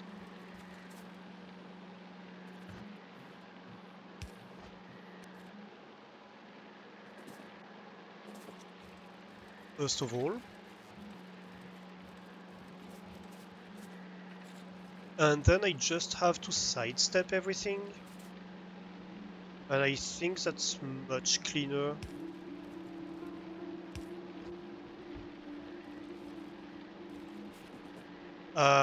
But this is supposed to be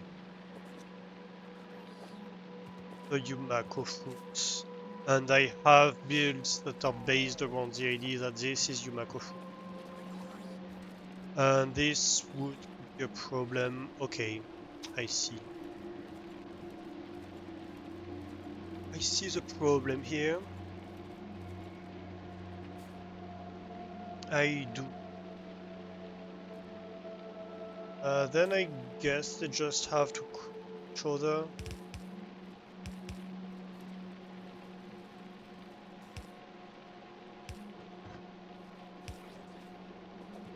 Like this.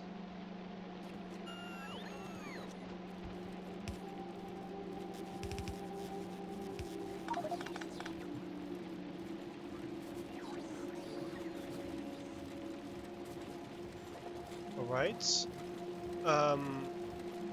And of course,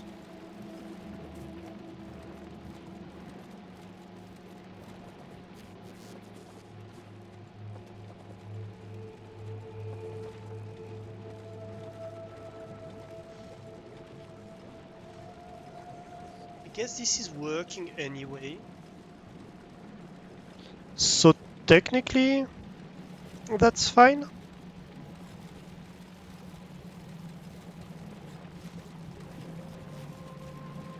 Yeah, I guess. Because I never want this not working.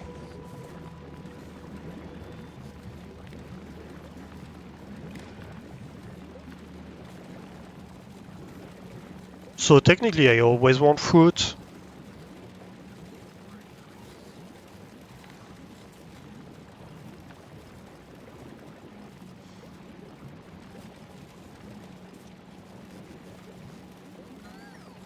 I could have the same system, but why bother?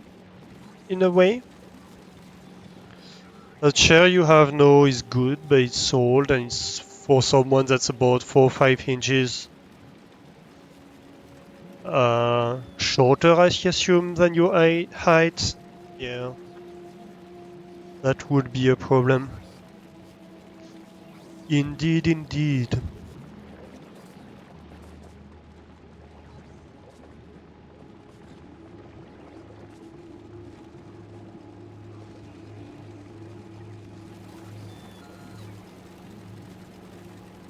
Okay, we are doing good.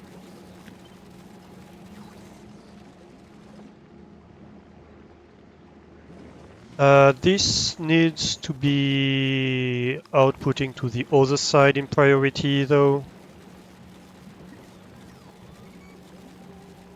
We always want this fed.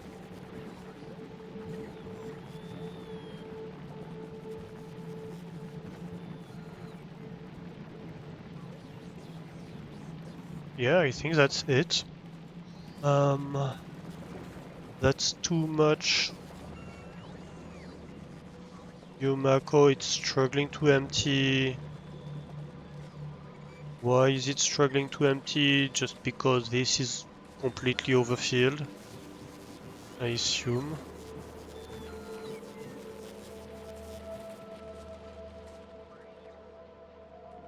Yeah.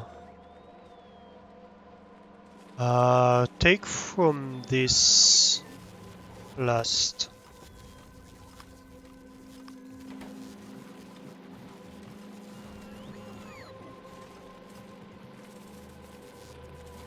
The other builds obviously need to have priority on this.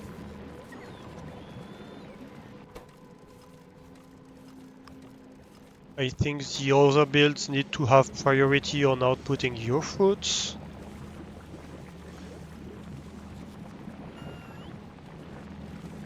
If fruits age a little bit in here, it's not so much of a drama. I guess it is if everything is chock full of fruits. Um, this is going.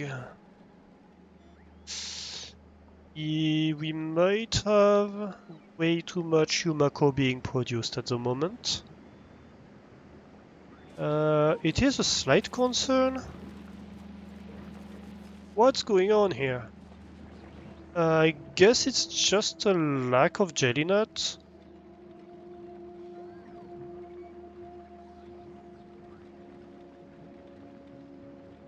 It seems like it's just that. Oh, we might also be consuming not enough stuff. Let's do some Gleba research.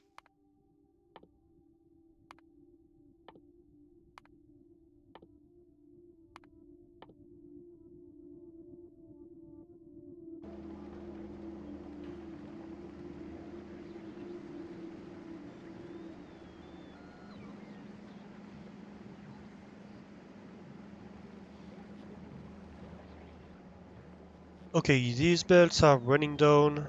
That's good, but this is concerning. Like, we have a full belt of Yumako basically here being produced. And it's just because we don't have jelly nut. Okay, so let's go make more jelly nut production. Is basically what this boils down to. We need more jelly nut production.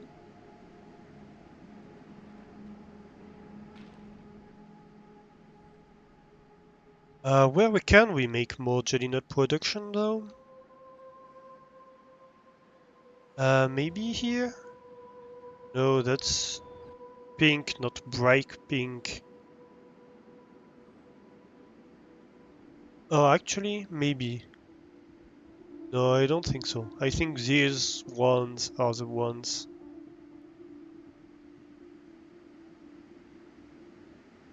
So this maybe? That's not really a full... It's not a big area where we can produce.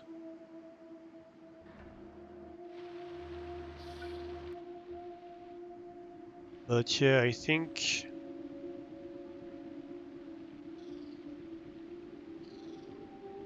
this deep purple stuff is the one we're looking for. This could be a nice spot actually.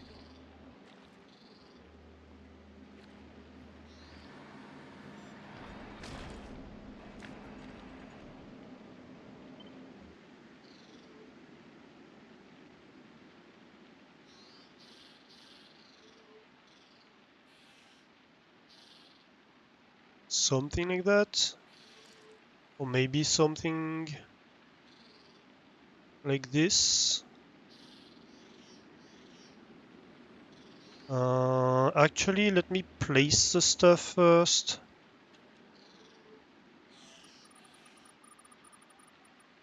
And then we can see what we can do. Okay.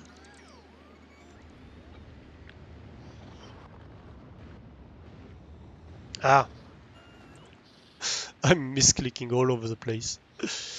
Yeah. Let's do that. Okay.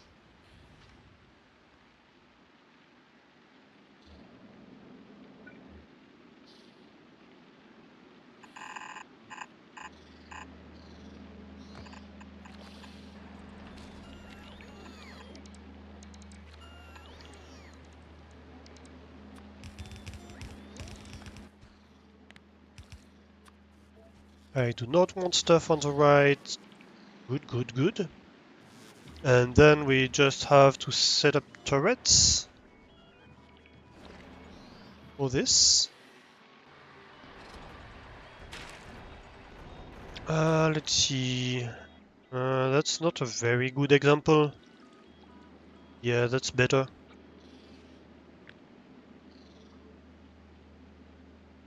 Yeah. So these 4 turrets are the ones being powered by this. So then we just need to build a small perimeter around this. We overlap the zones.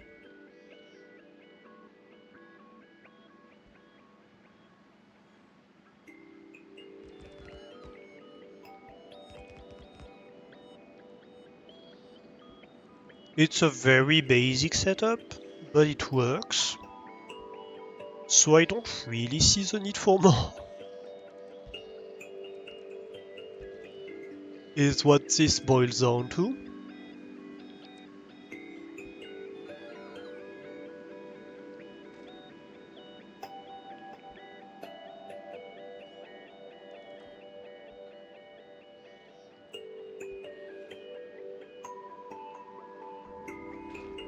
Going to have to move over there.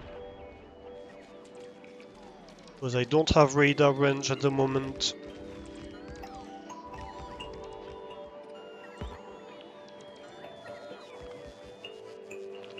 And then I need to tweak a little bit the corners. Let's go in map mode actually. It's easier to tweak from map mode.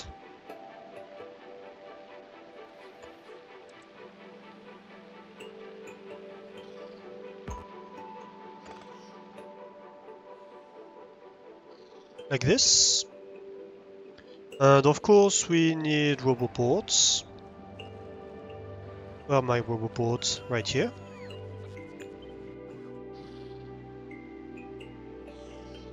Oh, let's see.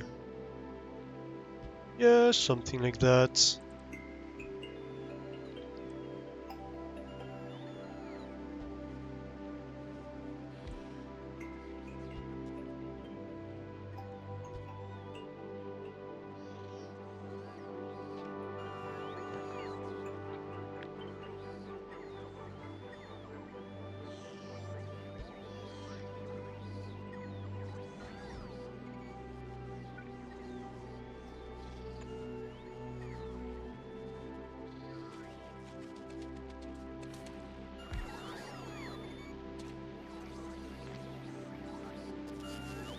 Okay, boats are on the way here. What else? I might need a power pole to power all that. And I might need ammo. Somewhere in this loop. Ideally closest to the base. And basically that's it.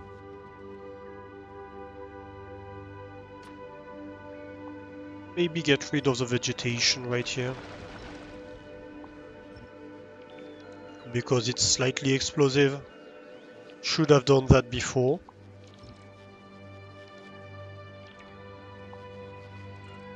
When I say slightly explosive, I mean highly explosive. Alright, mates, make the boats angry. And I want jelly nut soil, and I don't have jelly nut soil.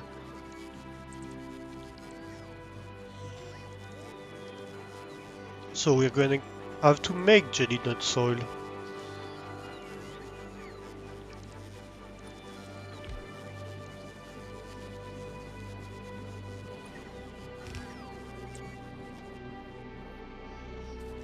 Okay, at least that's the infrastructure made.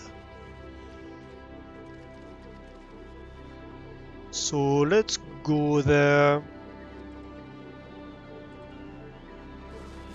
By the way, how are we doing on the seeds? Yeah, the number of seeds that need to burn has gone down significantly.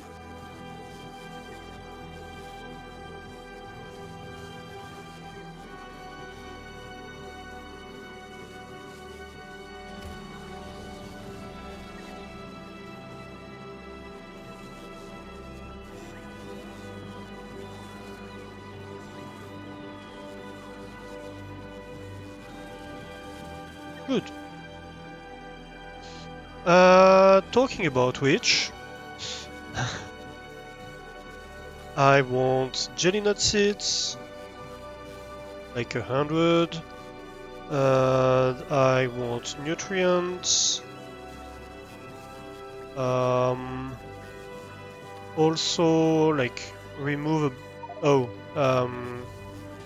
yeah. Also want landfill. Maybe not 1,000. Maybe not 1,000 of that too. And maybe only 10 of those.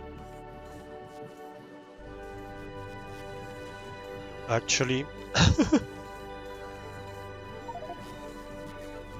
Okay, we good? We good. What do I need? Nutrients. Right.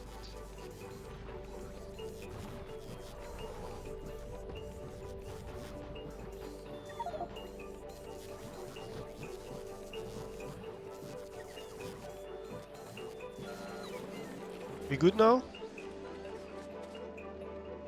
Not really. I need many more nutrients. I guess we're taking it off the belt. Right.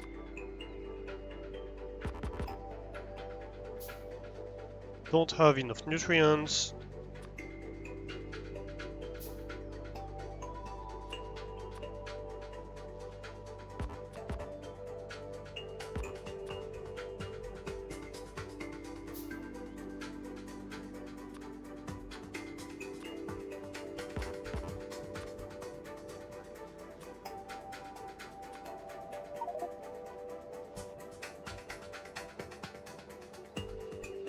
I guess that's it for now.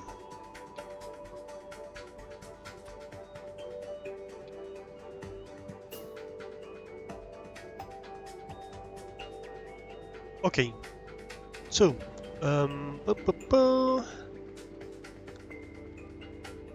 let's go have a look at the jelly nut. EP. And that's not enough. That's not enough. I guess we go back to making more jelly nut soil.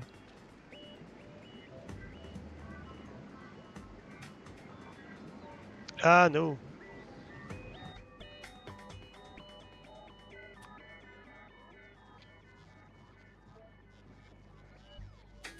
So, about that.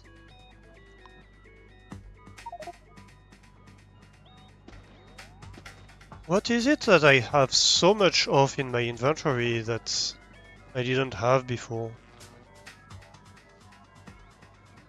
I'm not certain. Anyway.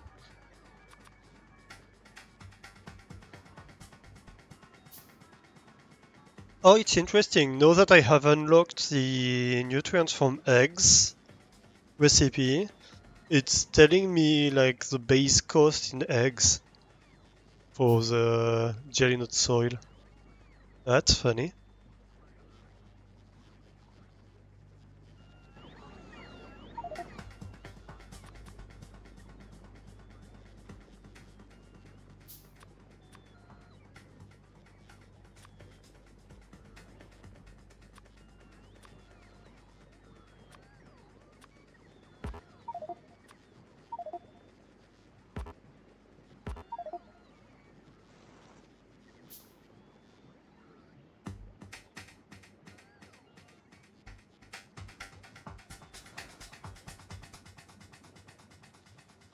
Hmm.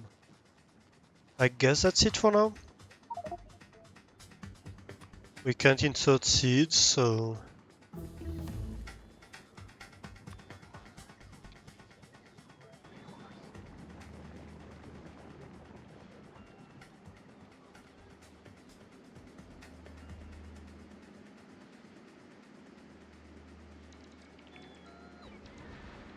yay.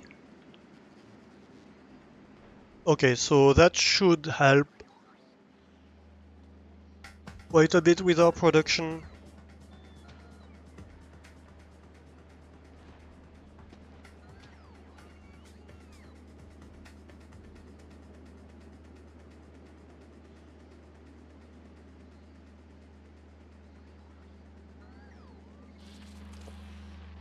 Could this work here? Yeah, I guess it could.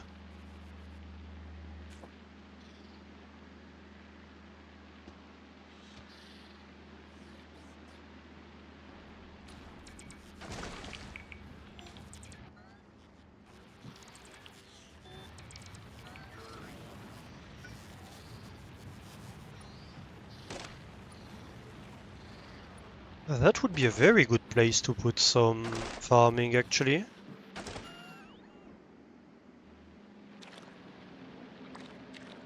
Let's do that.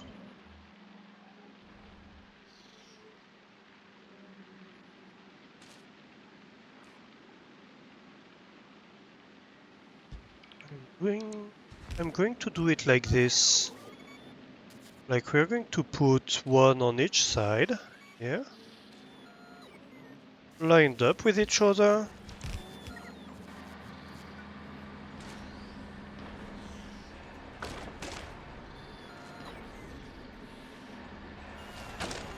Yes.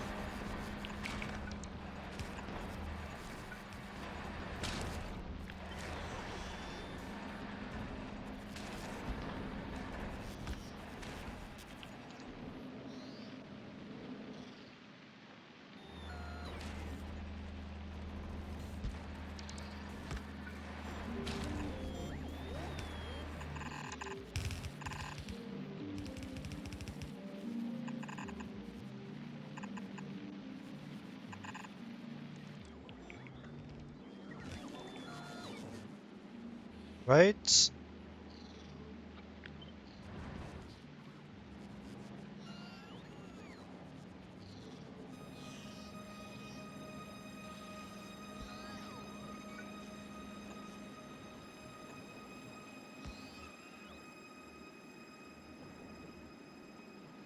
And then we probably need to defend it better.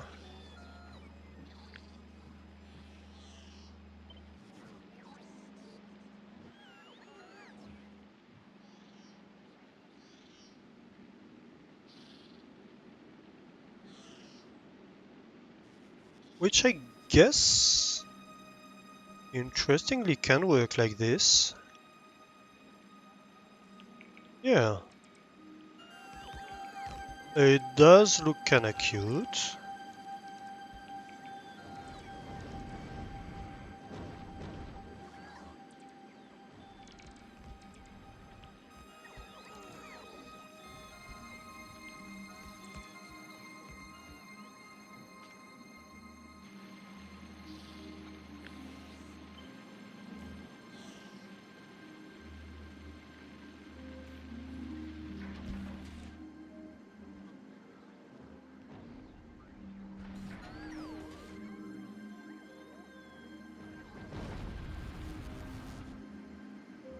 Alright, and so obviously that means I need much more soil. How much more soil do I need? 300.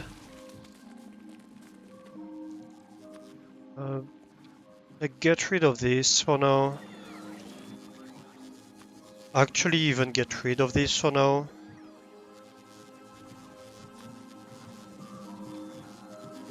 That way the bots are gonna place it for me.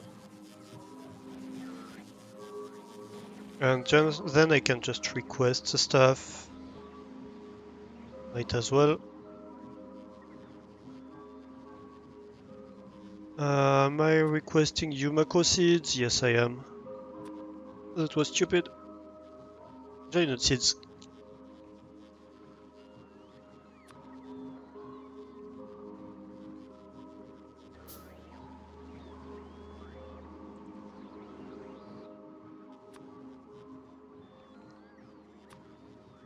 And so now just wait for the bots to bring me all the stuff.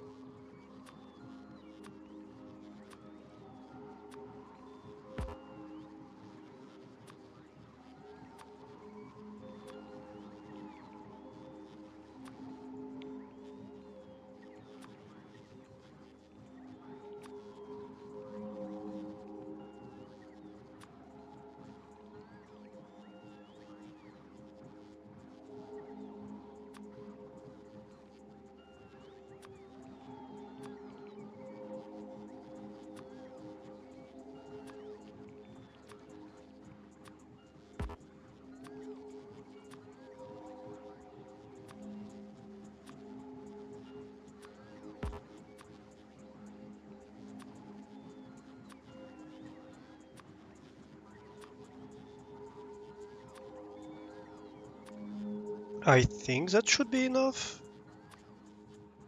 Let's try like that.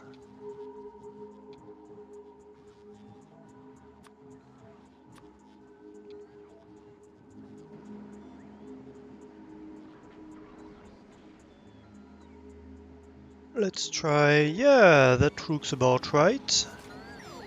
This is all being cultivated. Can we move this up a little bit? Just a tiny bit. Not really. Ah, fair enough. Although I would still like to see if we can just improve a tiny bit here. Yeah, just like that. Because that's two more spots that you can go.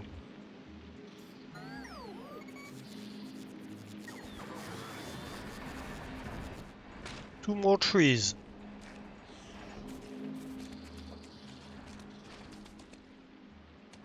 Perfect.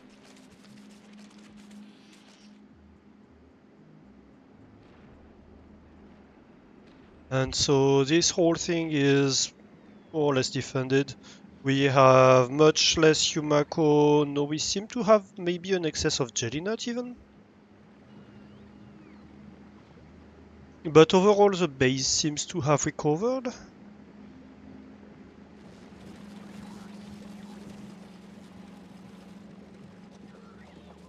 Yeah, no, overall we have a demand for Yumako.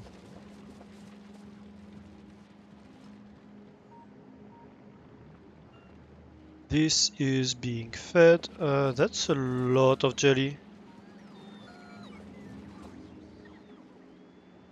That's good. That's making its way down here.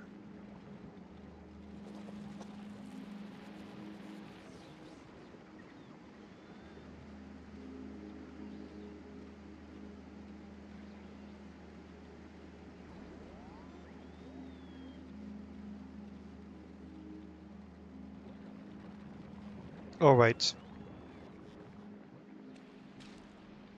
That's okay.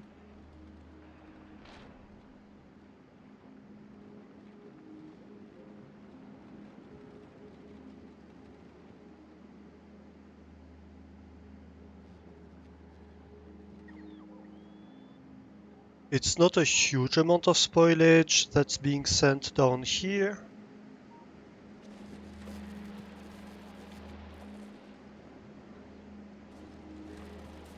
I guess it's gonna depend on the time of day a little bit. But hey, this whole thing seems to be working. So I'm fairly happy with the build here.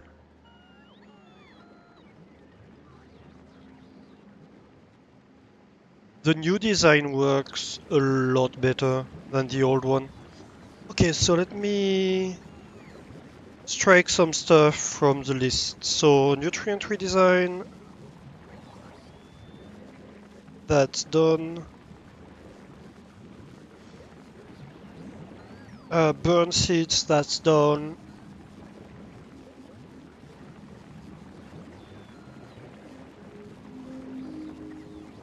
I kinda want to start thinking about either spaceship redesign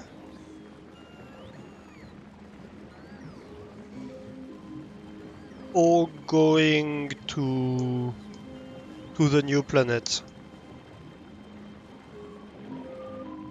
And I might want to just go to the new planet actually.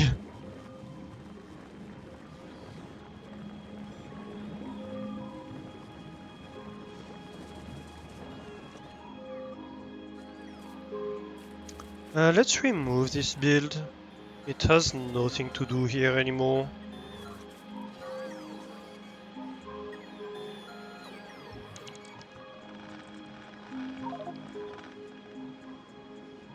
Yeah.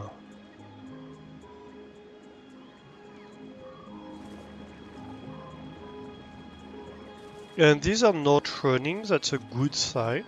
That's a good thing.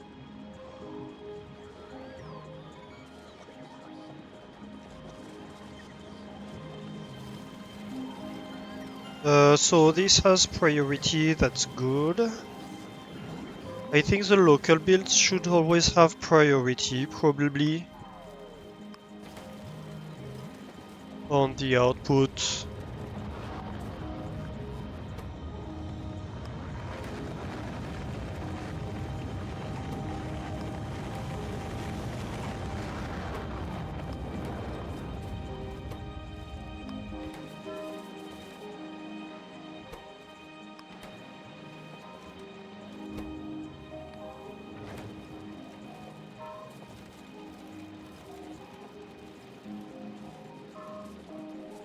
And that's gonna be the same for fruit.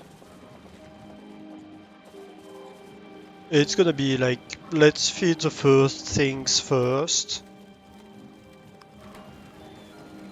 And then we see. It's always confusing here that like you have to click left for the arrow to go right.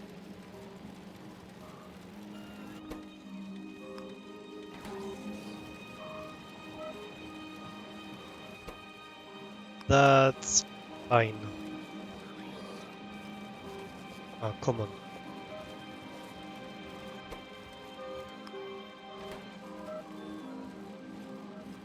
Wait, no, that's reversed for this one. Forgot about that. Yep. And then it's all left. Oh, wait. Wrong thing.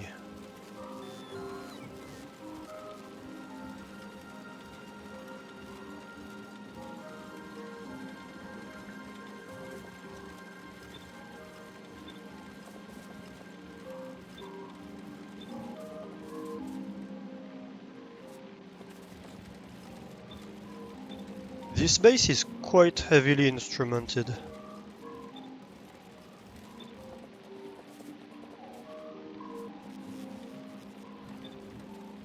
And finally, we go like this.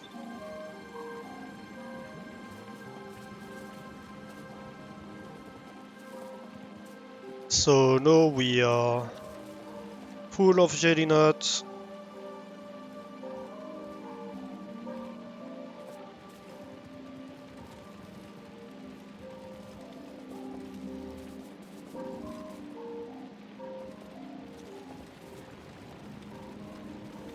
Yeah, that's nice.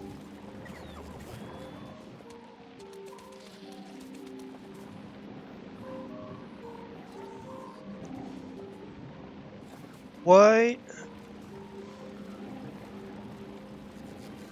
Oh, because it's not a green belt of consumption.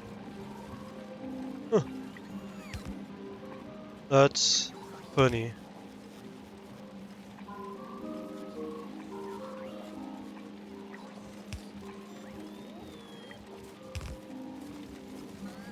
Oh.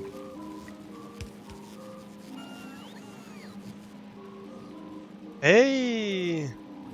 Sahidwe the Domini? Is that correct? Hey there, perfect, the mouse person is on the planet I need to go to, but can be asked. I actually really like this planet. I'm about done with it, because I've been here for a while. But honestly, it's a very fun, very different puzzle. It's extremely different from everything else that Factorio traditionally has to offer. And yeah, I really enjoyed it.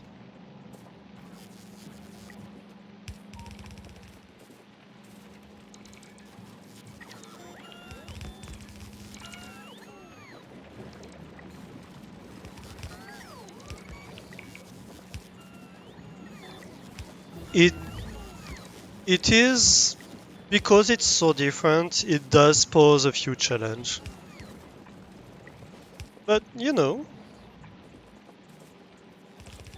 that's part of the fun of it, isn't it?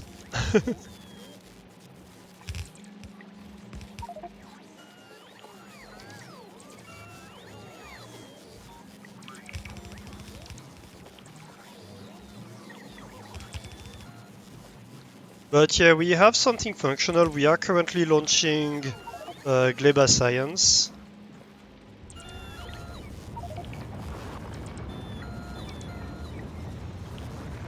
And as you can see, we have a lot of automation going on here.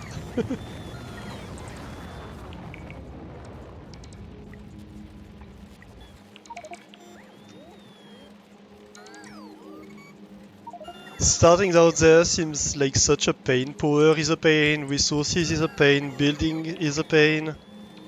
Went back to Nevis and set up a full factory so you can just order everything you need to start out there.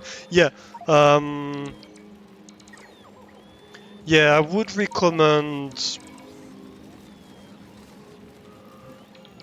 like as a general rule, setting stuff up so you can just order a few buildings and have everything just delivered for you. That's for sure. Um, if only for the convenience of it.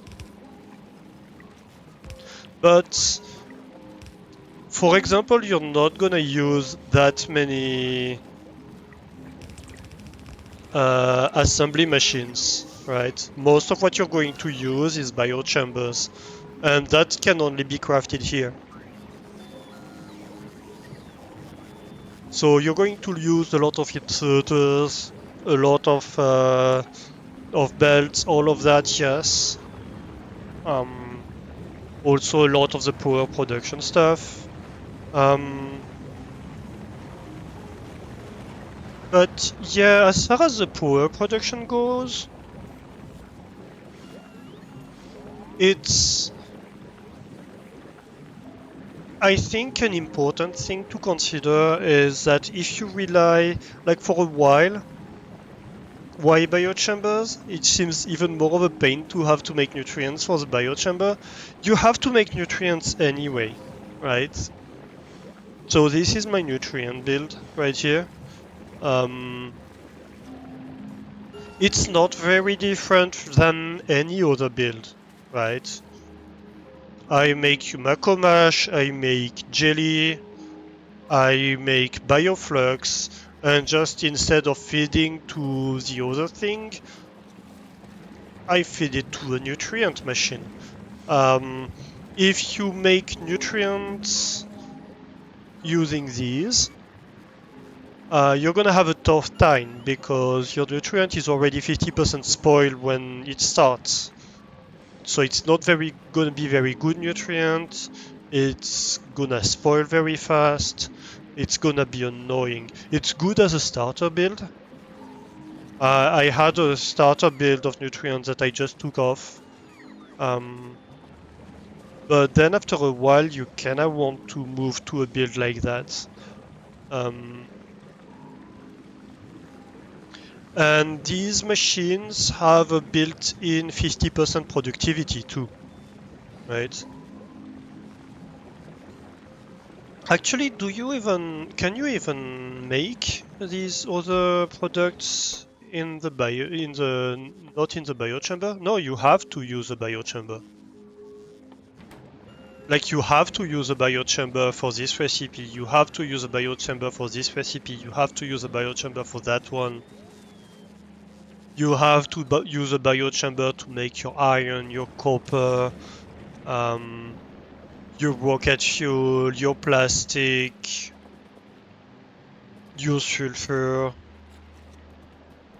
your research, of course. Like you have to make biochambers, so you have to make nutrients. And if you make everything using biochambers and you have all your builds need nutrients, why would you go for the bad nutrient build? You know? That's kind of my reasoning for it, at least. Um, like at some point you need a lot of nutrient, and this is very efficient. Like this build produces 2 green belts of nutrients. That's a lot of nutrients. I had to start making green belts for this planet because my blue belts weren't fast enough to to make the builds run fully. Even with just 2 biochambers making nutrients, like one biochamber is a green belt, so without any module, without anything, it's just that fast. This produces 60 per second.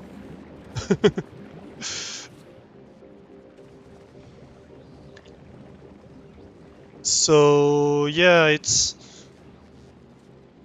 it's not a ton of machines. Like this build of nutrients feeds 90% of my factories. The only point where I needed to make more than this was when I started doing science, because I have a fairly large science build. I have basically what I'm trying to do is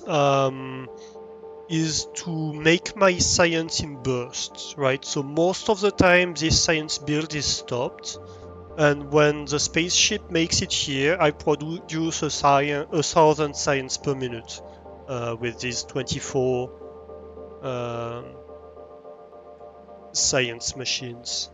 And so to feed that, I need 60 machines making pentapod eggs.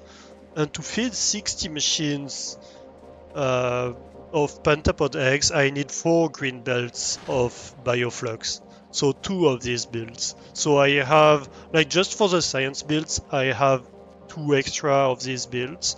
But otherwise, the rest of the base just runs on one nutrient build, and that's enough. That's actually more than enough. Most of the time, I'm throwing away some. As for power, so what I did at the very start was I brought solar panels and I slapped down a bunch of solar panels. And then afterwards, what I'm doing is I'm burning stuff, right? So I have these four burnt spoilage builds. So you take spoilage, which you're gonna get. You're gonna get a lot of spoilage, right?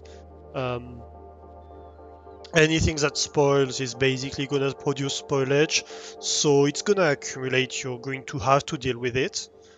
What you can do, first thing you can do, is just burn it, right? And so you have a heating tower, you burn your spoilage, you slap a heat exchanger or two. A heating tower feeds four heat exchangers, and then you slap steam turbines. And first of all, you can burn your spoilage like that. Then what you can do is transform your spoilage into a more energy dense form with burnt spoilage. And so you just take spoilage and you make carbon with it. And so each of these builds here can make, I don't remember how much, but yeah, I think half a green belt of of carbon. So obviously I don't have enough at the output. But anyway, yeah. And then I just feed this into here. And so here I have a system, I use a bit of logic once again, where I say I want to keep 100,000 spoilage in my base, because there are some builds that use spoilage. And if you have anywhere near, well, if you have any more than 100,000 spoilage, you just burn it. And the heating towers can burn it no matter what. So if you don't need the power, they will burn stuff anyway, if you give them stuff to burn. And so if I have stuff that I want to get rid of, I just burn it.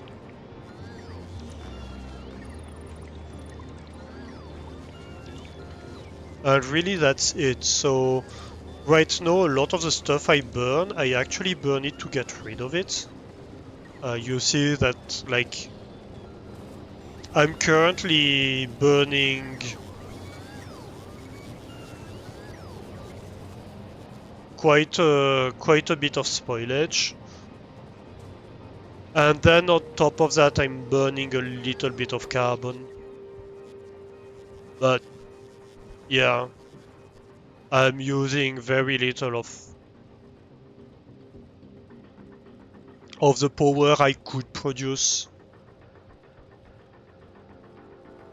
You can have a space platform dropping down carbon too if you want, yeah. Solar panels are a good starting solution because usually you have a lot of solar panels that you have produced for Novis.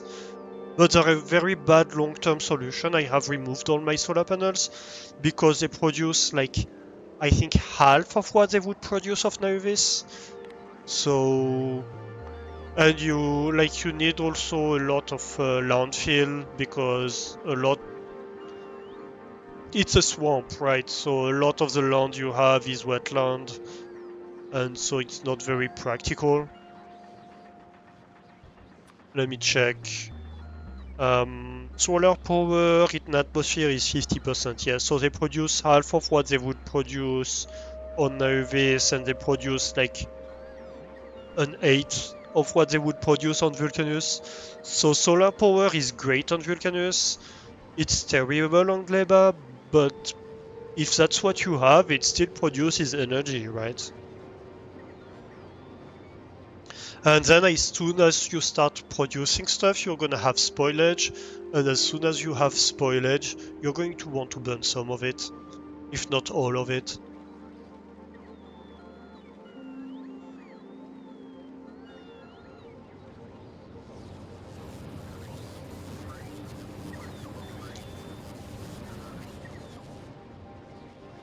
Also try to avoid using a lot of bots if you can. because actually I might want to consider deactivating that. I don't think it's useful to activate it right now. It's just using power. So yeah, bots cost a lot of power. And so at the start of this planet, I was using bots for everything. And at some point I reached a point where like my bot power usage was like, 45 megawatts was basically all my power usage. And so my base came crashing down because of it.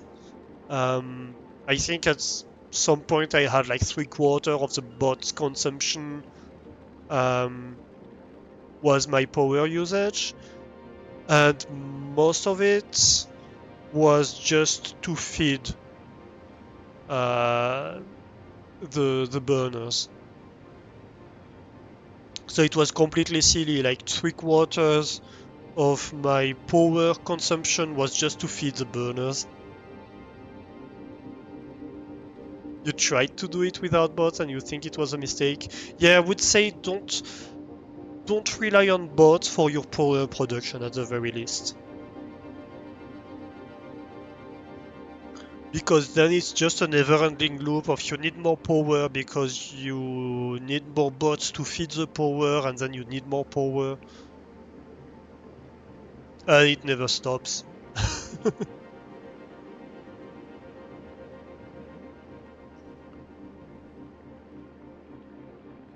And the other thing would be like if you can process something, process it as much as you can. Because more items is more spoilage and more spoilage is more power. So like you see like this Yumako mash line and this jelly line is like, yeah, that's inefficient.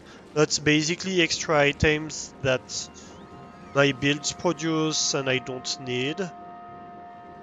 Maybe I should consider doing something else with them.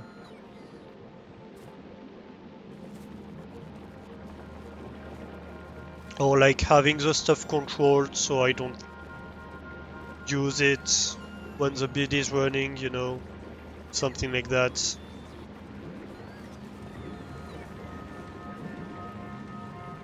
Like maybe do I even need that line? Is basically the question here. Help. Hey, go away. Let me alone. Why do I have so many blue belts? I don't use blue belts anymore.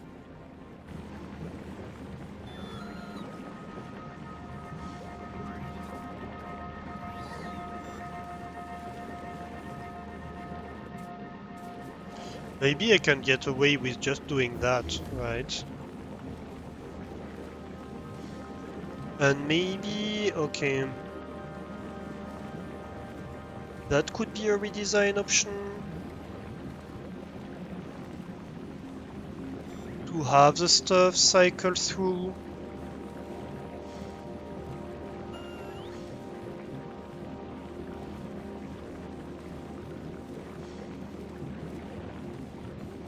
This build is old, and I think there are mistakes with it, probably.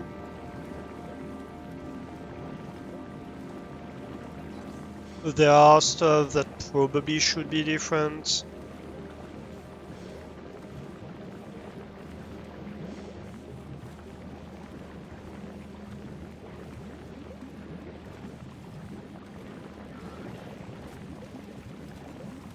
And I just redesigned it. It used to jam up because of this fruit line, so I looped it. And I'm considering doing the same for the jelly and Yumako, because if I remove this output, I'm worried it will jam.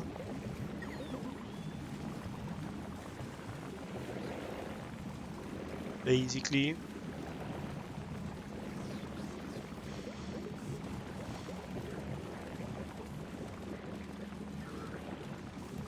So how would I do that? I think I might need to move this whole part of the build, or just to move this left, but yeah, I don't have a lot of space to do that. So I could move this right, and that would solve a lot of my issues. Yeah, I think we're going to do that. Okay.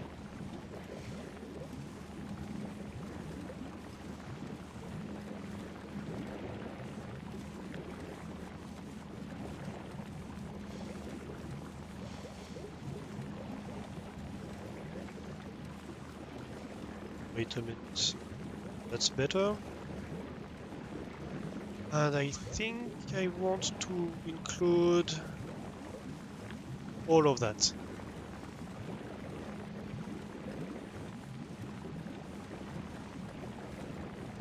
Yep. This whole thing moves right by one.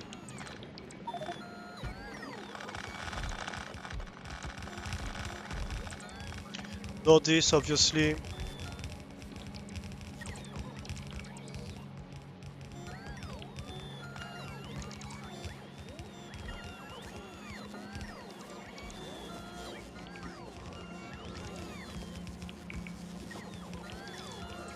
Be good.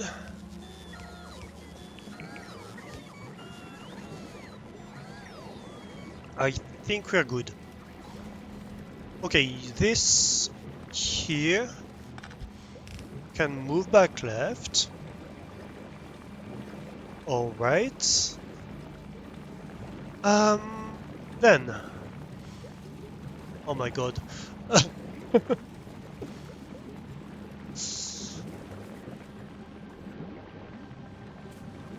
How do I jump back?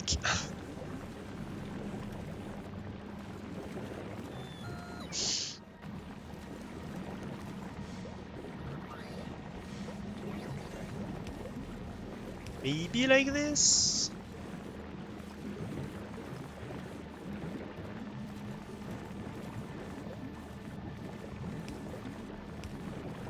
No, no, no.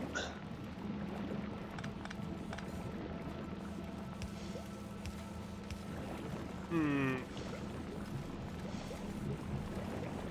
Okay, so the idea here is I want this to loop back here. Oh, I have an idea. No, no, that's a bad idea. That wouldn't work. Or, no.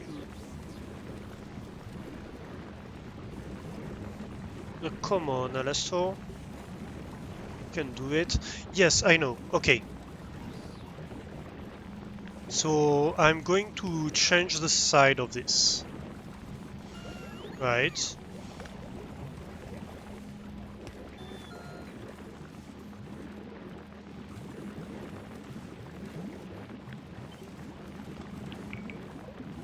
Vertical flip. Okay, so that can just jump under or something like that. I don't really care what the waistline... Oh. Yeah, that's fine.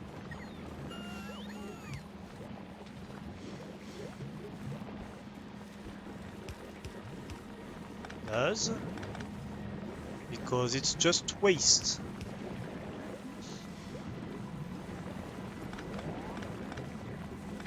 You get removed. So that makes things even easier, because that was the old jelly output. Alright. And then you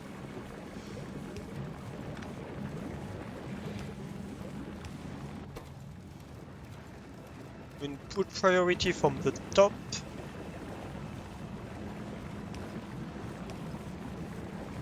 Yay!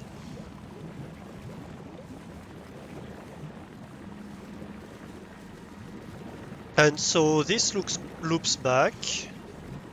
And so this means these will just turn here until it's spoiled. And then the spoilage gets shut out right here. And since this build never wants to stop, we never need really to empty it. And even if we stopped it, we could just wait for stuff to spoil in here. Okay, that's great.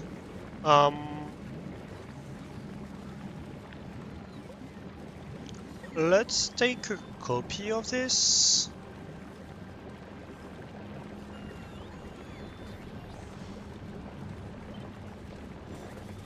And then we can just modify the two other ones. And that's gonna be most of the Yumako and jelly production that's gonna go away here. Because like this build is a big culprit of it. Because it massively overproduces this stuff.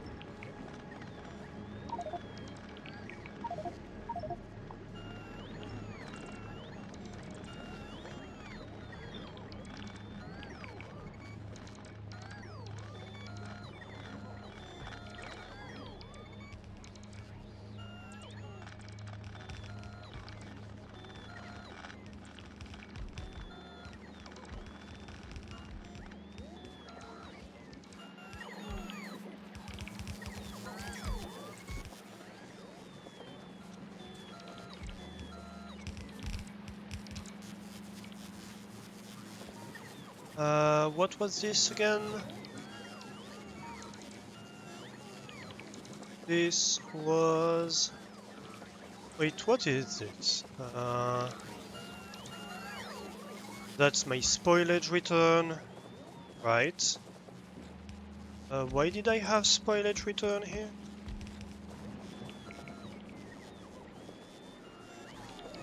Oh yes, there is a spoilage return, sorry.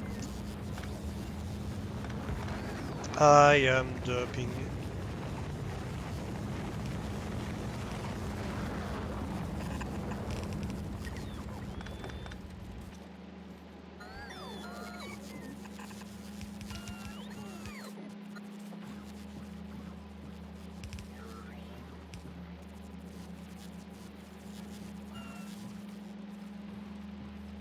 Where is... Come on, a merger.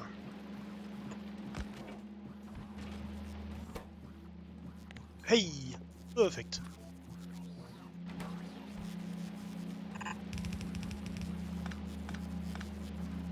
Right. Oh wait. Dang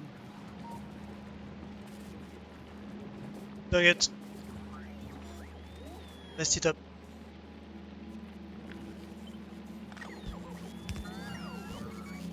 It's okay, I can fix things. It's not that much of a problem.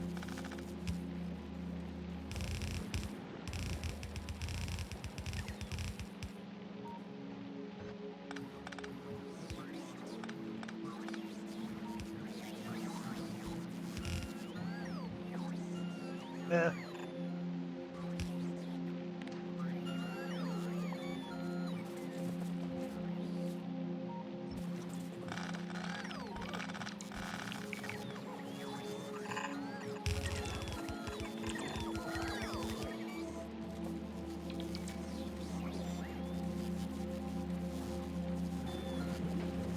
We go.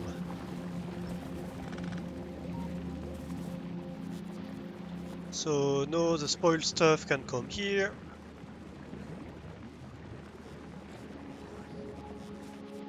Oh, we do need spoilage to go down there.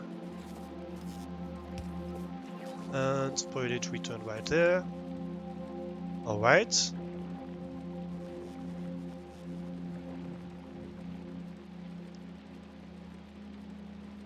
I think we're good.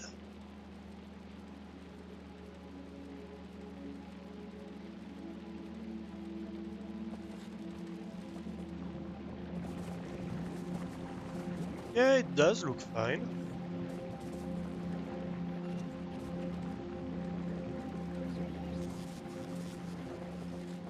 This is working. Why isn't this working? Oh.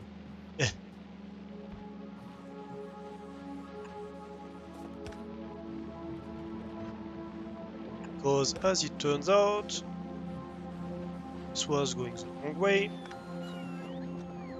Alright, so this should restart. Here we go.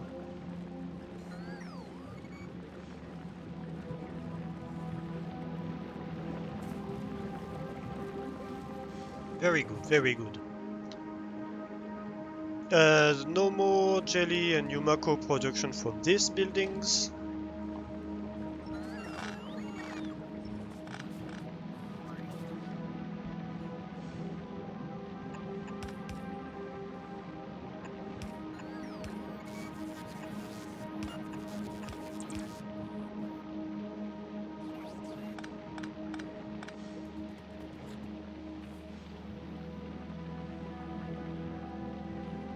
No more jelly and Yumako production from these buildings.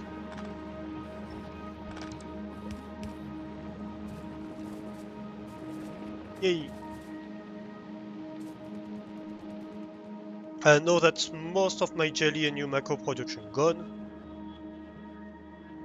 And once again, it's better to process jelly and Yumako in nutrient if I can, than processing it into jelly mash and Yumako, no, in Yumako mash and jelly, and just leaving it waste like this. So no, if I can use it, I will use it. And if not, it's gonna spoil, but that's okay, right?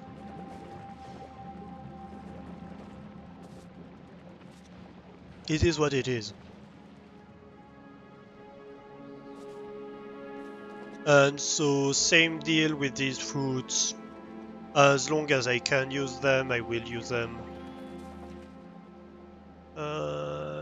Is this okay? It seems to be okay. We are not asking for fruits or anything, so that seems about right.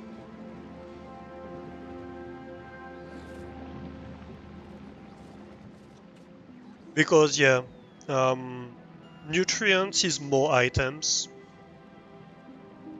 Maybe we'll go to Vulcanus before Gleba. I think that's a good idea. Vulcanus builds are less involved. And the green belts help a lot on Gleba. Not early game, right? When you arrive at Gleba, having green belts is kinda useless because you just want to start producing something. Whatever it is. But once you're installed, you are going to need green belts for these builds. At least if you want to optimize them. I guess you could run them unoptimized and that's fine. That's a perfectly fine choice. It's just I assume you're going to want to optimize them, and in this case you are going to struggle if you don't have green belts. Because like a particularity of these builds is that you have a lot of inputs and outputs, right? If I go pick maybe not these, like this for example. I want a jelly input, I want a bioflux input, I want a nutrient input, I want a water input, I want a rocket fuel output, I want a waste output. So like you have one more output per building plus one more input per building because your power is an item and it's not just, oh, I have electricity. So like just A machine that takes one ingredient, processes it into one thing, already has two inputs, two outputs. Because stuff might rot in the building, you're going to want the nutrient. So you have 4 inserters just for simple transformation. Now if you need to mix something, if you have several ingredients, then you add another input per ingredient. It becomes a lot of input and output very soon, very early.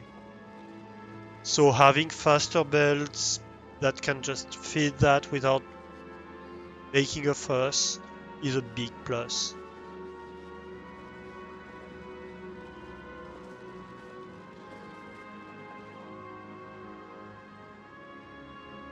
Okay.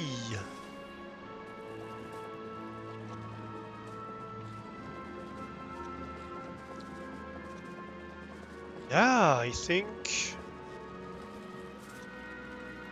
that works. Like you see here, I have stuff spoiling on the belt as soon as the belt is stopped. So you need to sort out the spoiled stuff. It's a bit involved, and I do like it. I do like that it's a bit involved. It gives you fun puzzles. Because so, like the very big difference with all the other builds is that you need to process stuff just in time, right? You can't have stuff that's static on the belt. If you have a belt that doesn't move, you have stuff that's gonna spoil. So here I have a belt of stuff that doesn't move, it's probably gonna spoil.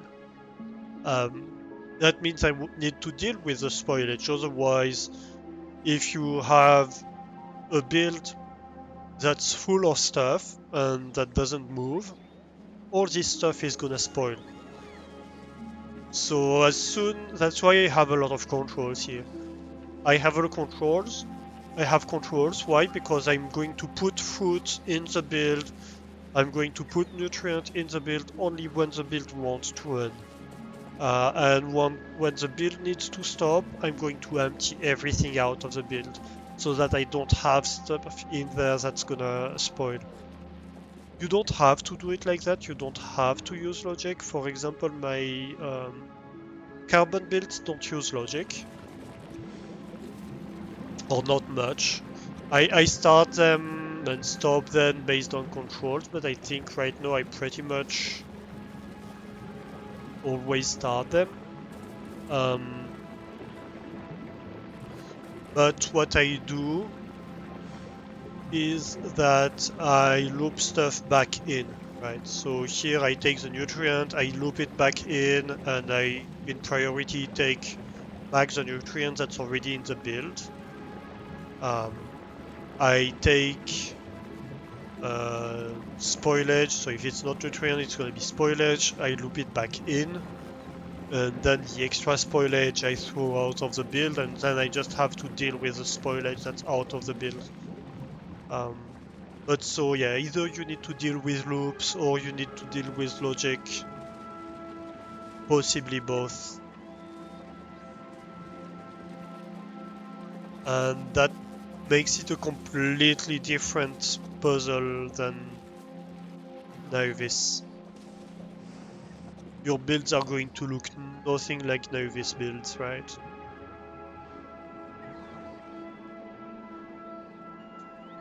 Depends on the stuff. For example, this is just a build I copy-pasted from Vulcanus. That's just a build I designed on Vulcanus and I copy-pasted it here. It's a bit power hungry because the foundries are power hungry. Um, but for stuff that doesn't spoil, you don't need to invent anything new. You already have the builds, you slap them down and that's it.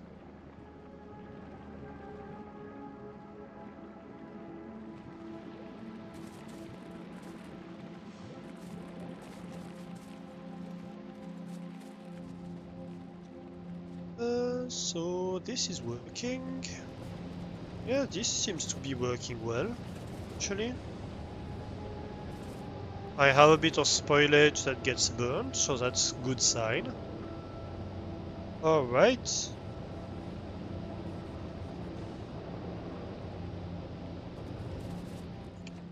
Shall we start going to Fulgora?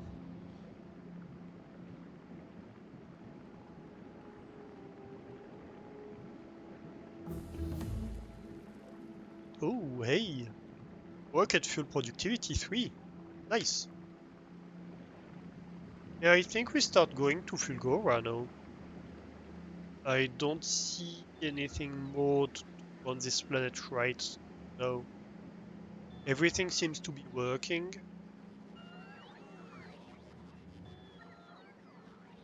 We have the fruit we need. We even have more than the fruit we need.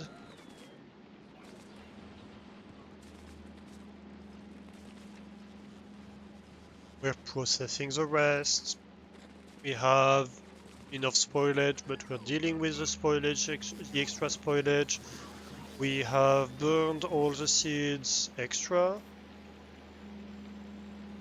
Yep.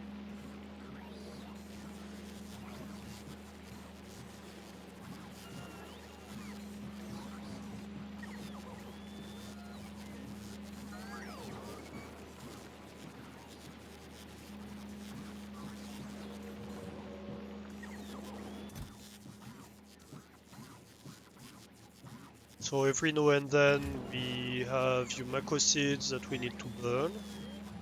For some reason we seem to have a deficit of the jelly seeds. I'm not exactly sure why.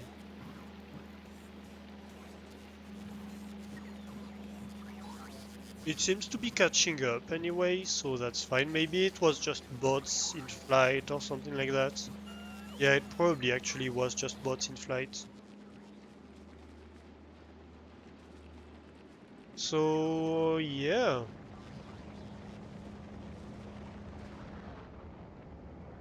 Alright.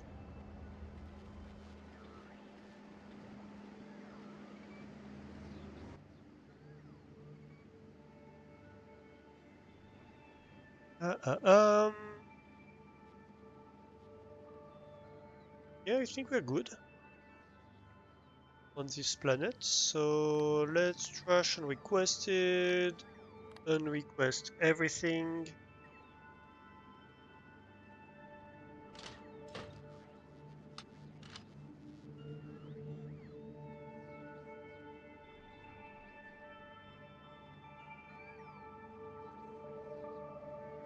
And we're going to go back to Nauvis for now. And we can start making a Fulgora ship, which is gonna have the same basis as the other ones.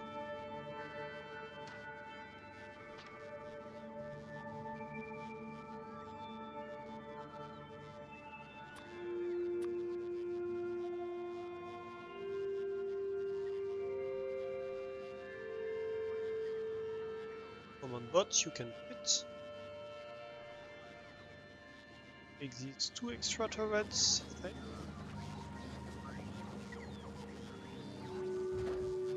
And take me space to the lava cake delivery platform. Yay!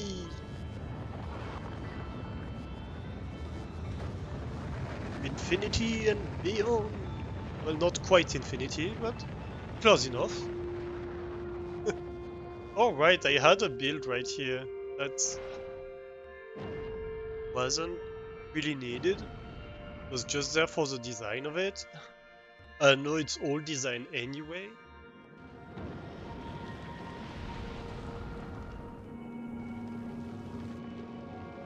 Let me just have a look at it.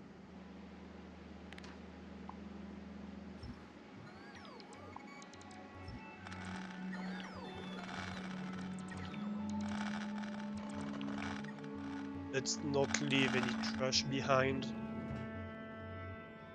And we go to this.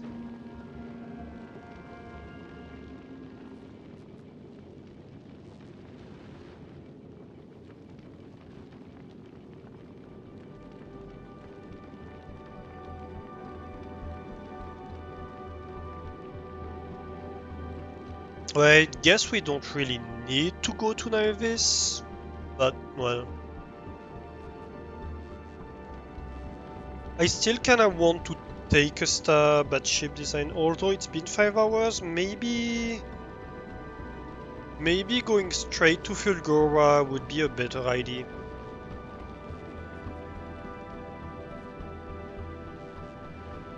That way we can at least start. Yeah, yeah. Let's go straight to Fulgora actually. At the station. Fulgora. Circuit condition. So you don't go.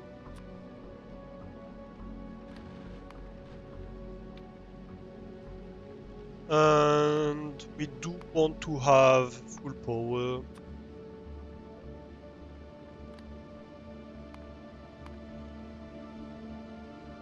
Although I guess since I order it by hand, it doesn't really matter.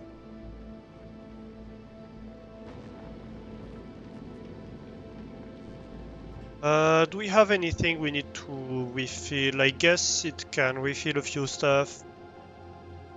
Wouldn't hurt.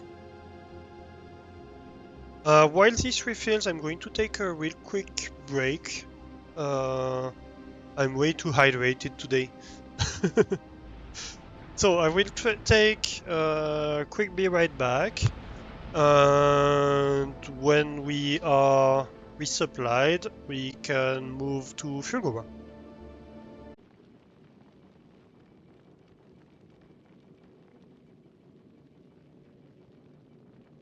Alright, chat, I am back. Hello, hello, we are almost resupplied, so that's good. We want what? A few ammo, a few repair packs, a few gun turrets. But that's about it. Hey, thank you. Sahidra, I guess. How do I pronounce that? Sahidra, I guess. Tell me if that's wrong, but reading your name confuses me a little bit.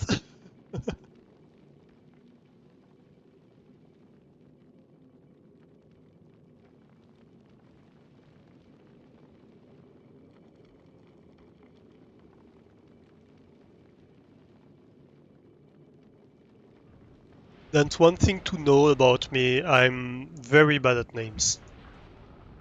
At the best of times. We might need to go by Vulcanus. I'm looking at the green belts.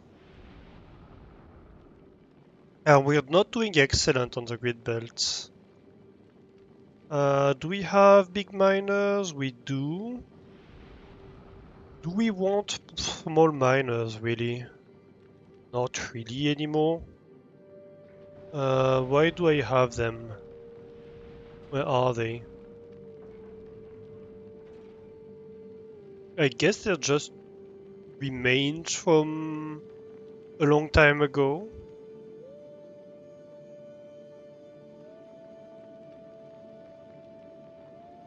Oh, come on. That's the second one today.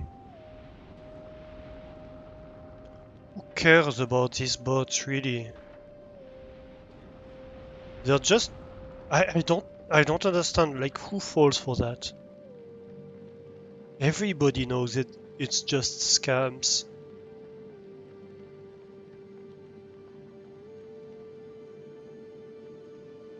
Anyway.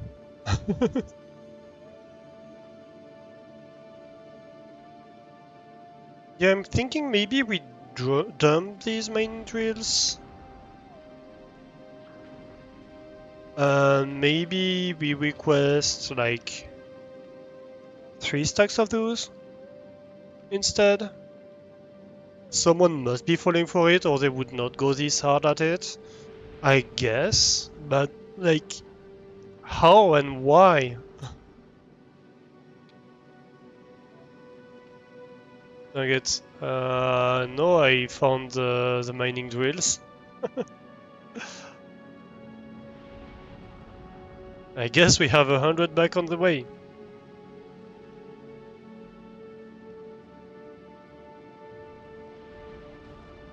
You can't fix stupid, that's true. Unfortunately. I'd love to. That would solve so many problems in the world if we could fix stupid.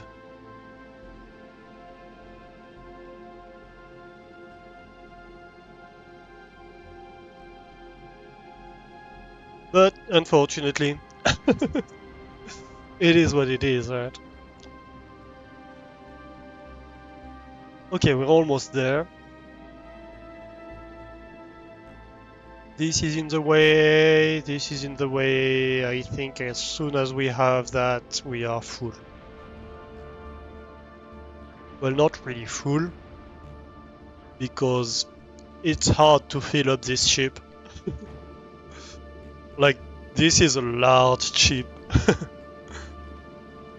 Fairly old tech, but very large.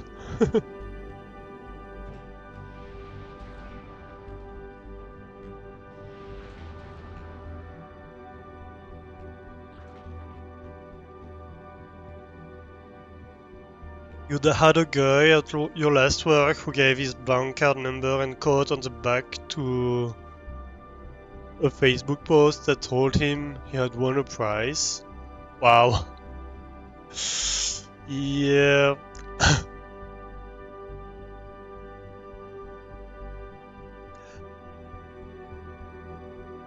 I guess it happens to everybody to have a stupid moment, but that's a bad one.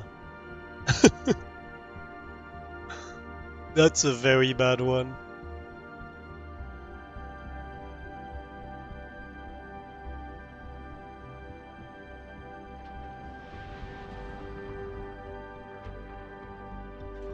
Okay, here we go. We are full, all requests satisfied.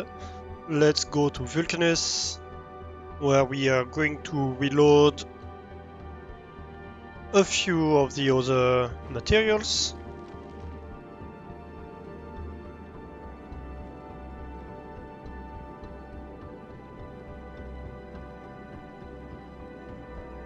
And then it's go time. Hopefully we don't die on the way. That would be bad. I do have worries about power. I think fulgora might be complicated on solar power, probably. Dying is bad indeed. It's often suboptimal.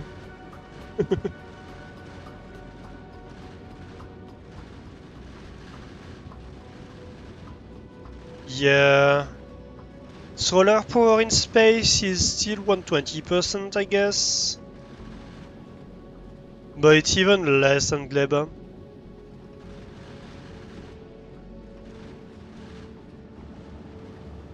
How are we doing on power on this ship?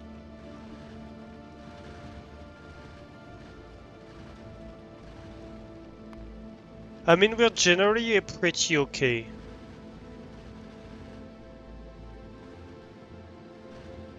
We have quite a lot of power production.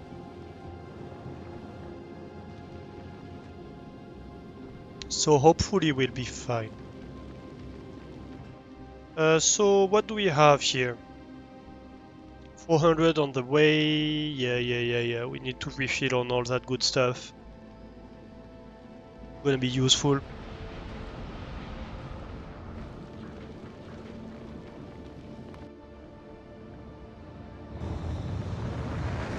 Look at that.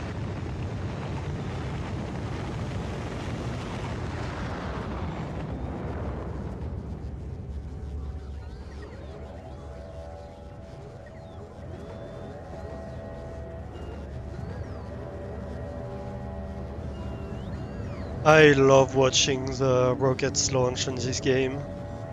Well, not just in this game. I love watching rocket launches in general, but you know.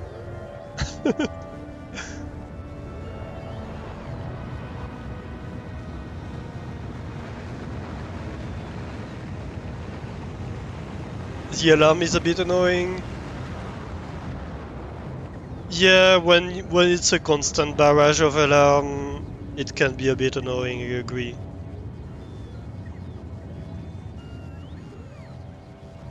At the same time, I get it. Like,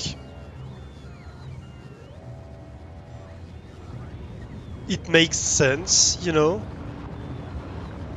But yeah, it's a very noisy part of the build for sure.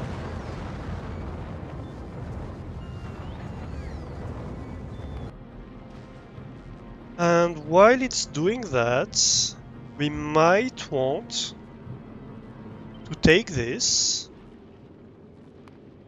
and have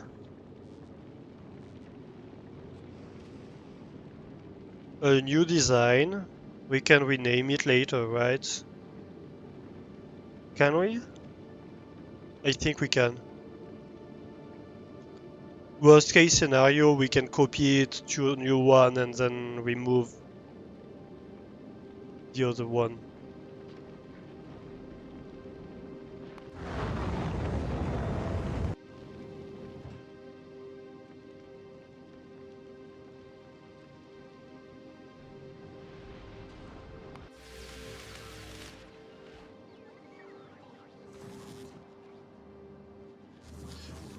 I love watching these too.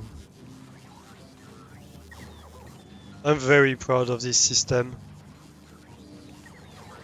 If you haven't seen it, that's my automated crafting system. So I have a list of stuff I need to craft in here, and I'm saying I want all of this to be in the logistics system. And so it's taking a look at each of them one by one. Um, it's writing it.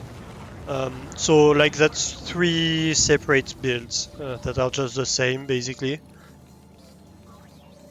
So it's taking a look at them one by one. It's putting it in a memory. It's like, what are the ingredients? Do I have the ingredients available? If not, after a while, it's gonna skip to the next one. If it has the ingredients available, it crafts it, and then it continues until it has enough. And as soon as it has enough, it goes to the next one, etc., etc. It's a very, very nice build.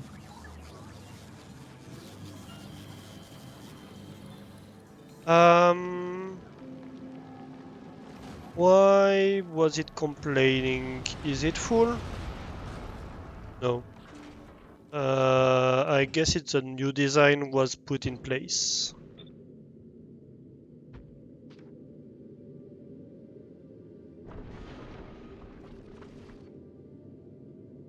So you can build yourself. This is fine. We have 1800 big mining drills on the planet. 15,000 landfill. 12,000 of each underground belts and splitter. 26,000 belts. We have a lot of stuff.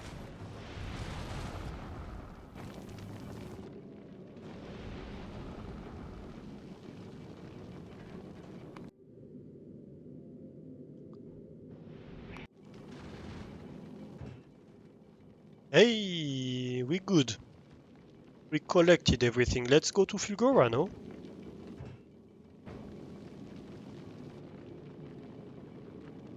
It just took a save, which is probably wise, to be honest. Let me check. Post thrust is here. Just in case, you know.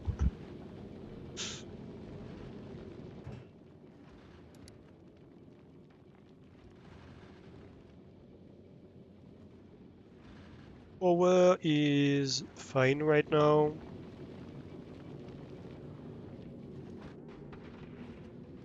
I think it's one of the base planets. We should be relatively fine. But yeah.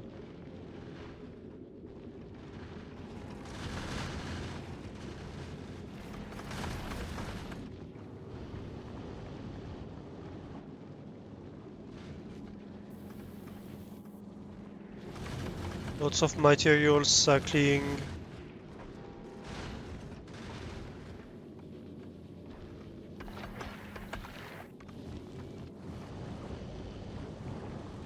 We might need to change the processing part too, to be honest.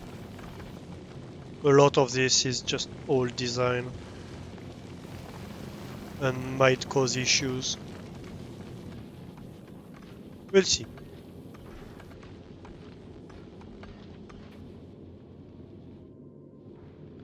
Hey,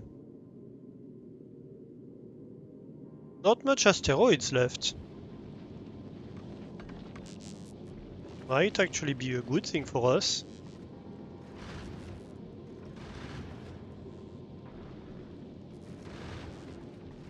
Not much to shoot. Oh, hey, we're back. I guess we were like in the middle of the planets. So now we're in the fulgora zones.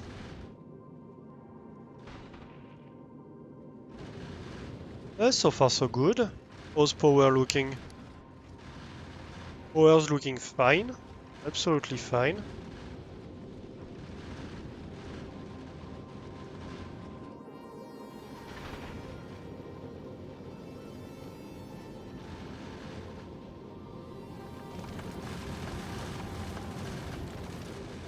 Yes, we still have a deficit of ice.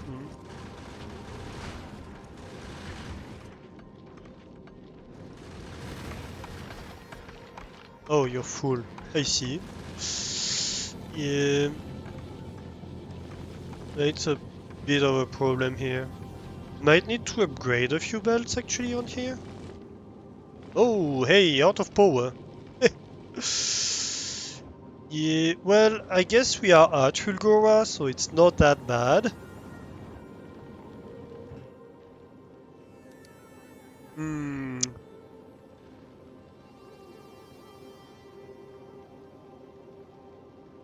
Oh, I'm on 50 hours.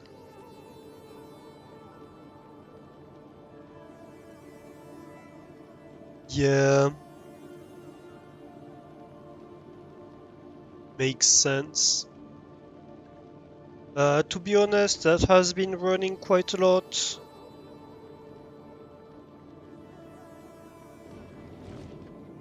Um,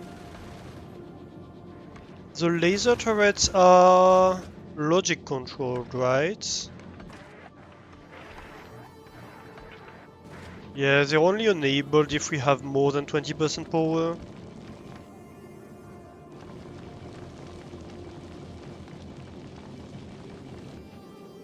So right now they shouldn't be, but we are producing ammo,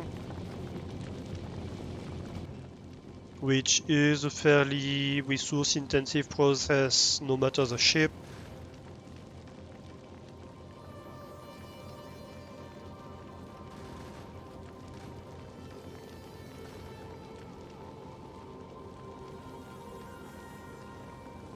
Well, we made it at least.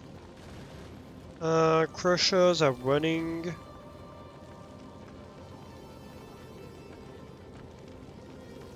Hopefully this is my base consumption, so my hope is that we'll stabilize back to that. You know? And this is below my current production. So I hope we should be fine. Probably not before we have refilled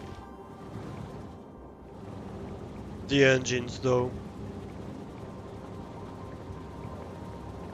I just want to see that the ship is fine.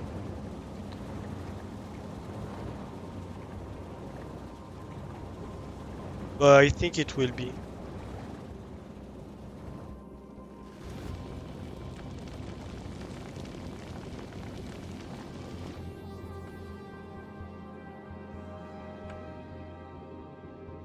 It's not that many chunks around. Yeah.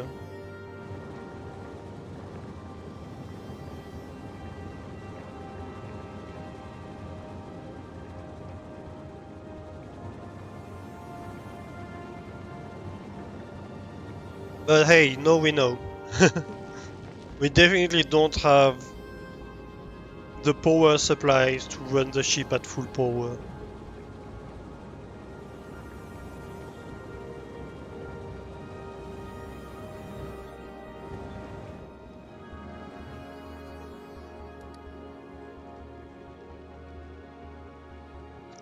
We're like running half speed, it's not that bad, to be honest. Running at half speed, with every system running, I'm fairly happy about that. Yeah, so like, this blue line is the chemical plant's consumption, and that's the most of our consumption, right? So as soon as these chemical plants stop, then we are probably in a very good spot. Or at least a decent one. And we should see that in a minute. Because this is getting full.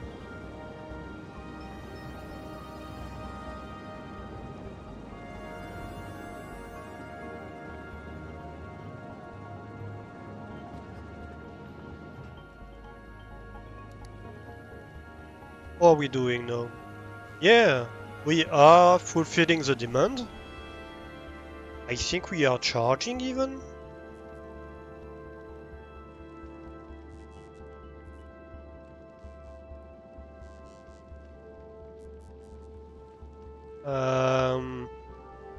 The crushers are going to go a bit hard for a while because they have a lot of stuff to process until they backfill. Still have a bit of water being produced to backfill the water.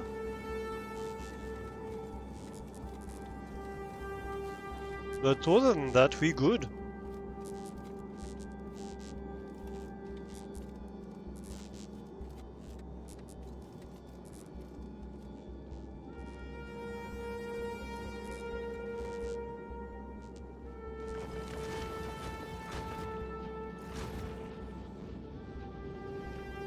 Love it.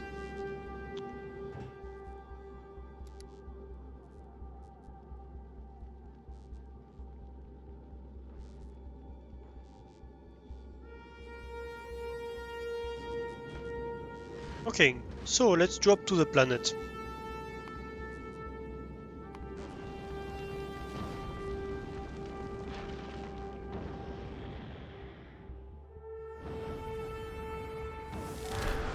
Yay, achievement. Visit Fulgora.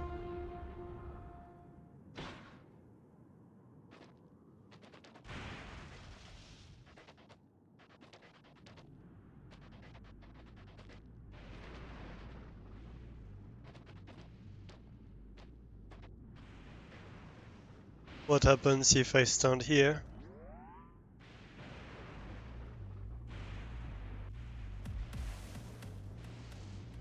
Yeah, I'm fine.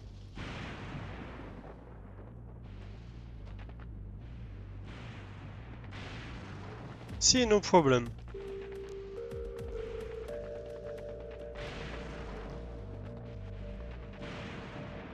Uh-oh.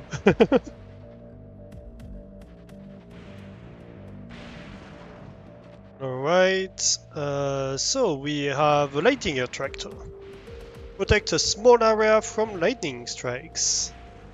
So we are protected in this area. Can we go out of it? Yeah, we can go out of it. So we can go there if we want. And here we are back to a protected area. And we have these fulgora vault ruins that have a lot of resources. No, I've not been here before. No, you're the master and I'm the student. Oh, the turntables. No, this is my first playthrough of Space Age. And I've intentionally, like, avoided looking too much. Obviously, I've read, like, the Friday facts and a lot of that stuff, but yeah. I've avoided looking too deeply into this stuff, so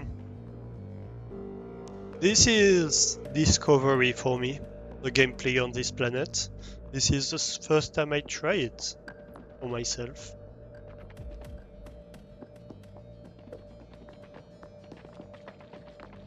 Well, let's see, so we have a tower here.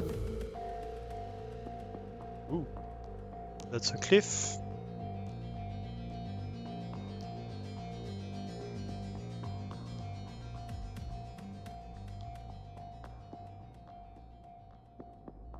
What is this? Small fulgora ruin. Was hoping we would have a lightning tower here, but we don't.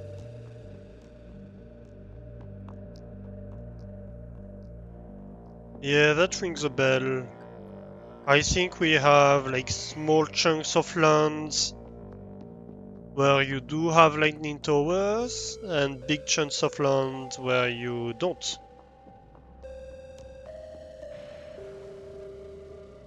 If I remember well. But on the small chunks of land, you have towers and you have resources.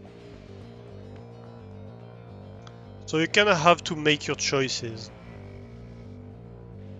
So here I can go pretty much anywhere. Oh, that's connected. Oh, fulgurite pieces. Uh-huh. Ooh. So we have fulgurite here.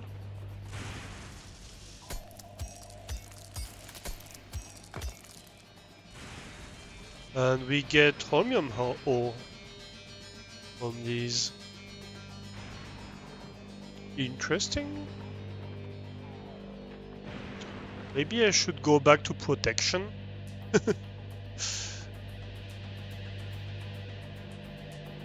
Okay, so this seems like a decent area. Most stupid planet. All you need here is 2 resources. All another this garbage to utilize. I haven't played with quality yet. I haven't played with quality yet. I haven't locked it, but I haven't made a quality module or anything. I think I've made...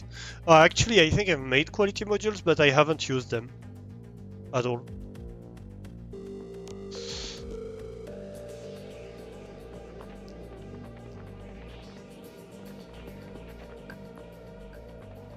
Because that's a whole other rabbit hole that I didn't want to go into.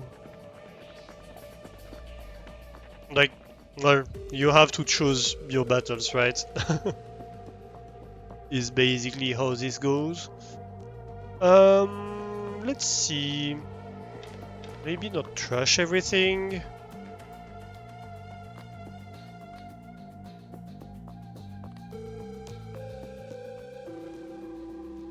I might want a rocket silo.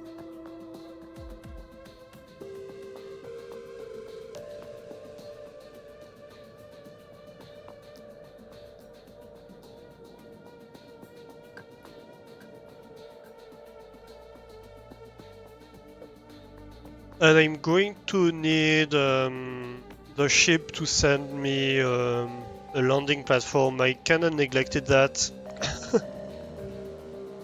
I think I have one.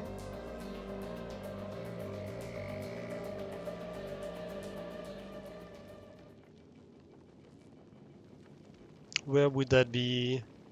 Cargo landing pad. Yay! The problem is, no, I need to go get the cargo landing pad, which is going to land right here, isn't it?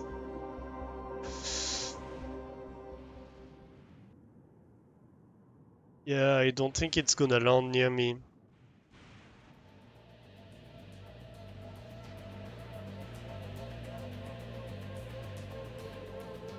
I think we're in the middle of a storm. Hey, Mastani, how are you doing? Welcome in, welcome in. A group of squirrels that make the strategic move and come to join your stream.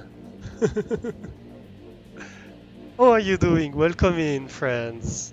How are you doing, Mastani, Zeta, and Florian Benson? You come just at the right time. We have just reached a new planet, Fulgora. There's a lot of lightning, and what we found out so far is that we have lightning attractors. When we stand inside the lightning attractors, well, they attract the lightning. But when we go outside, um, well, you see, you see this little icon? We can get struck by lightning. The Maya stand strong. We plan to take the island of Java. Oh, what were you playing? EU4. Okay. I was about to say that doesn't sound like EU4, but I don't know EU4 very well, obviously, so maybe it does.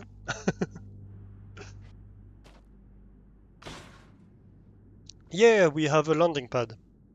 So let's go back and place the landing pad where we chose that we might want to live. And we can start requesting some stuff. I might need some power too. Wait, let me go back. I need a ship to send me some power stuff.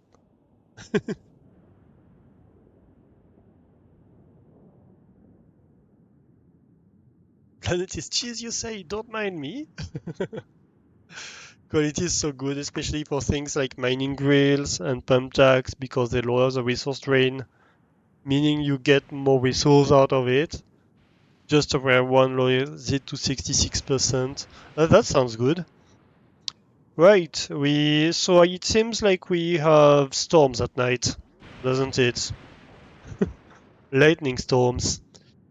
Okay, so let's ask the lava cake delivery platform to send us some solar panels, I guess, for now.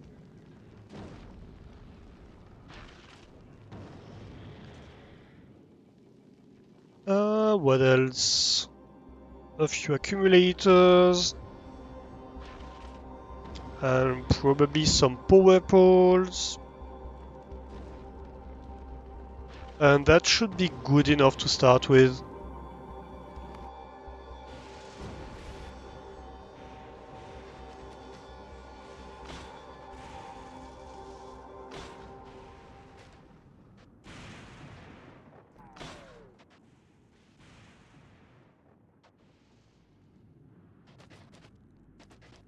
Oh, why did I get damaged so much? I didn't notice that. That's no good. You're definitely not here to steal the cheese.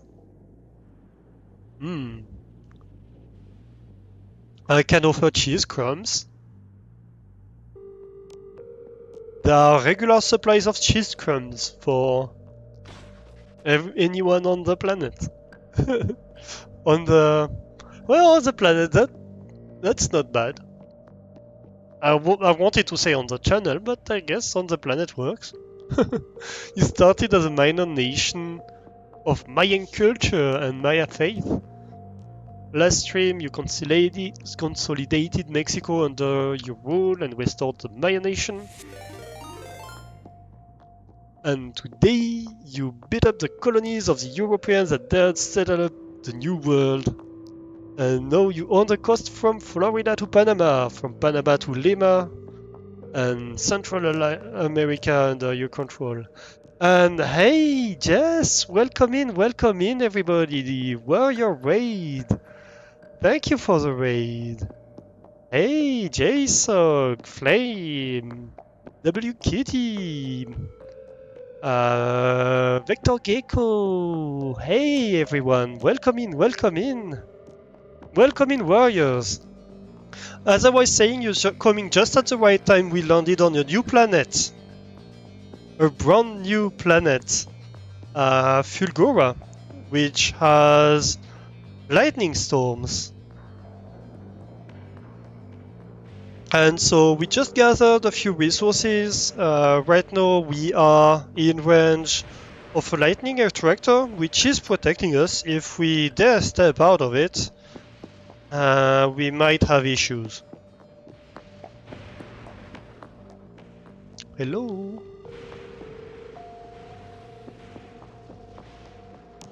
I guess the storm is nice to us at the moment. How did your stream go, Jess and Nastani? It's almost a double raid. Nastani raided just before you, Jess. Something, go to bed. Oh yes, of course. You started a space museum. Oh, nice. Hey, that sounds like a lot of fun. I hope it did go well. Yeah, if you need to go to bed... Oh no, it was for me. Yeah, no, of course it's not for you. It's not quite bedtime for you yet. If you do need to raid and run though, and do post-stream stuff, don't hesitate.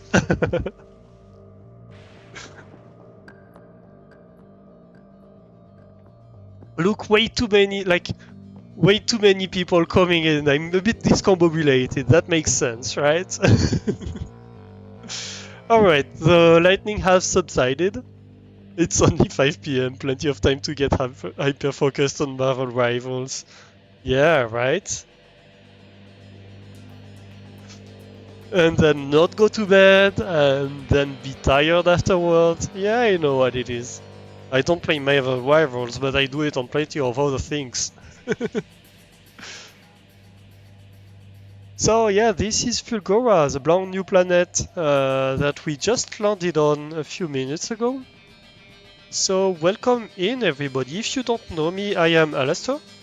I play a lot of logistics puzzle-oriented games, city building games, stuff like Factorio, Satisfactory, Stationers. I played a lot of Foundation recently too. And yeah, puzzle games in general is what I really love. And today we're playing Factorio. We just finished our factory on Gleba. Gleba is a planet where everything spoils after a while, so we are farming fruits from alien trees. And we're processing them and trying to process stuff as fast as we can before it spoils. And eventually the goal on every planet is Factorio is to make science. So that's what we are doing here. This is our science build, and the science build in Gleba is interesting because it uses alien eggs. And to farm alien eggs, you farm them in these factories, except the eggs eventually spoil, and when the eggs spoil, well, they spawn. So that makes it a bit of a fun build because you have stuff like spawning all the time.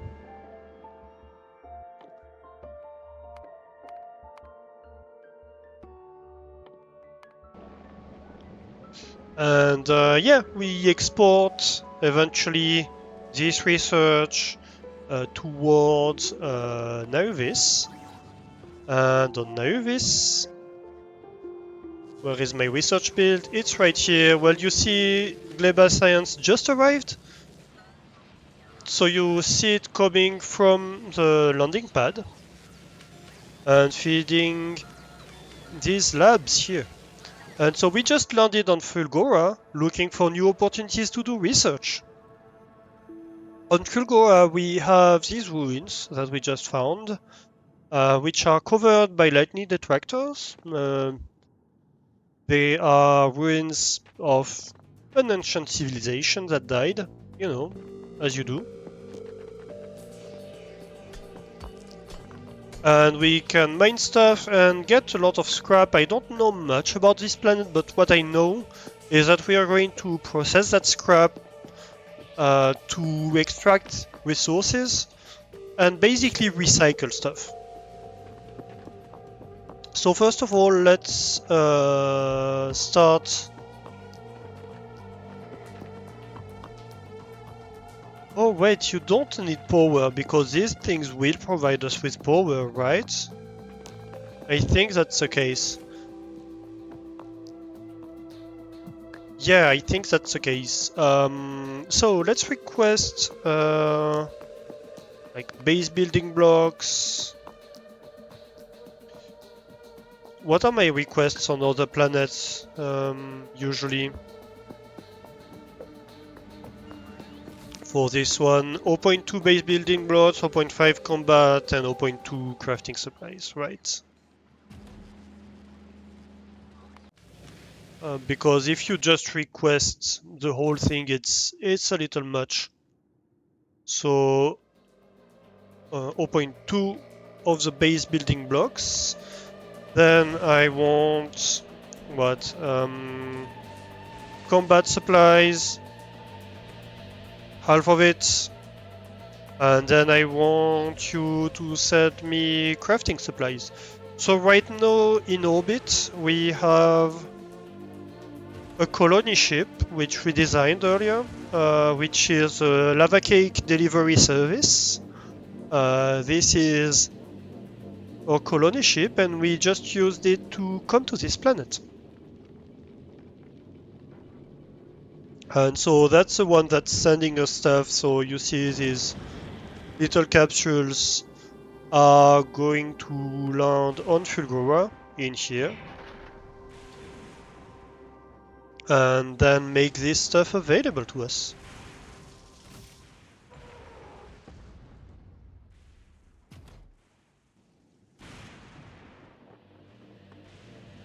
And then we should be able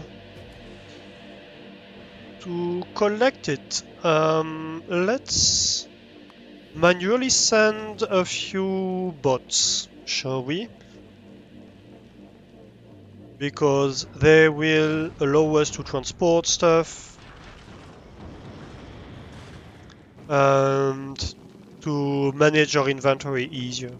I missed a bunch of chats.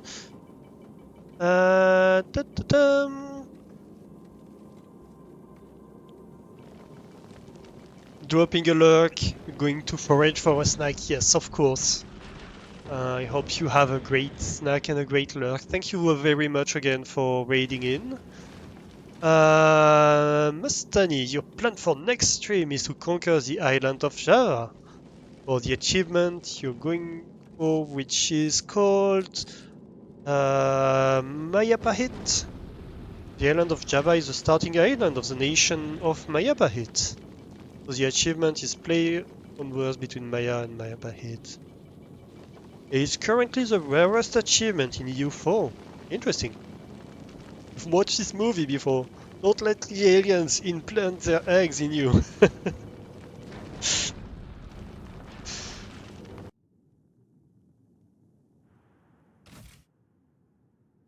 Alright, so, bots. Where are they? Wait, where are the bots?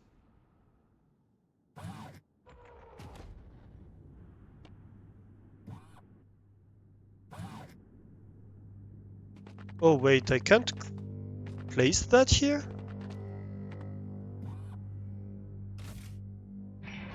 Wait a minute.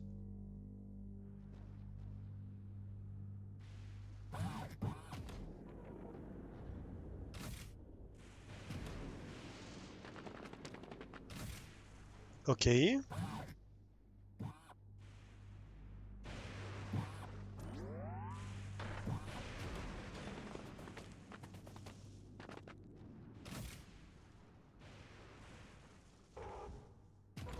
Uh, right, I have... Oh, those are personal roboports. Derp. I sent the wrong thing. Did I? No, wait, it's just waiting to be dropped, I guess.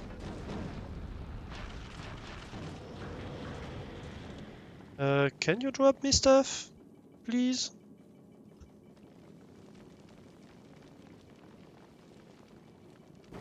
What's going on here?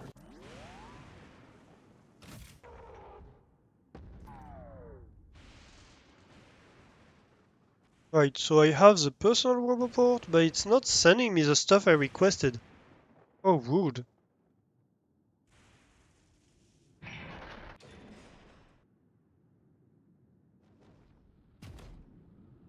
Why? I asked it to the right ship, didn't I?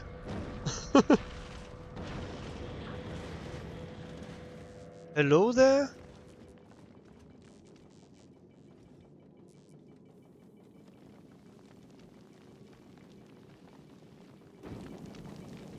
Why isn't it dropping it? Ah, here we go.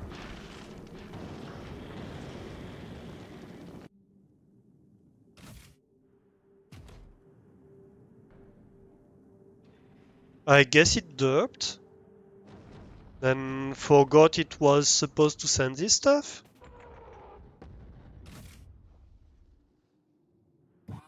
Alright, so, that's in my character. We go.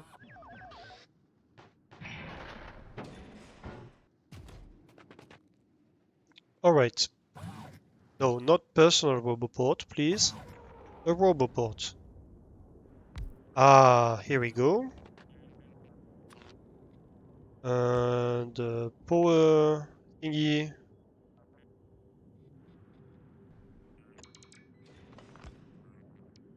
So that's my personal roboport that's doing that. That's okay. It looks like I still need to produce power.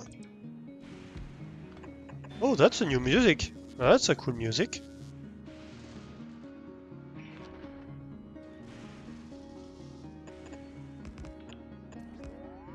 Okay, so let's have this for now.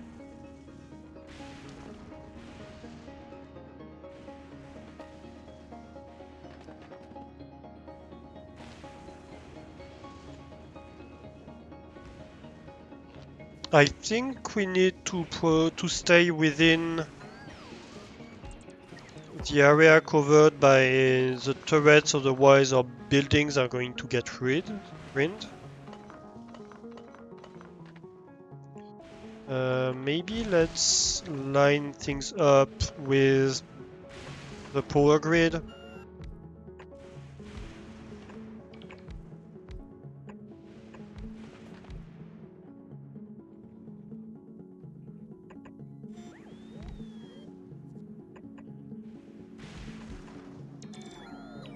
Yeah, like that.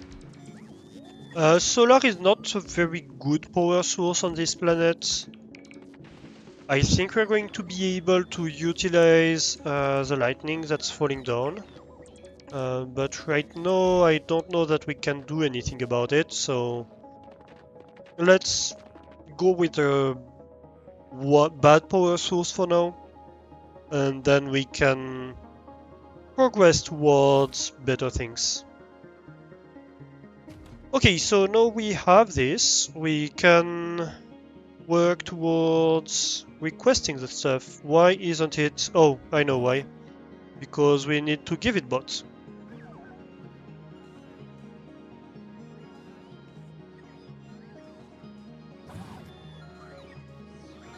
Right.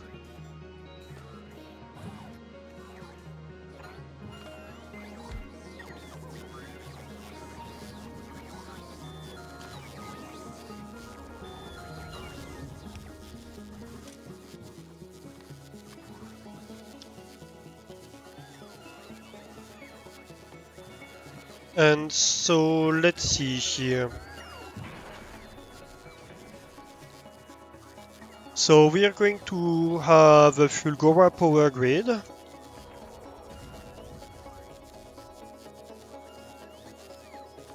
And each roboport is going to want 10 logistics bots and 10 construction bots. That way the bots are like pre-positioned around in the grid.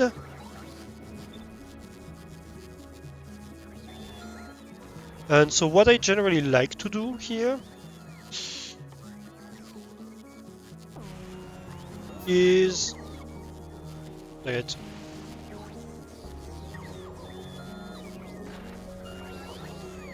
have the thing request 10 bots times the number of robobots in the grid, right? So I read the robot statistics, the number of robobots in the network is R, and so I'm going to want R times 10 for each of them.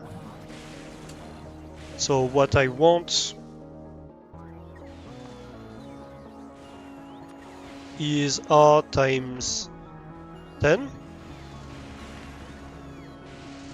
And that's gonna be like my info signal, for example.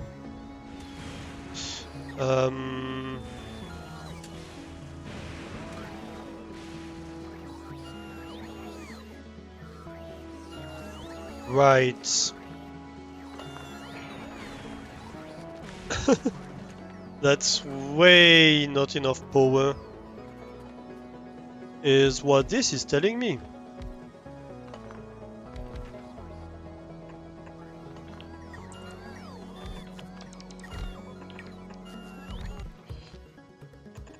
By the way, this is the first time I play on Fulgora, right? I have never been on this planet in Factorio before.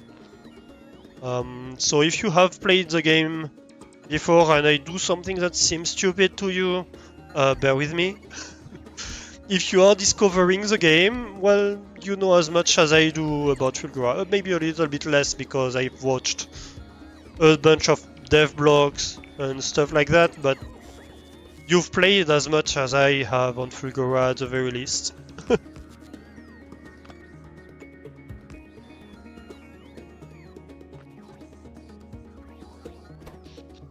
Still not quite enough. We want 5 megawatt, we have like 516 kilowatt of power production. Is this because the battery is charging? I think it probably is. Yeah. So these things have a big battery, and when they're charging, it consumes a lot of power.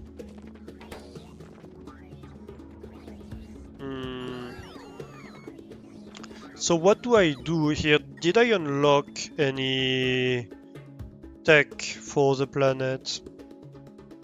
Let's see. So that was the Gleba planet.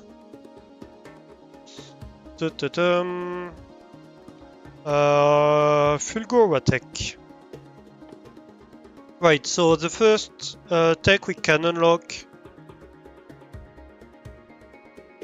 on Fulgora is recycling, and we unlock it by mining a Fulgoran vault ruin.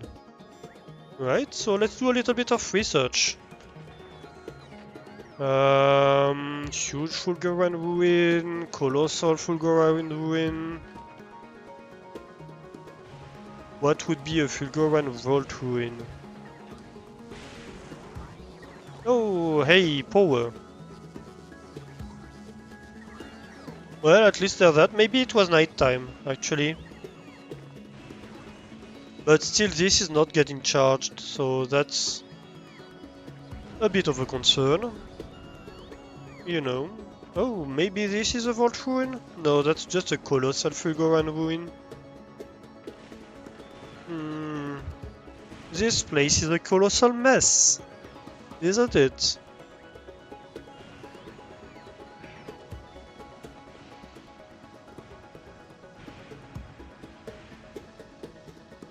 Yeah, I don't know.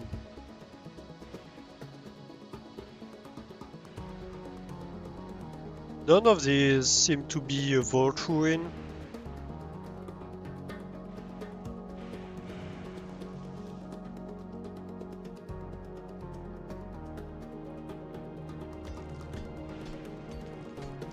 If I mine this, I'm just gonna end up with my inventory full of scrap. Also, we found out that there is like some fulgorite stuff that gives us holmium ore, apparently.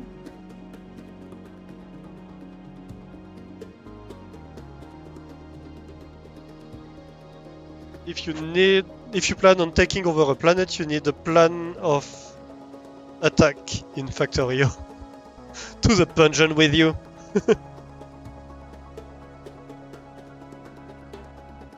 Here you go.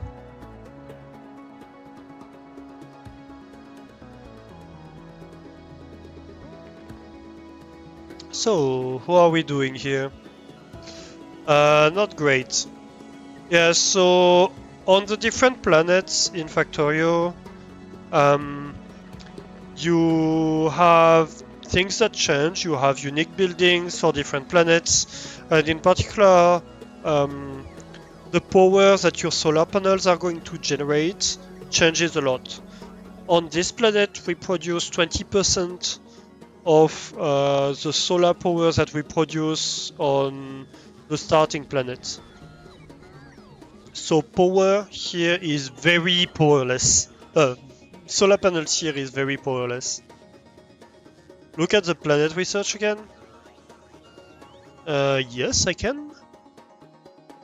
So I have recycling, which is researched by mining entity fulgora vault ruin.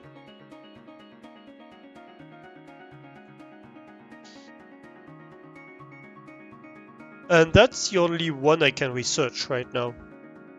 Oh, on the planet research itself. Oh, lightning rod. Right. I thought I unlocked it later. Right, so I can build the lightning rod, apparently. Right here, yes. Yeah, I missed that, thank you. I do need some bricks.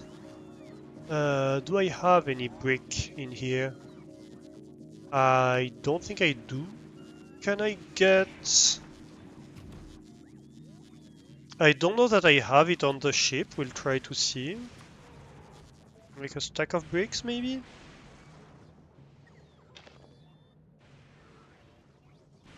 Also, I might want some storage chests. These chests are for the bot to put stuff in. And actually, rather than give work to the bot, just going to put stuff myself in there.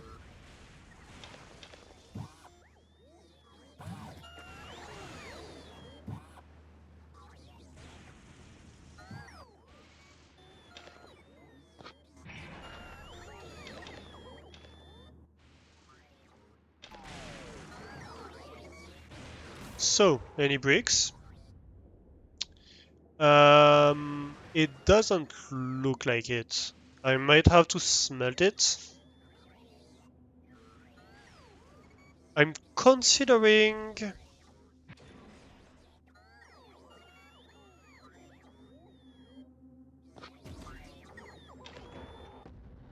a coal-powered furnace, maybe?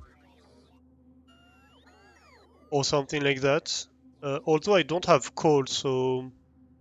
wouldn't help much. I guess I could send down rocket fuel. A rocket fuel for a powered furnace.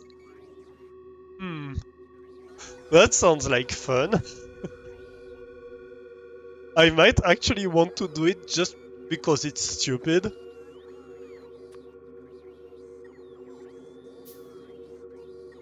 Let's do that.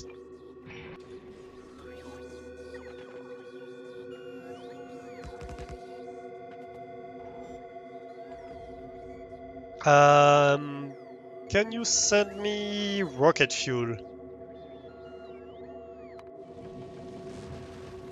I can burn it, right?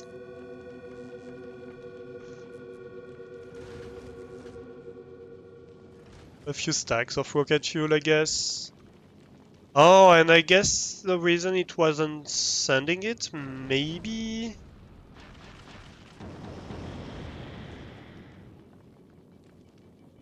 Maybe it was just a question of capacity, like I didn't have enough to fill a rocket or something. But maybe also it was a question of daylight and nighttime. How are we doing on power on the ship? We had power issues on the ship too. Yeah, we have recovered. We are basically at the maximum of our production. But that's fine. We're still good.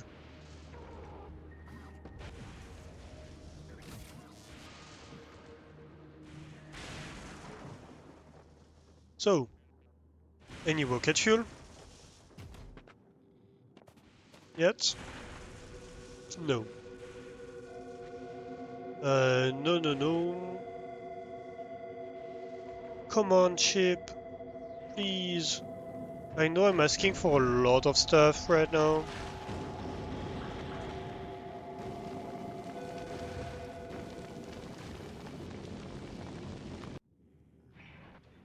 Maybe I might pause the requests. Like, hey, stop sending me stuff.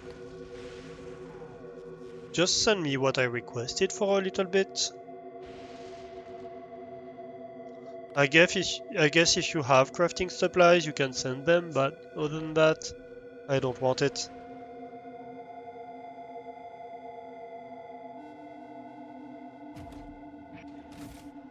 Hey, rocket fuel.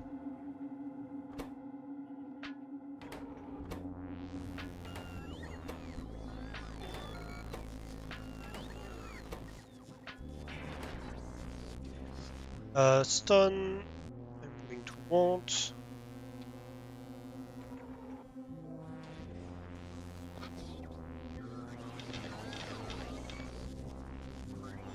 Here we go.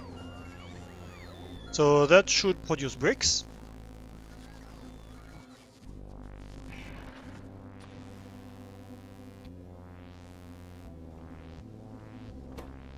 Precisely, that should produce 150 bricks.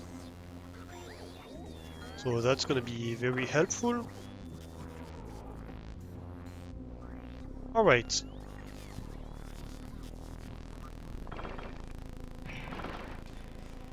And we can already produce 10 lightning rod.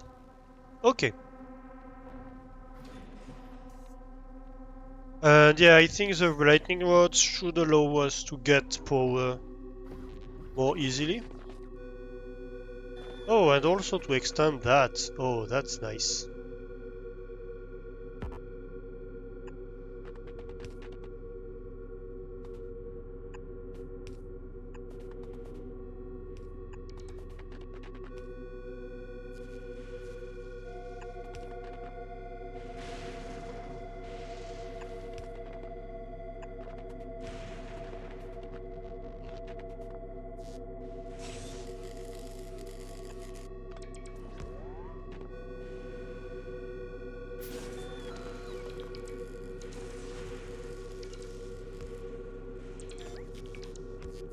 Maybe move that one tile to the right. Yeah. Okay, now we're talking, so we don't need the solar panels, they're useless. And now we have lightning rods, right?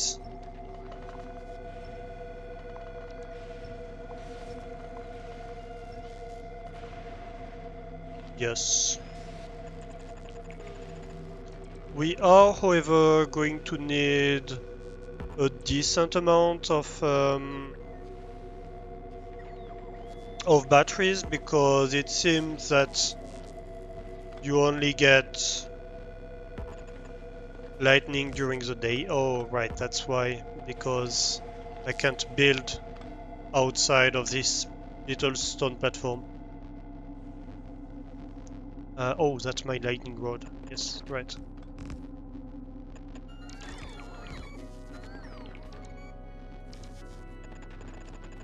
Right, so right now I don't get...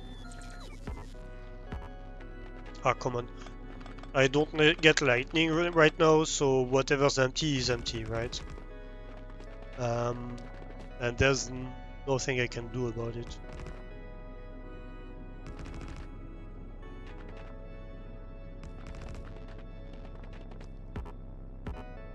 Alright. Good. Okay, so bots. You have r equals 1, so I multiply it by 10, and that's the I signal. And X is going to be the number of available logistics bots. And Z is going to be the number of available construction bots, and I'm going to want both to be equal to the I signal, right? And so this inserter is going to send me logistics bots, and this inserter is going to take care about construction bots.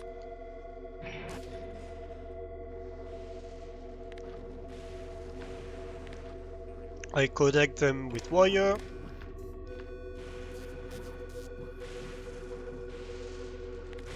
I guess I connect that too.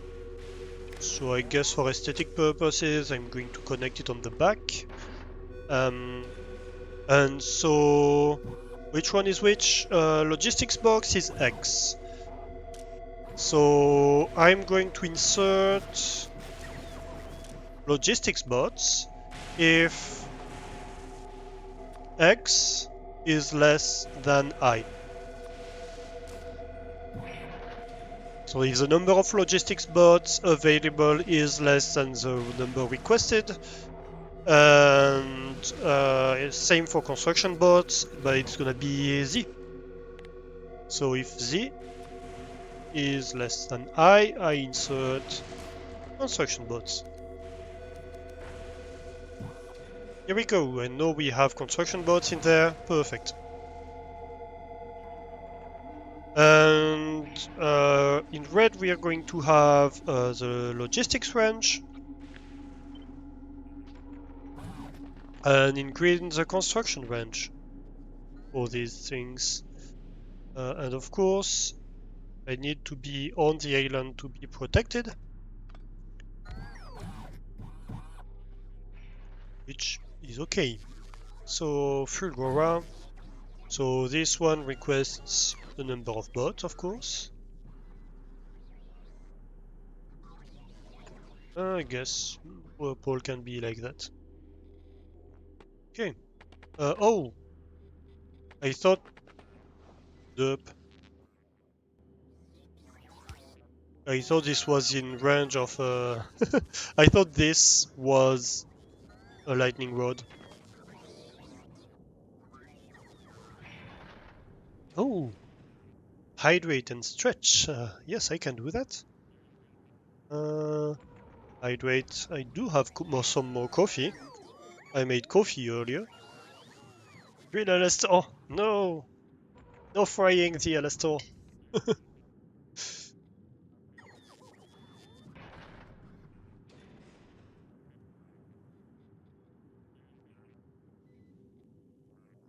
And the stretch. Oh, stretches.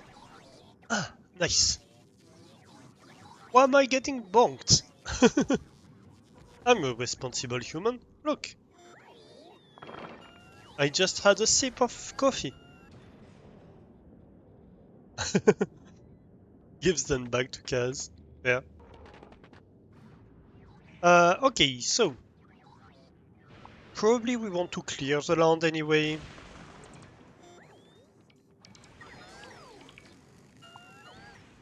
First things first.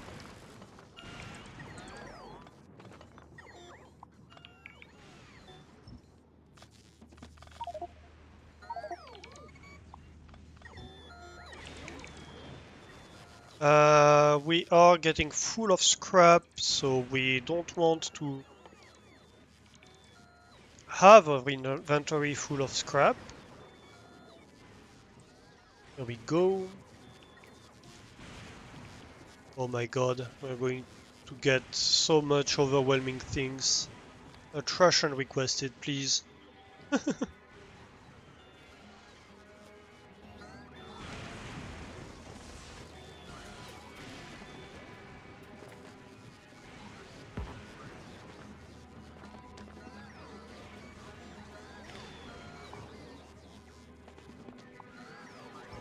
Okay, so we're getting the lightning rod from the very start, so that's nice. Makes things easier for us. Oh, I was about to say maybe not this, but I did it anyway. Maybe can we like emergency craft a few lightning rods? No? Can we emergency place a few lightning rods? Help!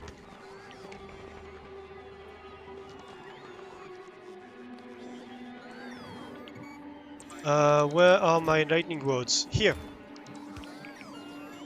Whew.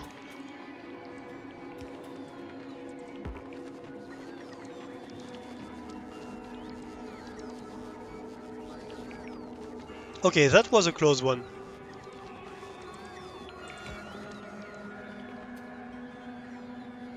The music's quite nice.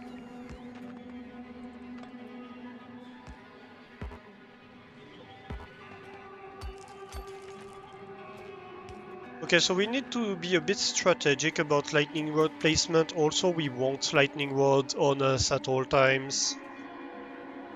Like a stack.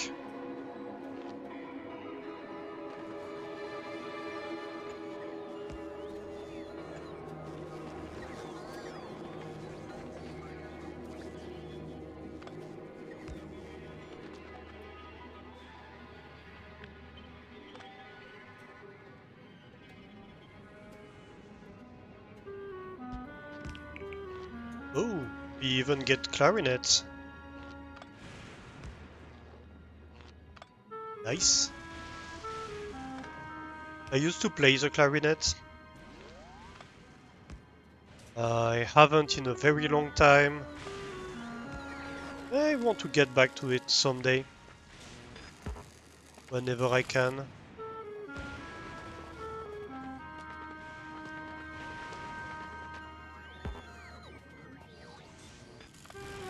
But you know, life, get a lot of stuff and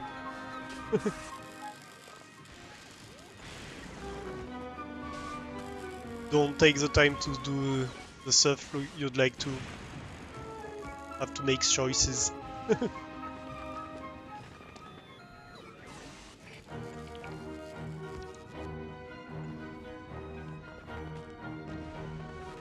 Alright.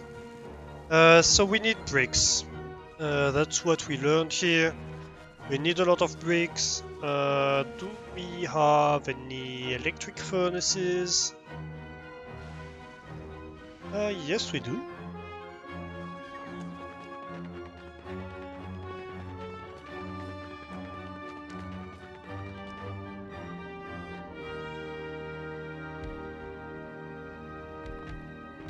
Maybe I'll just set up... Oh, that's so much concrete. Oh yes, because I need to craft a rocket silo at some point. Yeah, that's why I have a bunch of crap on me too. That's one of the reasons. Not enough logistics network. Yeah. That will come. This thing is still requesting a lot from the ship. Anyway.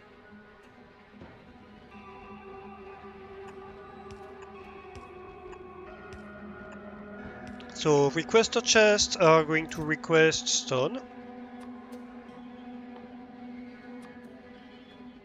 Like a stack, sure.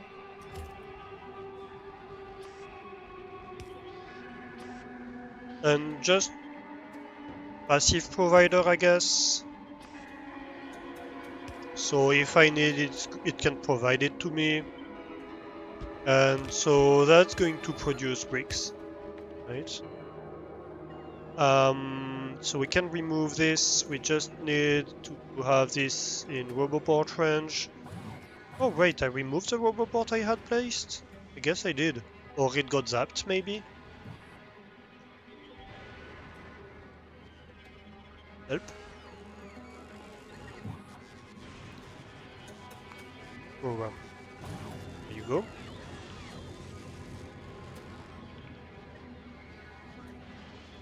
What are we doing on power? Yeah, we're making a dent. Ah, it's interesting. Even the power is gonna be a negative of what you usually do, right? It's gonna be flatline during the night, top power, and then during the day it's gonna go down. Whereas usually you produce more power during the day than during the night.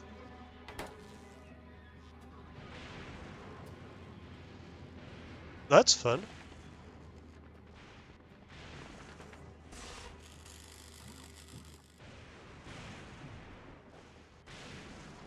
What next? So, yeah, we need to go mine a lot of stuff. Let's continue doing that. And maybe avoid the lightning towers for now.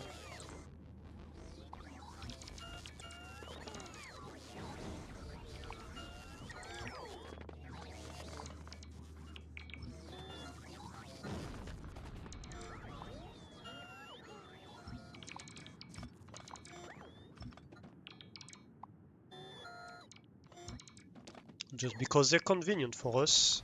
As of right now, they avoid us getting killed when we move around. They're not everywhere.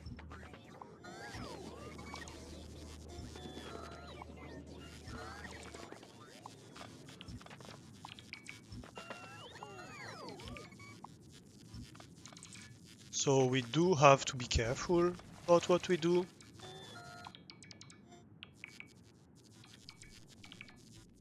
And where we stand, but yeah.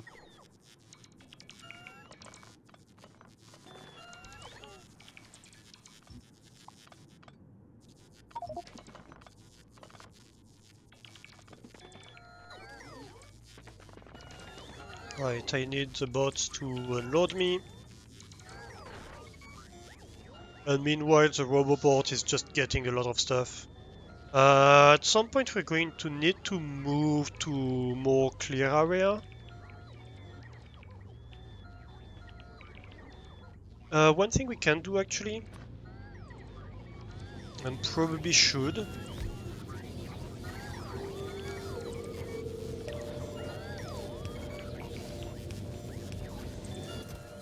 is make lightning rod, right? Although I'm going to... Oh, I guess we do have copper cables that we get from clearing the ruins. That's right. Yeah, that's fine then. We are going to want the lightning rods to be on our hotbar, actually.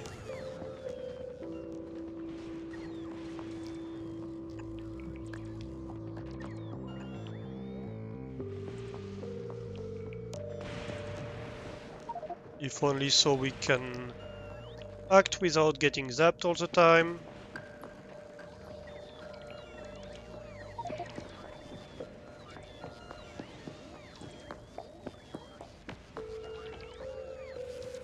I'm a mobile bot. Right.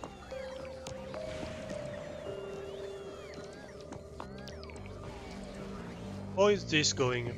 Logistics available 0.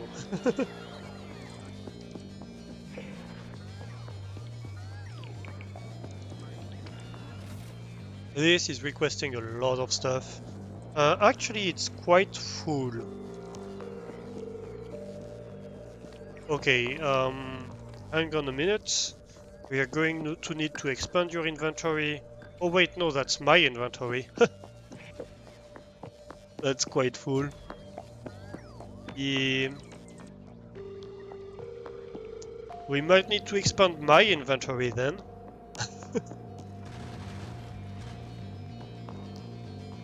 We can't. It's a problem. Well, we can if we get good enough armor, but at the moment I could work on it.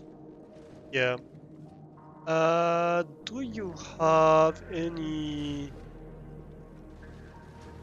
of the expansion stuff?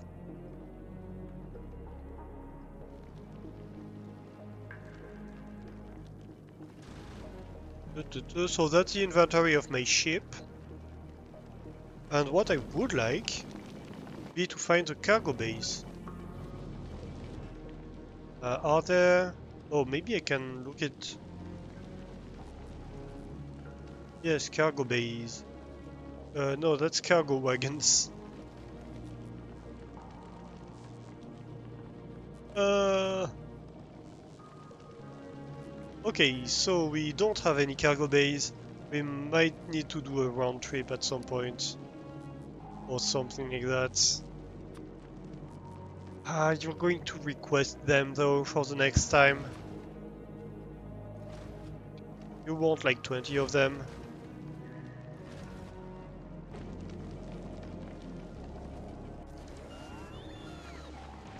What are we doing here? I'm full already. Help. Let's do a little bit of inventory management. I only want like 100 of those. Maybe 50 of those.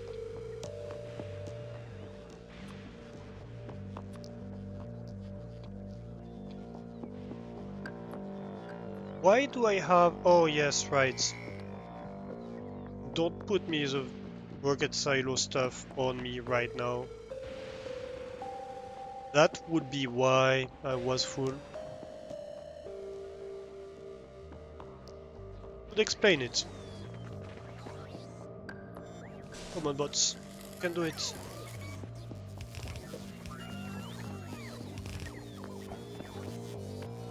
We good? We good.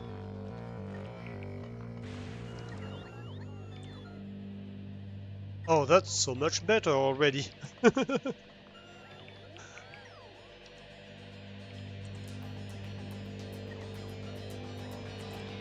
That's a lightning attractor, so let's not destroy this one. Can avoid it.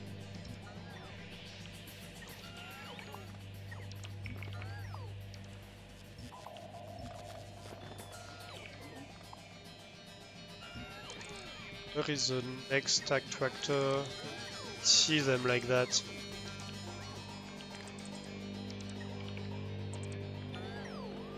You know what? I'm most considering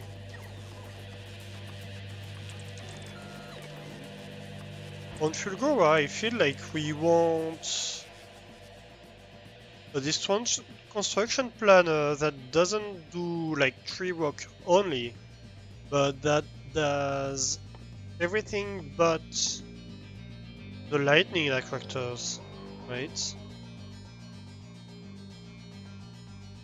Also, can I see what the vault looks like?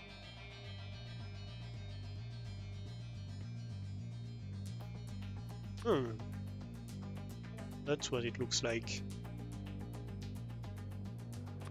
So right now, if I do this, it's going to deconstruct everything but the lightning attractor, right? And does it count if I deconstruct the vault?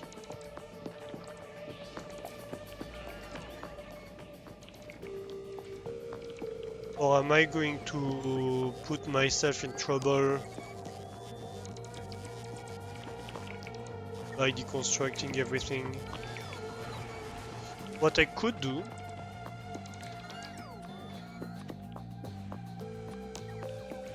Vault. Aha.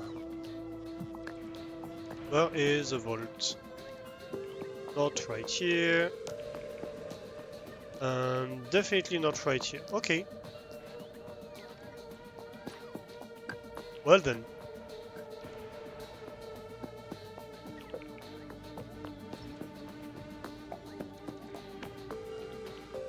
Let's deconstruct everything, right? I might want a few more bots.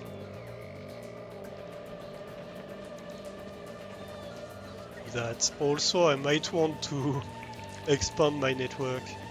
That.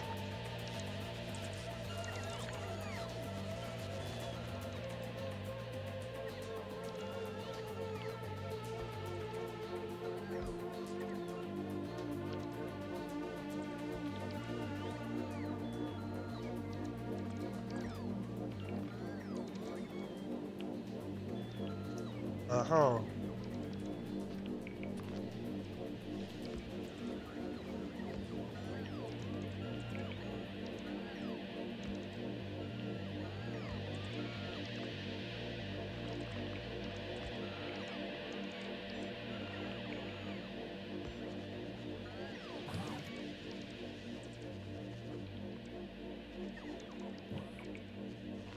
So that means that the bots are going to help with whatever I'm doing.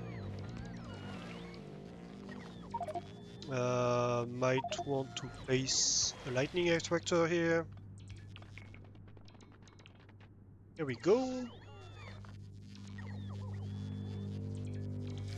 Come on.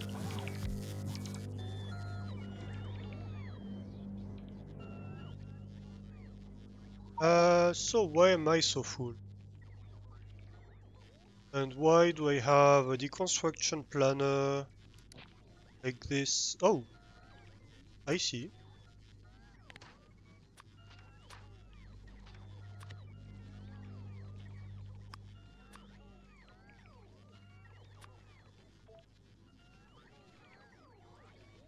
Oh, right. I know why.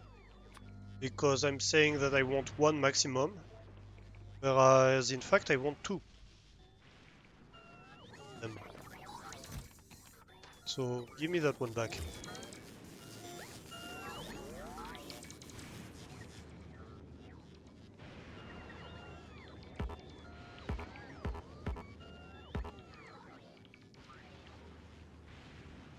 And I might want to construct a lot more of that.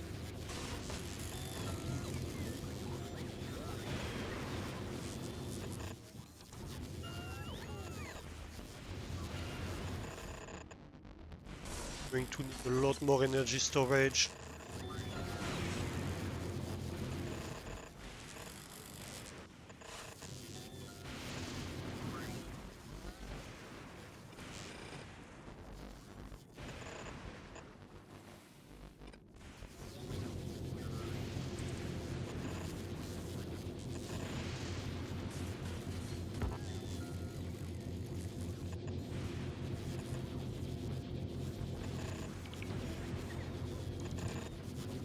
Okay, that's gonna help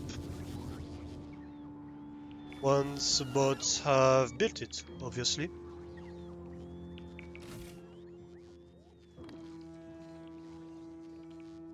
Which means I need to request the supplies once again. Forgot I removed them, and without requests, oh, no supplies.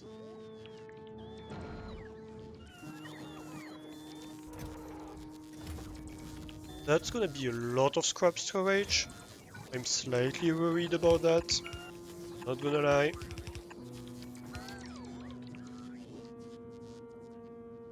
So yeah, my understanding is we're going to have to mine scrap, right? Going to have to place miners here and mine scrap. And then with the scrap we craft stuff by deconstructing. But we're going to find bolt, learn how to deconstruct stuff.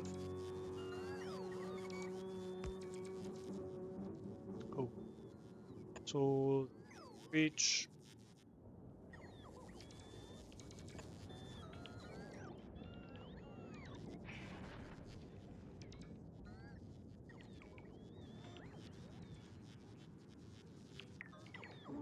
Hmm.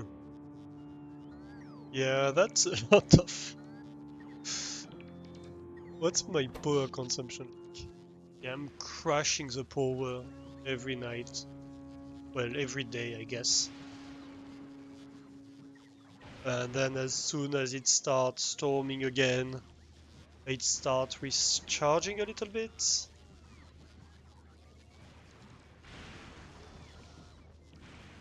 Yeah, that goes fast.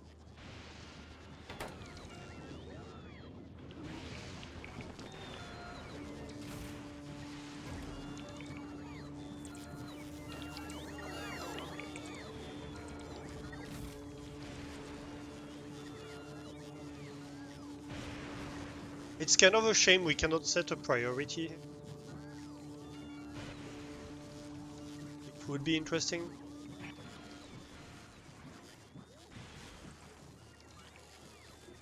Talking about which, where are my...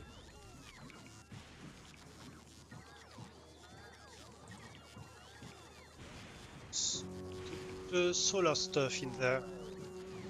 Well, not solar, but my... how is it called? Come on. Accumulators.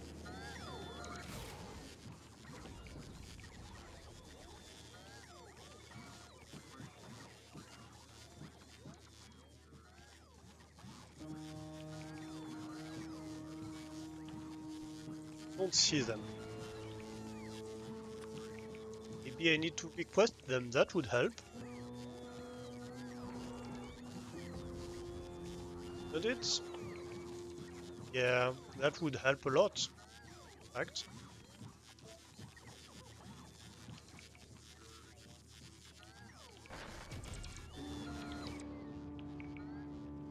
And then maybe we can tell the ship to drop everything. Like that.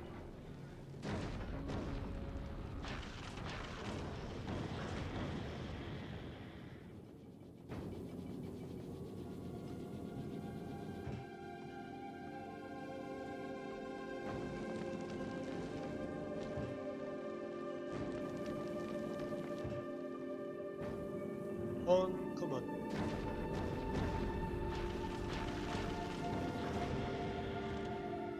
It's not being very fast at obeying my orders.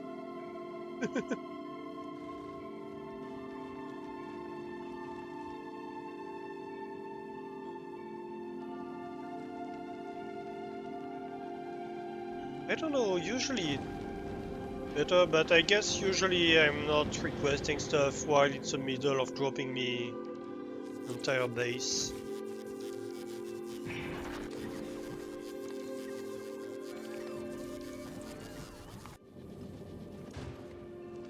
Let's pause the requests until we get stuff. Yep, there we go.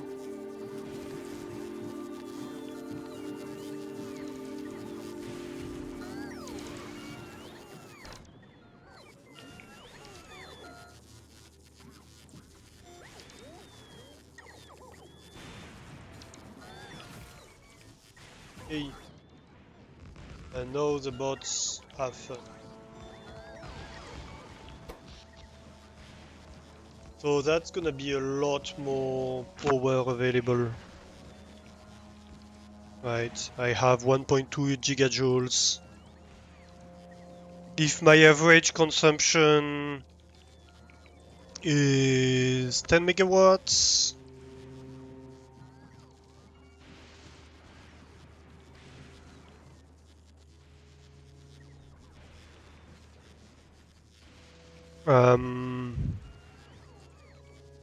I think we need 3 minutes of power, which is a day-night cycle here. So 60 times 3, that's 180 seconds. So that's like 180 megajoules of power that we need to have stored. Is it? Something like that? Maybe.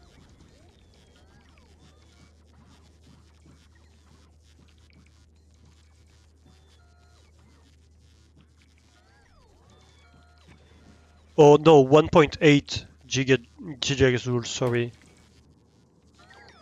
1800. Yeah, so we're going to need more actually, is what this is saying.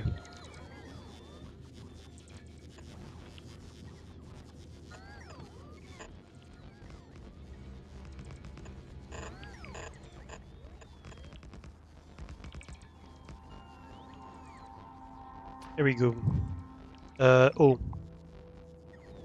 Yeah, we're going to have to be careful within the base now, because I'm telling this pattern to deconstruct everything that isn't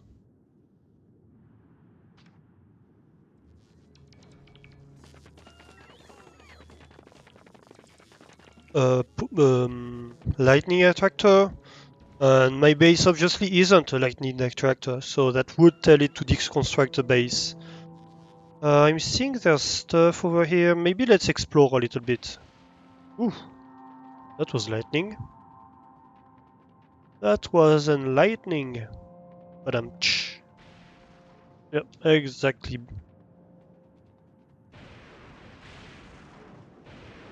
Um, I don't feel safe all of a sudden.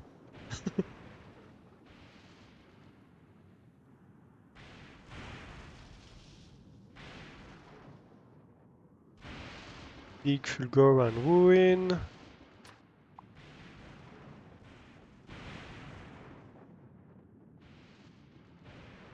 Hey, attractor. Okay, so there's nothing in there that's good for us.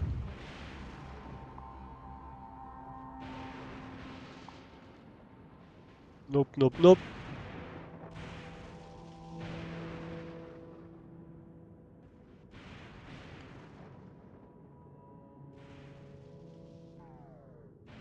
Alright, let's see if we can go... Ew.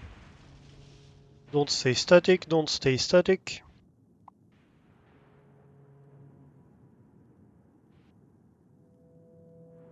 I assume when you're running, it doesn't strike you as much, but I'm not certain.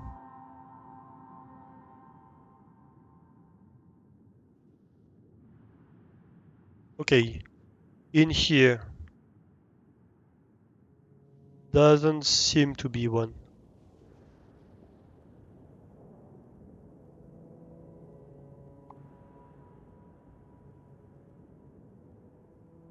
Alright, next city. It seems to be quite rare. Or did I miss it? And was it like, oh, that's the stuff that was at your landing area or something stupid like that? That could very well be. It would be.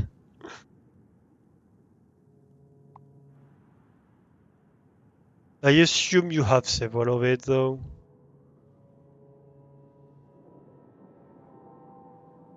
There must be some significance to it.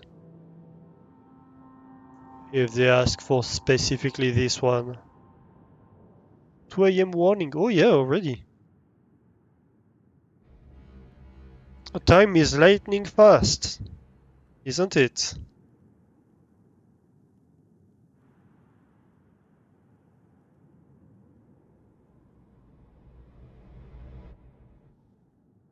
I really like that on different planets you have completely different music. It really adds to the ambience of the planet. Ooh, scary. Scary, scary.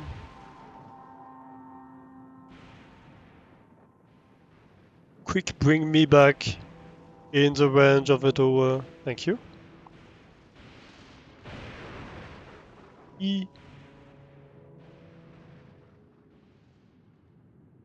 Still nothing.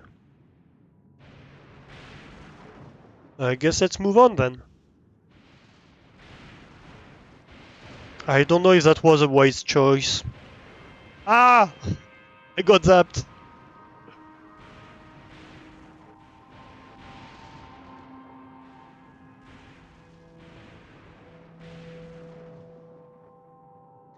I want to snuggle Magnetite. Yeah, I want to snuggle a Fulgora Vault.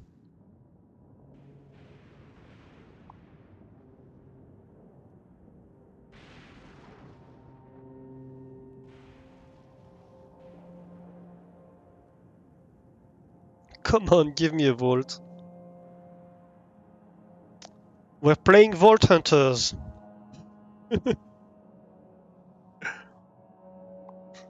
Apparently.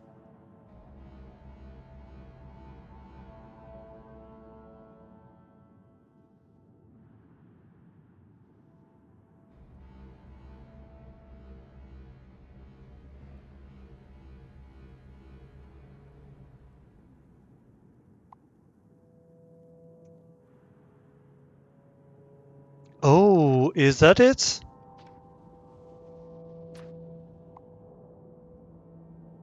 It is. But there was one, wasn't there? Up there? I think I saw something like that. Yay!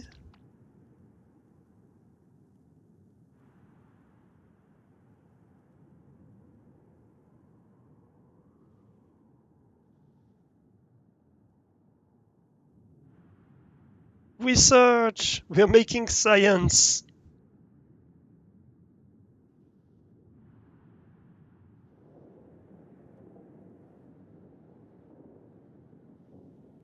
So I think I probably deconstructed it with bots when I landed.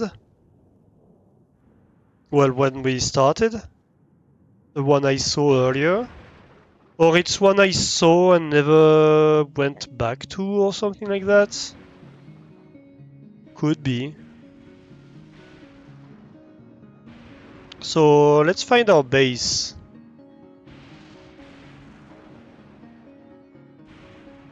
Can we survive all the trip back? Yippers! Yeah! Oh no. Don't get stuck. That's a bad idea. Ah! It's chasing me!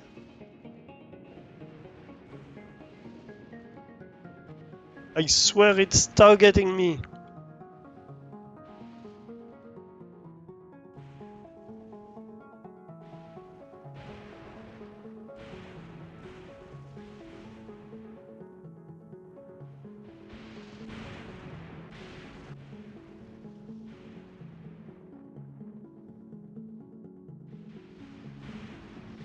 Ah no, no, no, no. Don't stay static. That's dangerous.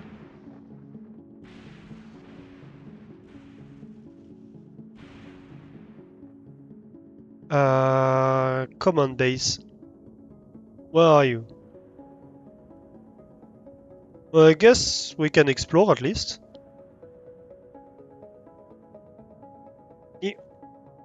Ah, come on. Hey, we have another ruin here.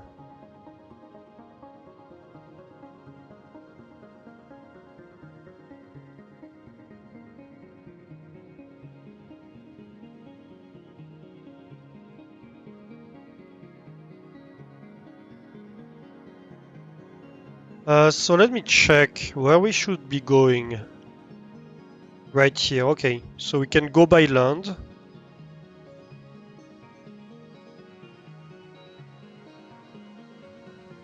Maybe this was it. Maybe that's the landing area and there was a vault over there. I bet that's it. I bet it was like, hey, let's give you a vault right where you land, so that's the first research you do and the first thing you remove. Like an idiot, I didn't.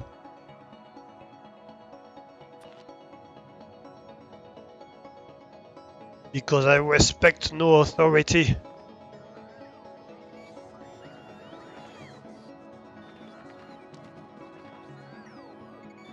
Hey bots, how you doing? You look Stasi tonight.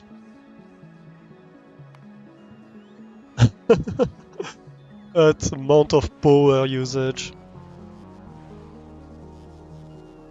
I really like the power profile. It's fun.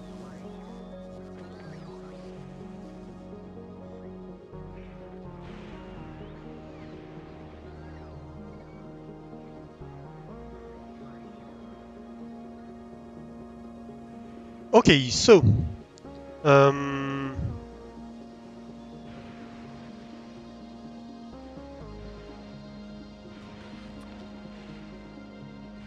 let's see here. So if we have a power pole like that, then we want, where are they? A bunch of accumulators. Nugget.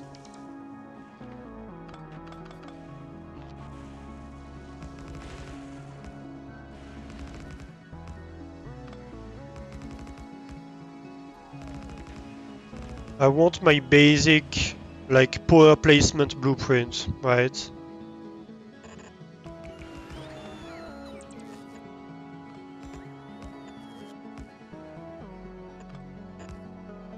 Turns out, apparently I can't place stuff today. Come on, Alistair. Stop being silly.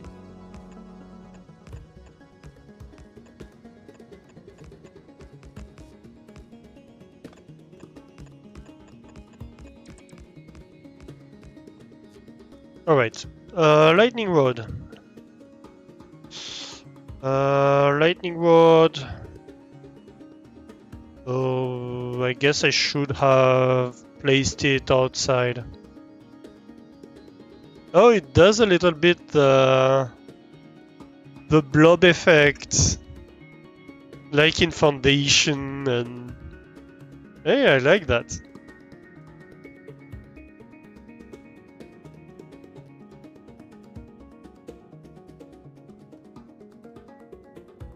Question is,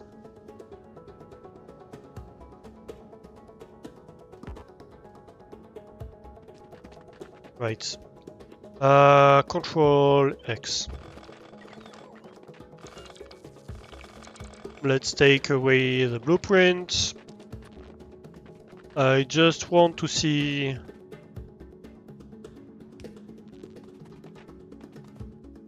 like how much I can place it.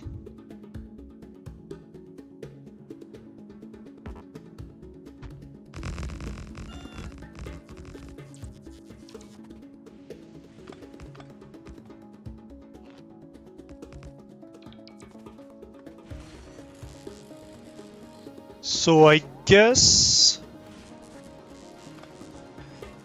maybe you'd want to place it in the corners. Something like this. The other corner isn't protected. But if you do something like that, it works okay, right? Or you could overlap the corners, I guess. Then maybe you do something like this. And yes, you have a few too many lightning rods, but that's fine, right? And then you can do something like this and... Oh. I guess you'd have to do all corners.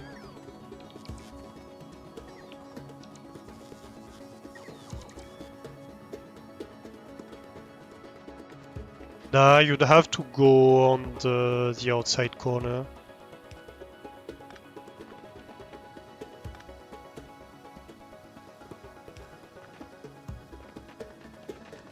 That's pretty much what you have to do. It's fine. Or you center it. If we're going to do that, we might as well just have them in the center, right? That way they cover their whole patch.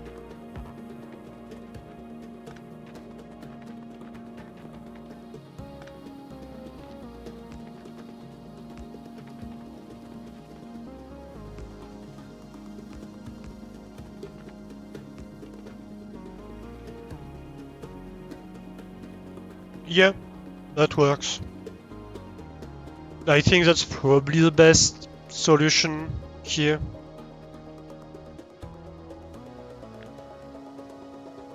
We could probably optimize it, but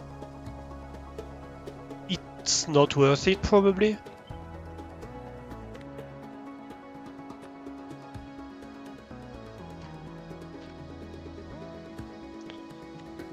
Alright, so that's gonna be my fulgora power blueprint right now.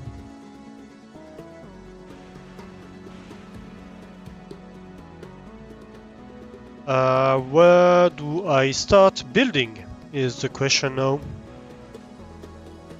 Well, I guess that's good, as good as any location.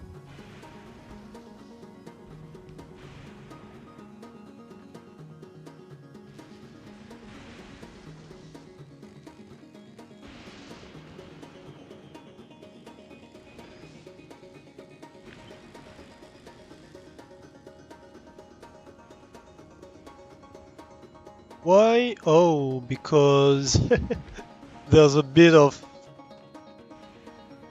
I guess, was it oil? Something like that, right here?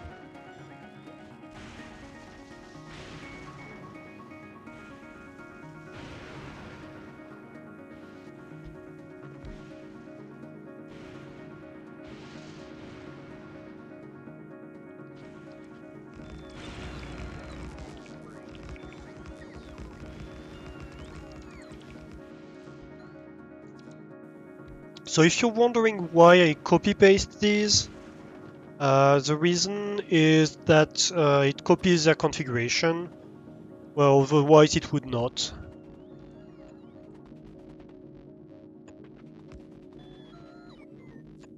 So when I place my roboports, I always copy-paste them, because I want all of them to be requesting 10 of each, and so I want this request to be the default for everything. So all my roboports on Fulgora are going to have this request.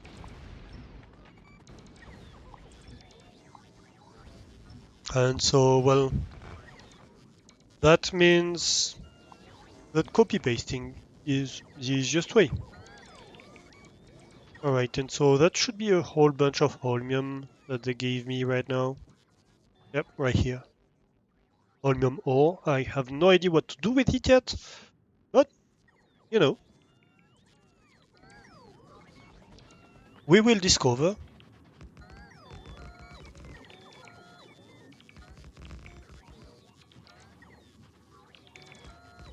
So let's move stuff over here.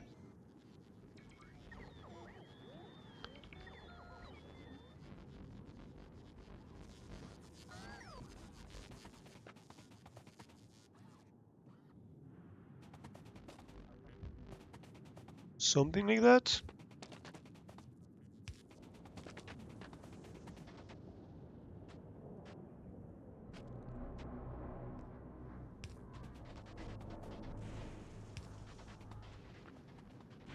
Spooky.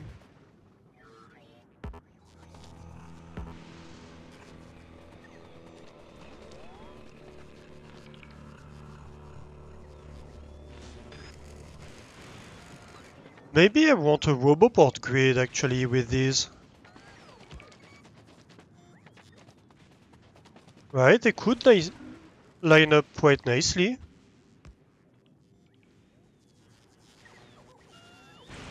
If I do like Let's see. How would this line up? Something like that?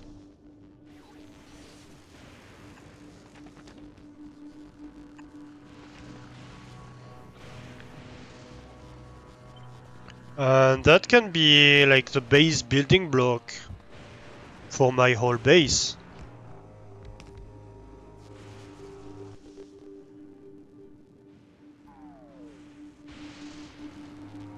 Maybe even like this? Yeah. And so that's going in my fulgora blueprint, I guess. We're going to have fulgora blueprints.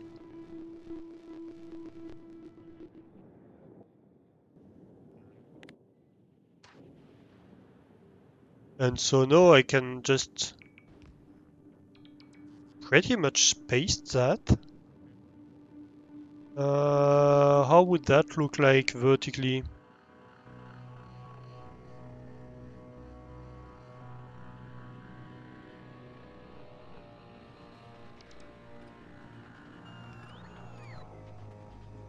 If I do something like this?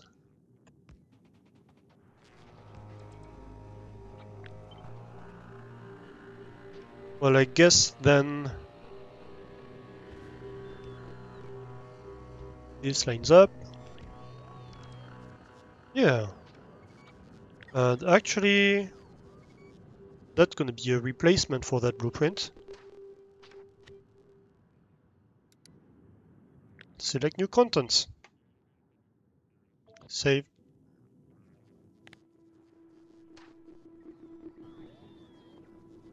This can be trashed. I can clip just one. And so this blueprint probably comes on my hotbar.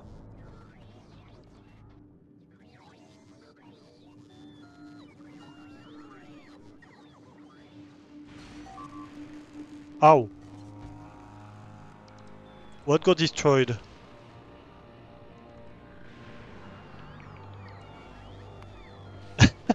Yeah, bot got zapped.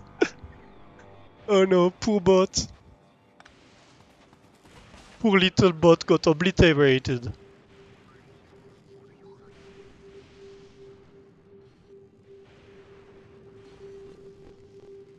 And so we might realign the power grid here, then.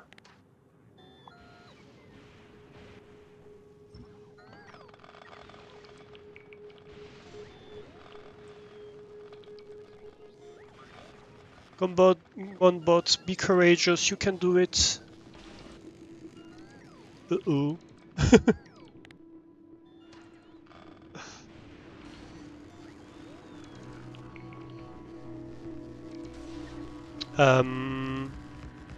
No.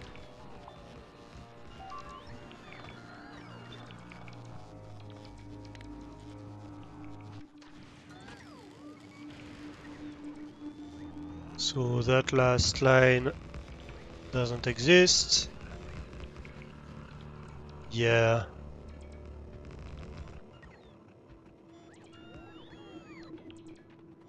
Alright. I like that. I like that very much. And then we build all of that.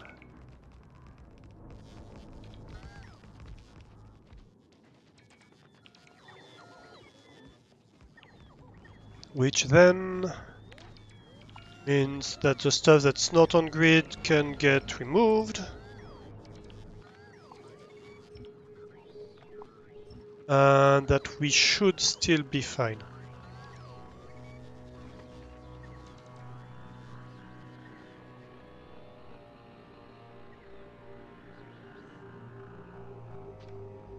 Okay.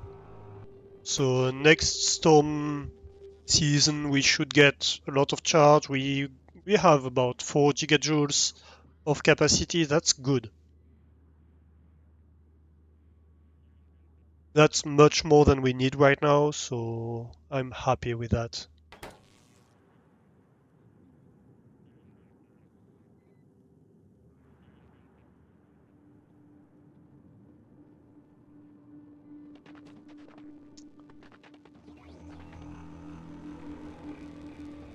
So, next question.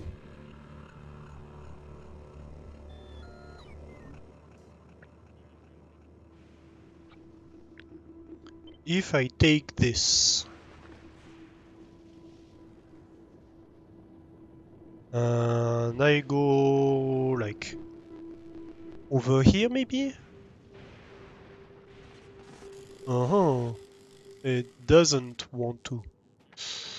Well, I guess I can go, I don't know. Why not? Right here? Yeah, it's not gonna copy it properly. I don't know that I can move it easily. Maybe Control X, Control V.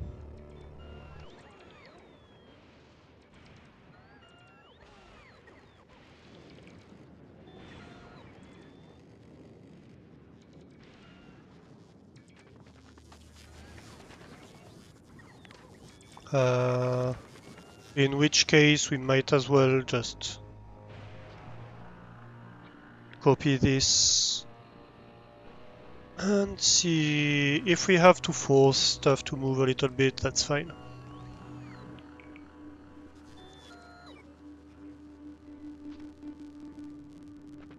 Did Control X, Control V copy the orders? Yes, it did. Good. That's what I wanted. So then storage goes along.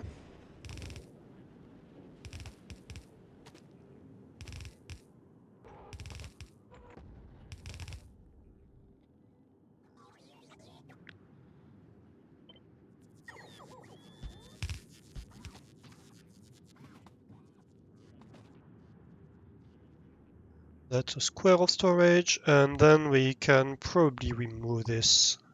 I don't want to be near it, so my bots don't do it.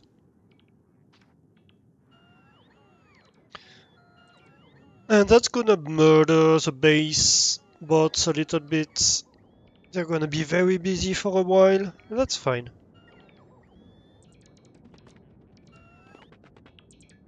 Oh. Why are you so exposed? I don't like the most critical part of my base being exposed. Uh-uh. No, no, no, no, no. Do not like it. I guess I can help the bots a little bit.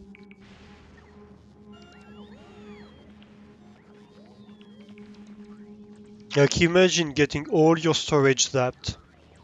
That would suck massively.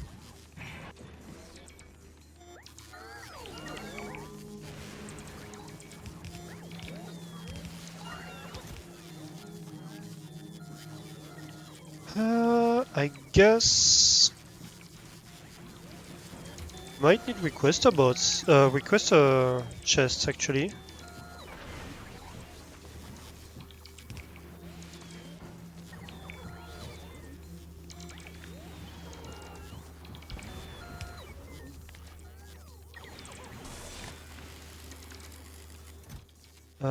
You are going to be requesting Logibots. You're going to be requesting construction bots. That's good. And you can provide. In which case, I might even remove this.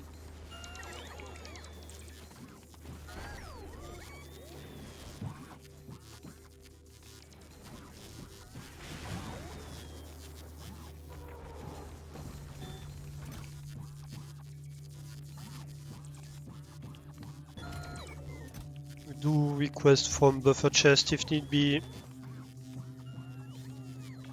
Alright.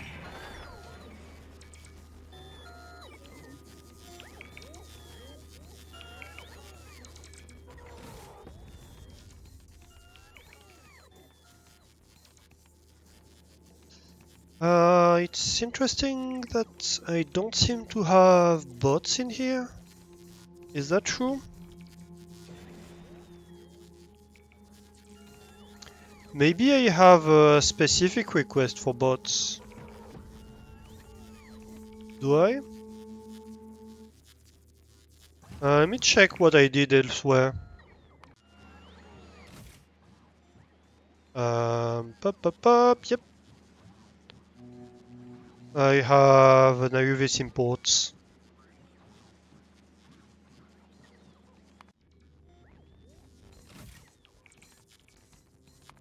So that's gonna be fulgora and Ayurvedic imports.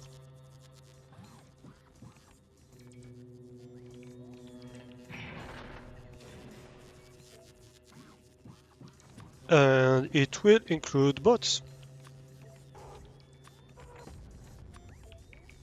And it will of course include accumulators.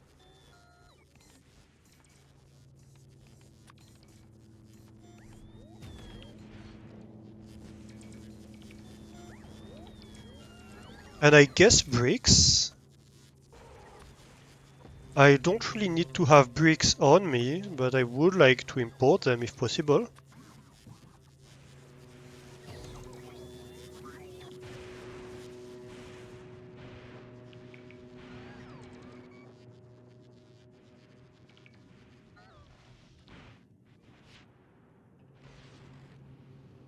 Hey, that's progress. So that stuff is moving. I probably want to move this.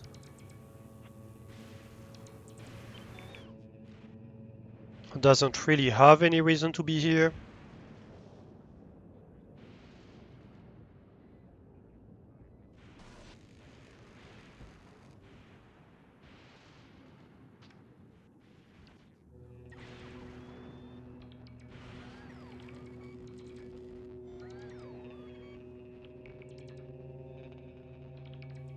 This is outside of Roboport range, so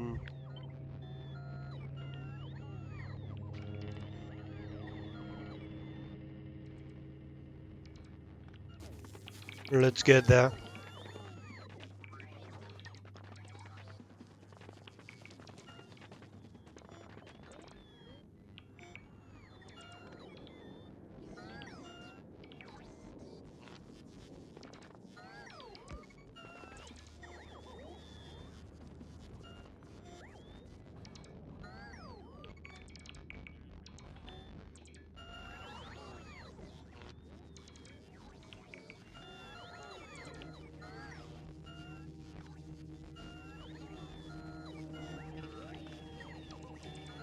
I'm doing my best little construction bot impression.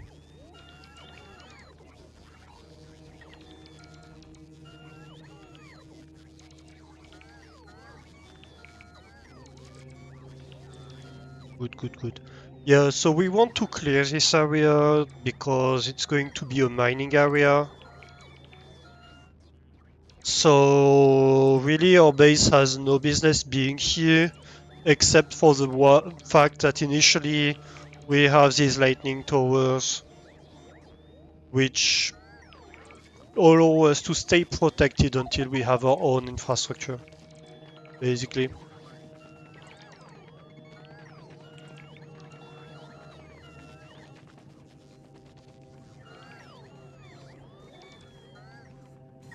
Come on, bots. Okay, that's good. We have bots being delivered.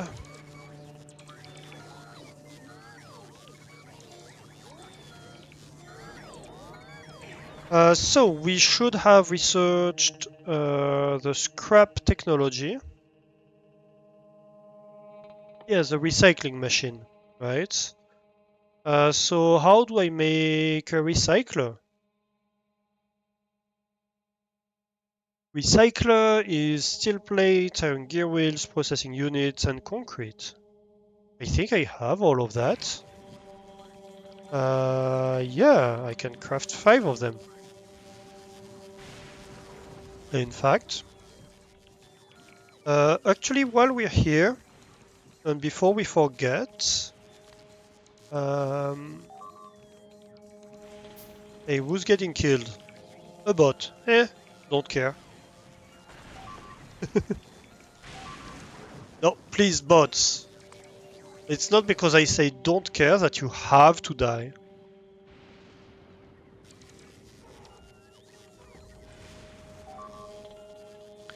Uh, I swear they're doing it out of spite.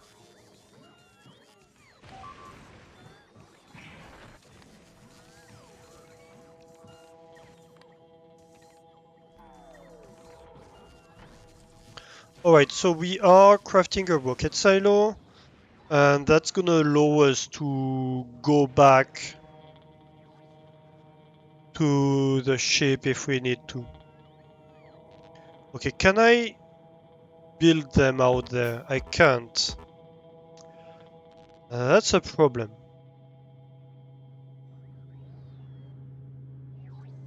Because bots are going to die because of it.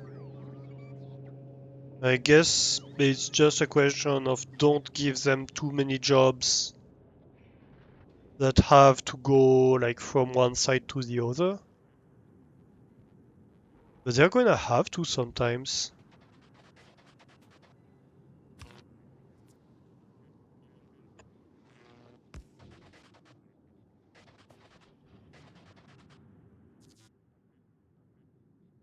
Where is my silo?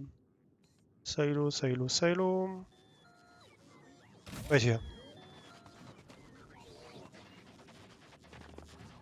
Okay, so rocket silo. I guess I can have it right here for now.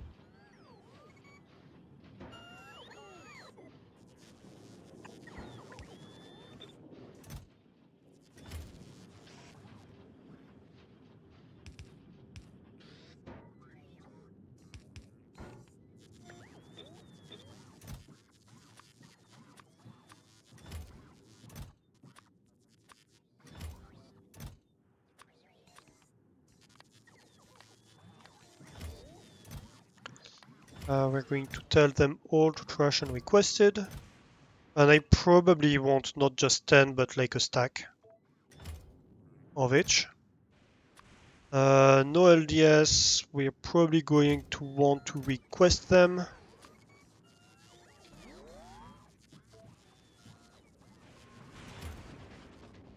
Just so we have them. And rocket fuel as well, I guess. I guess we just want to make sure that like we have a little bit of these requested, basically. Just so we avoid being in a difficult situation where we need to go back and we cannot. So right now it's just setting up my basic infrastructure of like ensuring I'm good for now.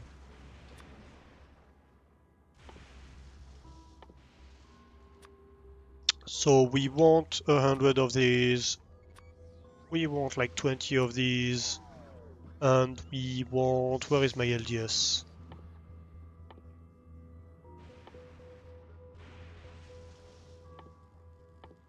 Come on.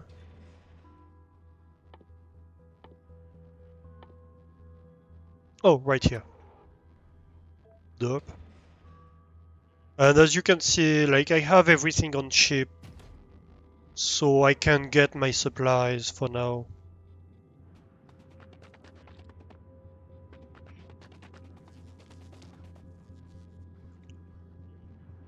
Gleba's getting damaged, that's just...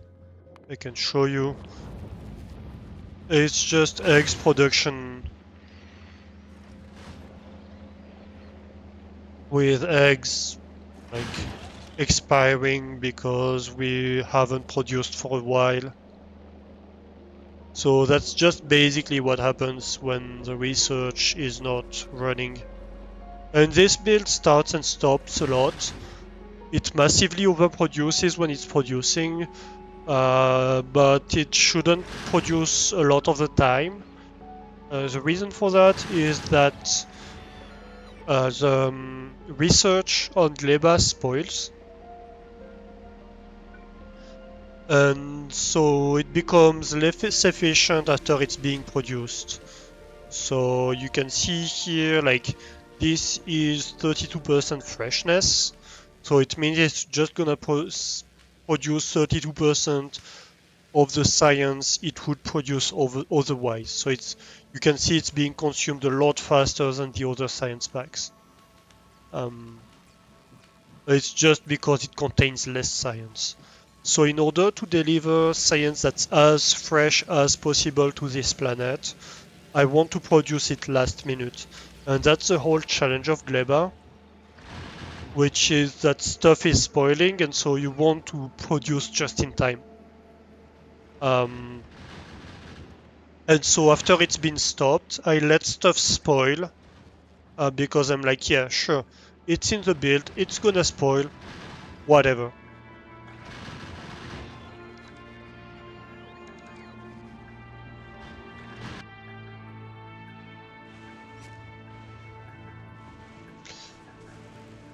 Fulgora is gonna be a wholly different build, as you've been able to see.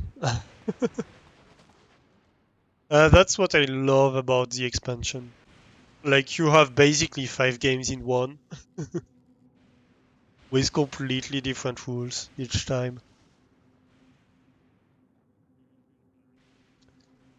Where are my recyclers? I made recyclers. Where are they? Did it get rid of them for me? Probably. Let's request them back. Hey, bring me back my recyclers. Thank you. So, what do we do here? Give ourselves some space.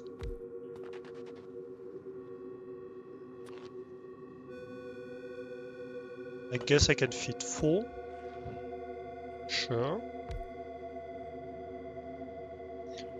So, recyclers.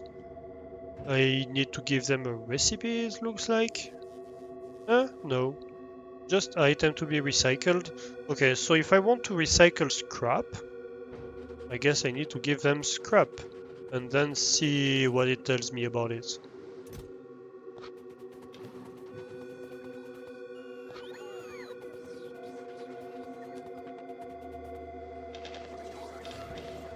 Yep. Right. So it consumes 2.5 scrap per second. It produces a whole bunch of stuff. Right. So if I have, let's say, a green belt is 60 items per second. So if I have a green belt of scrap, can't you just move science from other planets to Gleba? You could. The problem for that, and I haven't gone into this yet, that was one of the things I wanted to maybe go into today, but I won't obviously have the time. It's already almost 3 a.m. I should stop actually. You have a more advanced research thing. Let's see. Which one is it? Right here, the biolab.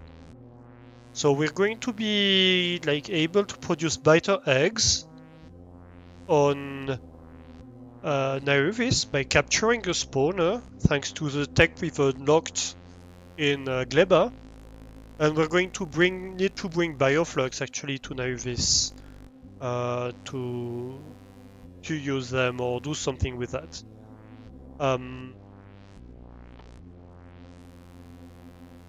Anyway, we are going to be able to make biolabs using biter eggs, right?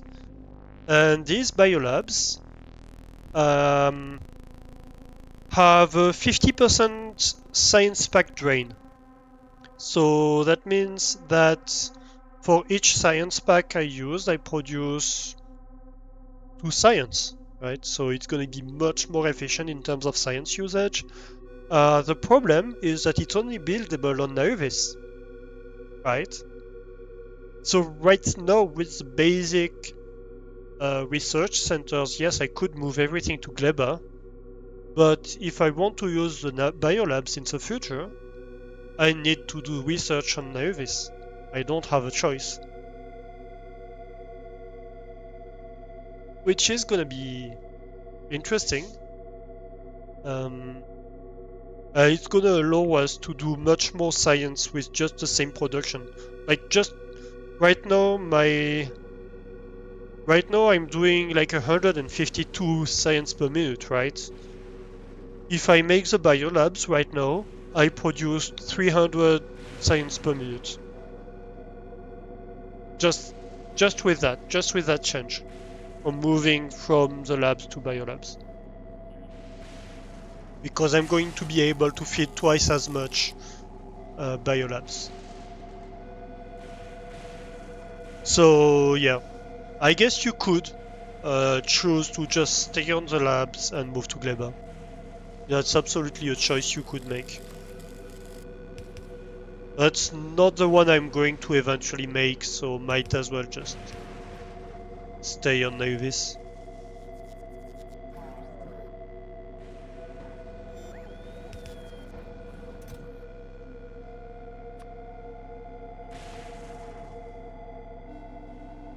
Scrap. Oh, scrap.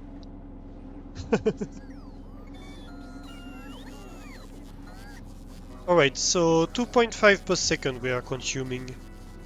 I want 60 divided by 2.5. That's 24, so I can fit 24 of those. Um, Divided by 4, that's gonna be 6. Help. Here we go. I was trying to hit the M and I was outside of the window. That didn't work.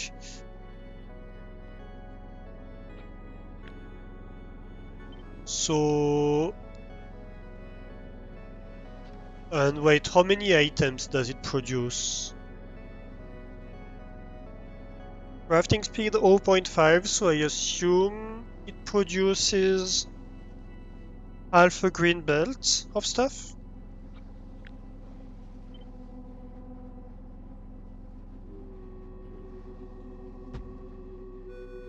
So I assume I could just do that, right?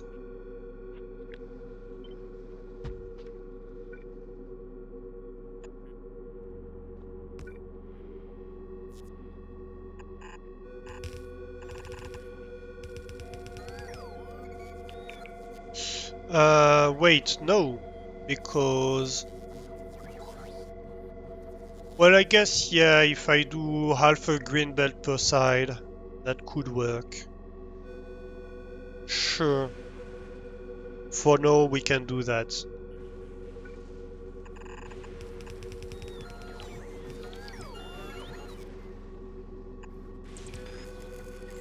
No, we are going to do it like this.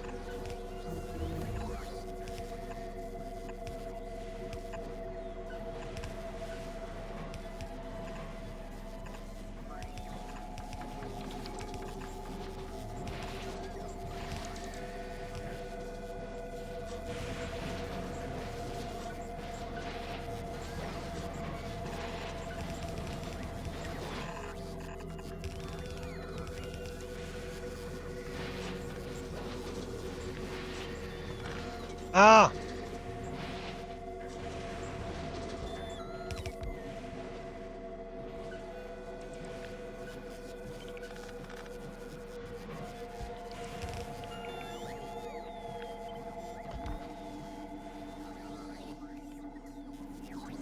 Okay, wait. Let's move to green belts everywhere. I'm not using the other ones anymore anyway, so might as well.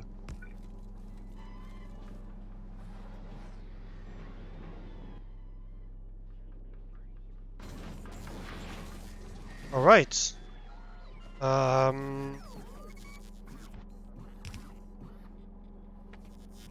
And then that's a huge mess, but I assume for now we can just have like just chests. Passive providers. Provide anything you need. Or you should. And hey, already it's providing me with stuff, it's providing this with stuff. It's not a bad idea to make it like that. We can have the recycler.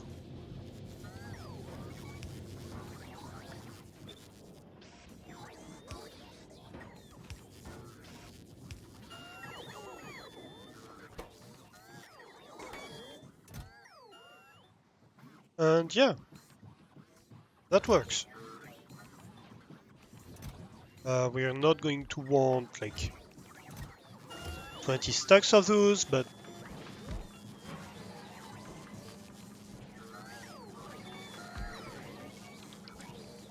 a few.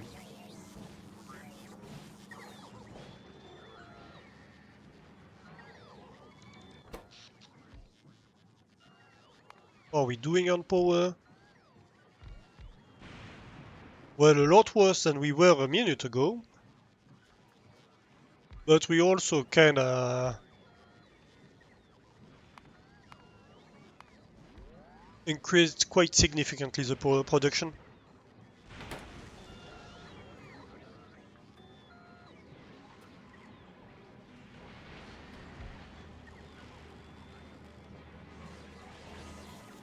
Okay, what's... Oh, those are flowers. Hey, that's fun.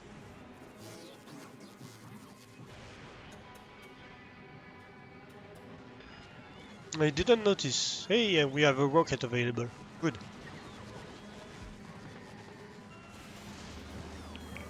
So, what do we have in here? Hey, we have LDS now. We have ice, solid fuel, holmium, batteries, steel. Hmm. We have a decent amount of stuff.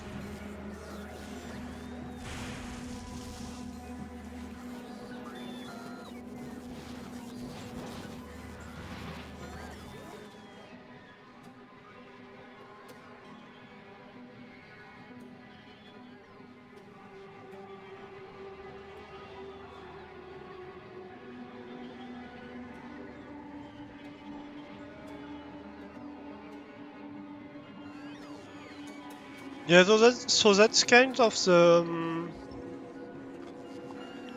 the stuff I do when I arrive on the planet, and that's what I did on Gleba at the start as well, is just set up bot-fed productions.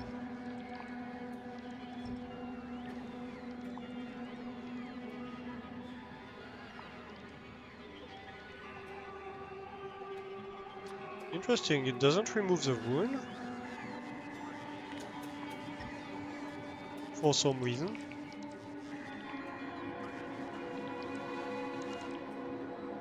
And just doing bot-fed production, that means that you're not worrying too much about power usage, you're not worrying too much about logistics. The bots do that for you. So you just worry about what you need to produce, how you build it. And that makes your life a lot easier, you know.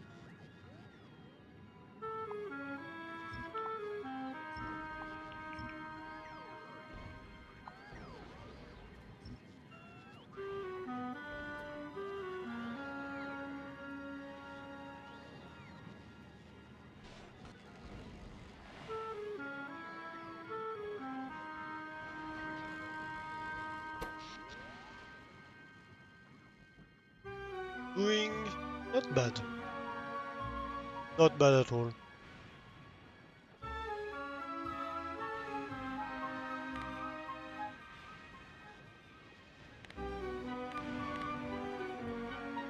So if I want to see anything, I have to exclude the accumulators from the graph.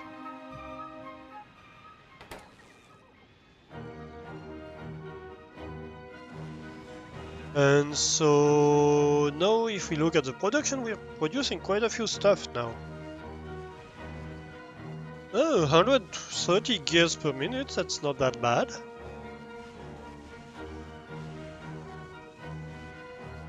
What do you mean we're producing cliff explosives? It doesn't make sense. But okay.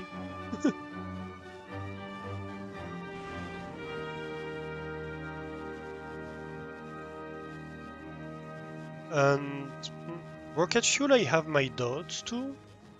Are we producing rocket fuel in here? No, we're not. You're lying, game.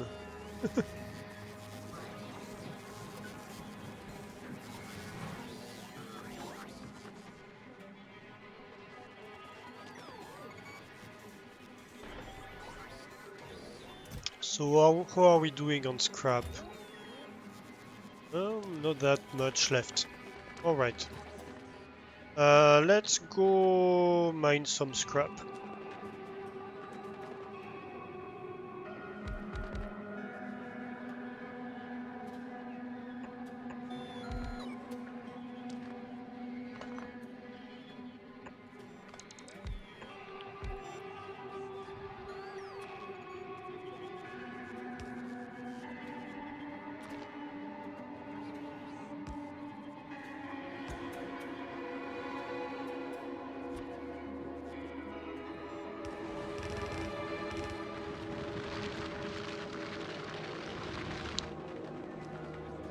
Yeah, so 3 of these should be a green belt.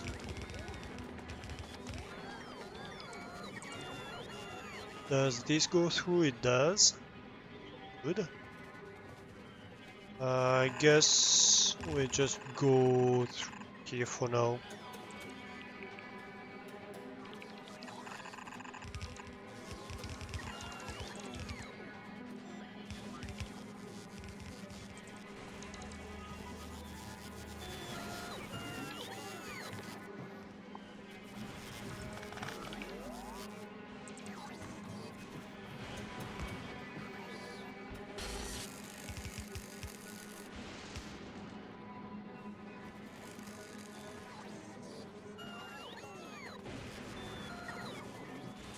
Okay, so that's a solid green belt, and so we should see stuff reach down the end.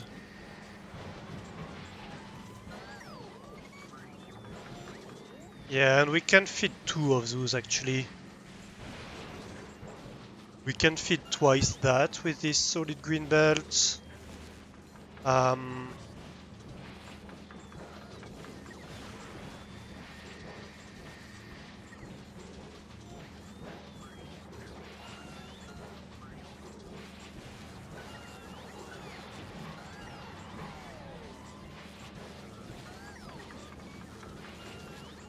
let's see, in here we have how many? 24, we can feed 48 of those. How would I arrange that?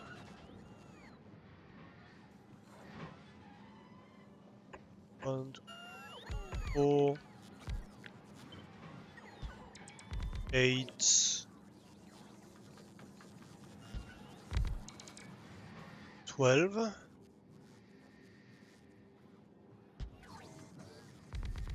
So that's 24. I want 48, it's gonna be that tall. That's pretty tall build. So that's a green belt of stuff. It's not bad.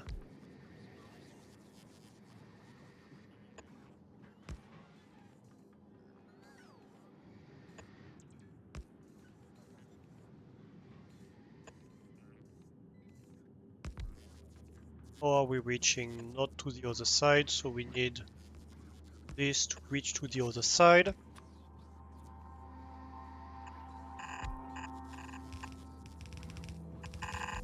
If we want any hope of feeding this build. That's gonna be an issue.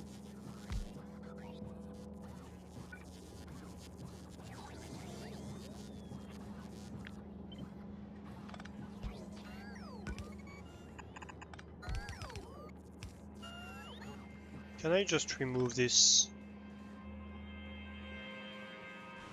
I can. And can I remove this?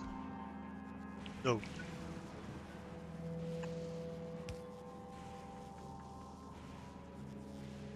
So likely actually you want something like that.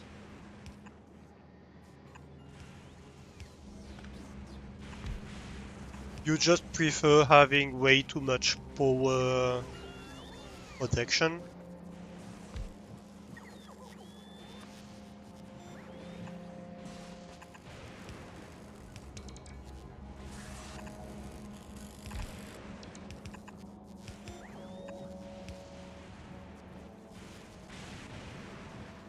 Yeah, that sounds about right.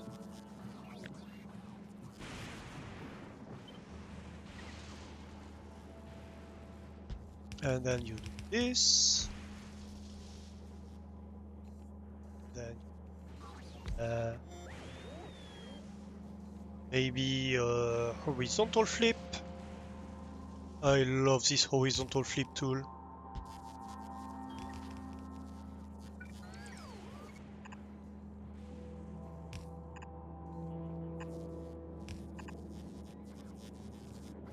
And then you're going to produce a full belt.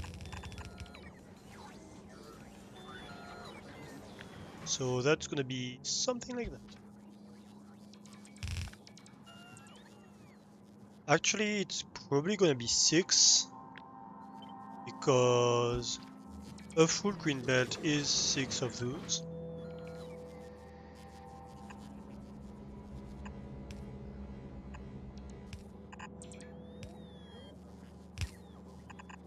I don't know quite which side to lean here.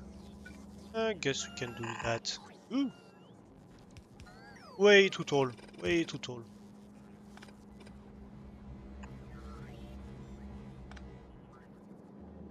Alright, and let it consume this.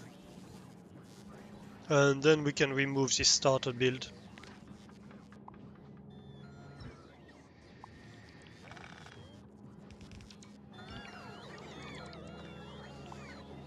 As it finishes consuming its food.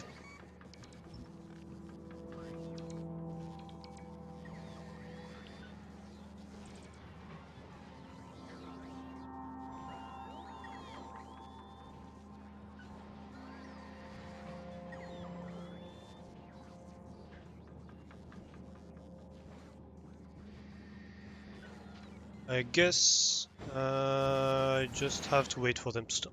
Okay. Why are we not building those? No? Anybody? But it's all on me. Okay.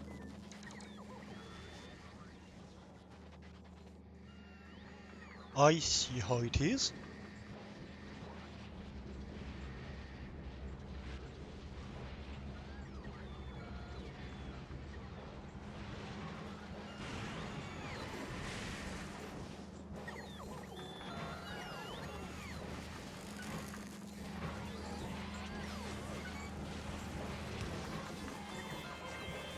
Aha. So it's faster than 6 apparently.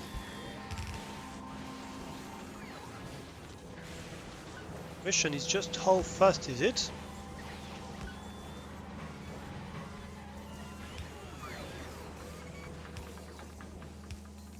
Well, faster than that.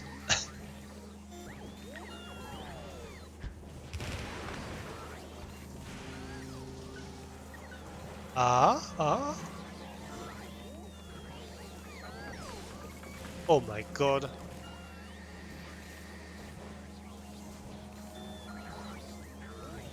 That's 10 long. 10 inserters fast.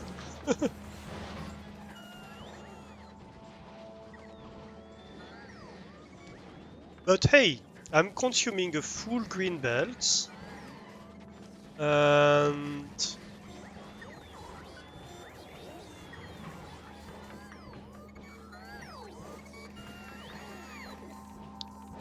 yeah, I think it should be consuming the full green belt.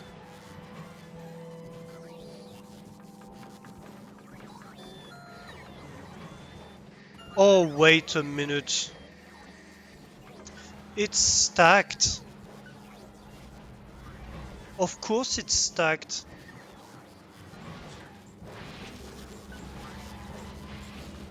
I forgot about the stacking. Yeah, we just unlocked stacking. Oh my god. Yeah, so you can stack items up to 8 thick on the belt.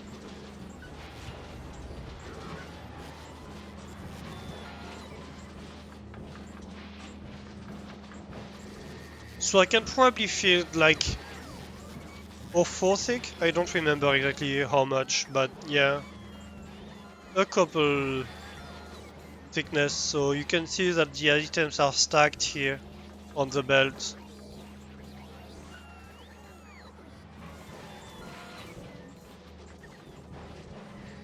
So this is not keeping it at all. I guess it is right now. No, it is keeping up, I think. It's just... It must have stacked when it was stopped. Maybe not. No, it's consistently stacked.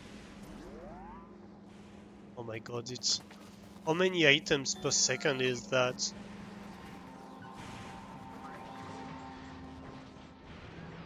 I forgot about this small detail.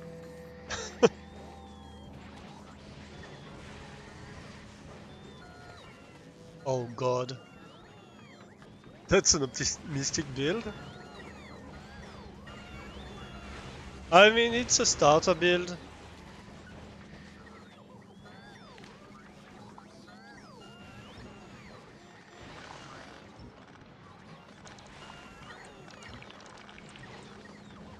It's, it was supposed to process a green belt of stuff, but I forgot about the stacking.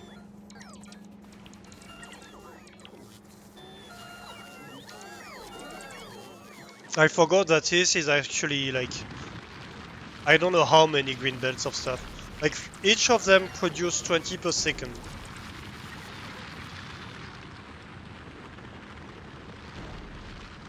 So that's 2 green belts worth, I guess. And that's 4 green belts worth. No, that's sorry. That's not 4 green belts worth.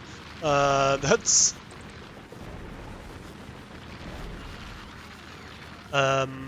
80, 160.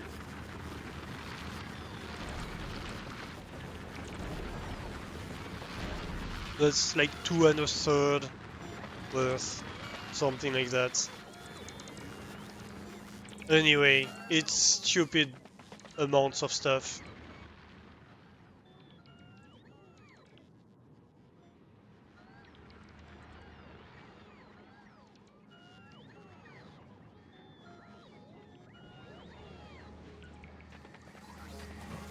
But hey, that's gonna allow us to see like how much we get.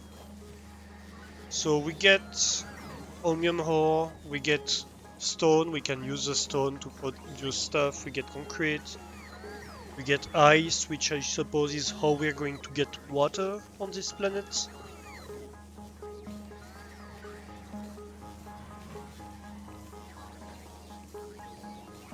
We get solid fuel, like we get a bunch of stuff here.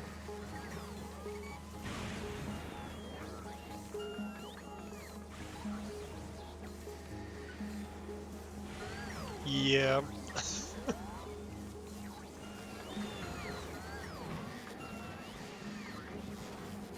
And I imagine this stacks too.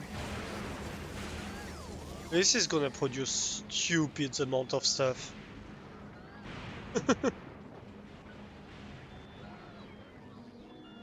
Alright, but it is 3 AM, so I think we're going to stop for tonight.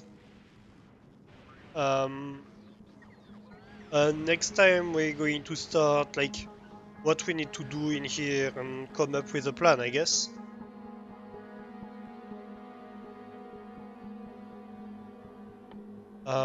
Because we're going to be able to like holmium processing, So make holmium solution and holmium plates, and then we're going to be able to do electromagnetic plants, superconductors, supercapacitors, electrolytes, all that good stuff to make the electromagnetic science pack. So yeah, a whole bunch of stuff. The electromagnetic plant is going to allow us to produce quite a lot of stuff. If you ever need more power, you can use a solid fuel with melted ice in a boiler and steam engine setup. Yeah, that's not a bad idea.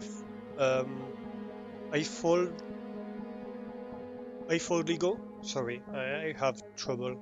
Especially like in my chat, your name is folding over the line, so it's confusing me. I have trouble with names at the best of times. So yeah, lots and lots of stuff we're going to be able to make. Mech armor we're going to be able to unlock. Lightning collector is going to help us quite a bit afterwards. And stuff like energy shield Mark II, personal battery Mark III, which is going to help a lot for our power armor in general. But that's gonna be for next time, I think. I think next time. Probably gonna play Factorio again. We'll see. Something might come up. I will keep people updated in Discord anyway. Um, which, by the way, if you want to get more involved in the community, you can join the Discord. Um, it would require me to be able to type Discord properly without extra eyes. Um, yeah, so you can join the Discord, it's free. You can also drop a follow if you want to find your way back to the channel. And I'm doing that in the middle of ads, which is very stupid. So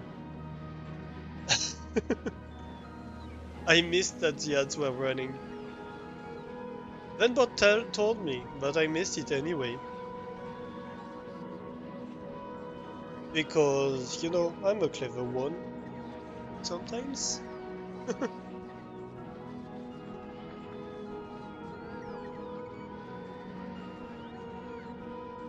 So let me wait for like 15 seconds for the ads to finish, and we're going to pick that right back up.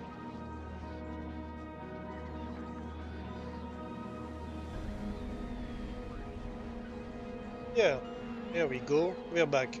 Yeah, so sorry, I missed that the ads were running. Yeah, thank you everybody for being here today. I think we're going to go back to Factorio next time. I'll keep people informed in the Discord. If you want to join the Discord, you absolutely can. Um, if you want to find your way back to the stream, please make sure to drop a follow. It helps the channel a ton, and you get a notification when I go on, or at least you're able to see it. Yeah, thank you everybody for joining me. Thank you for the raids, Jess, Mastani. Hydrethi_Dom and I just followed. Thank you for the follow. And yeah, let's see who's streaming. Let's see who's streaming. We are going to raid somebody. Don't go anywhere. And yeah, thank you everybody for being here tonight, for watching, for lurking, for chatting, all that good stuff.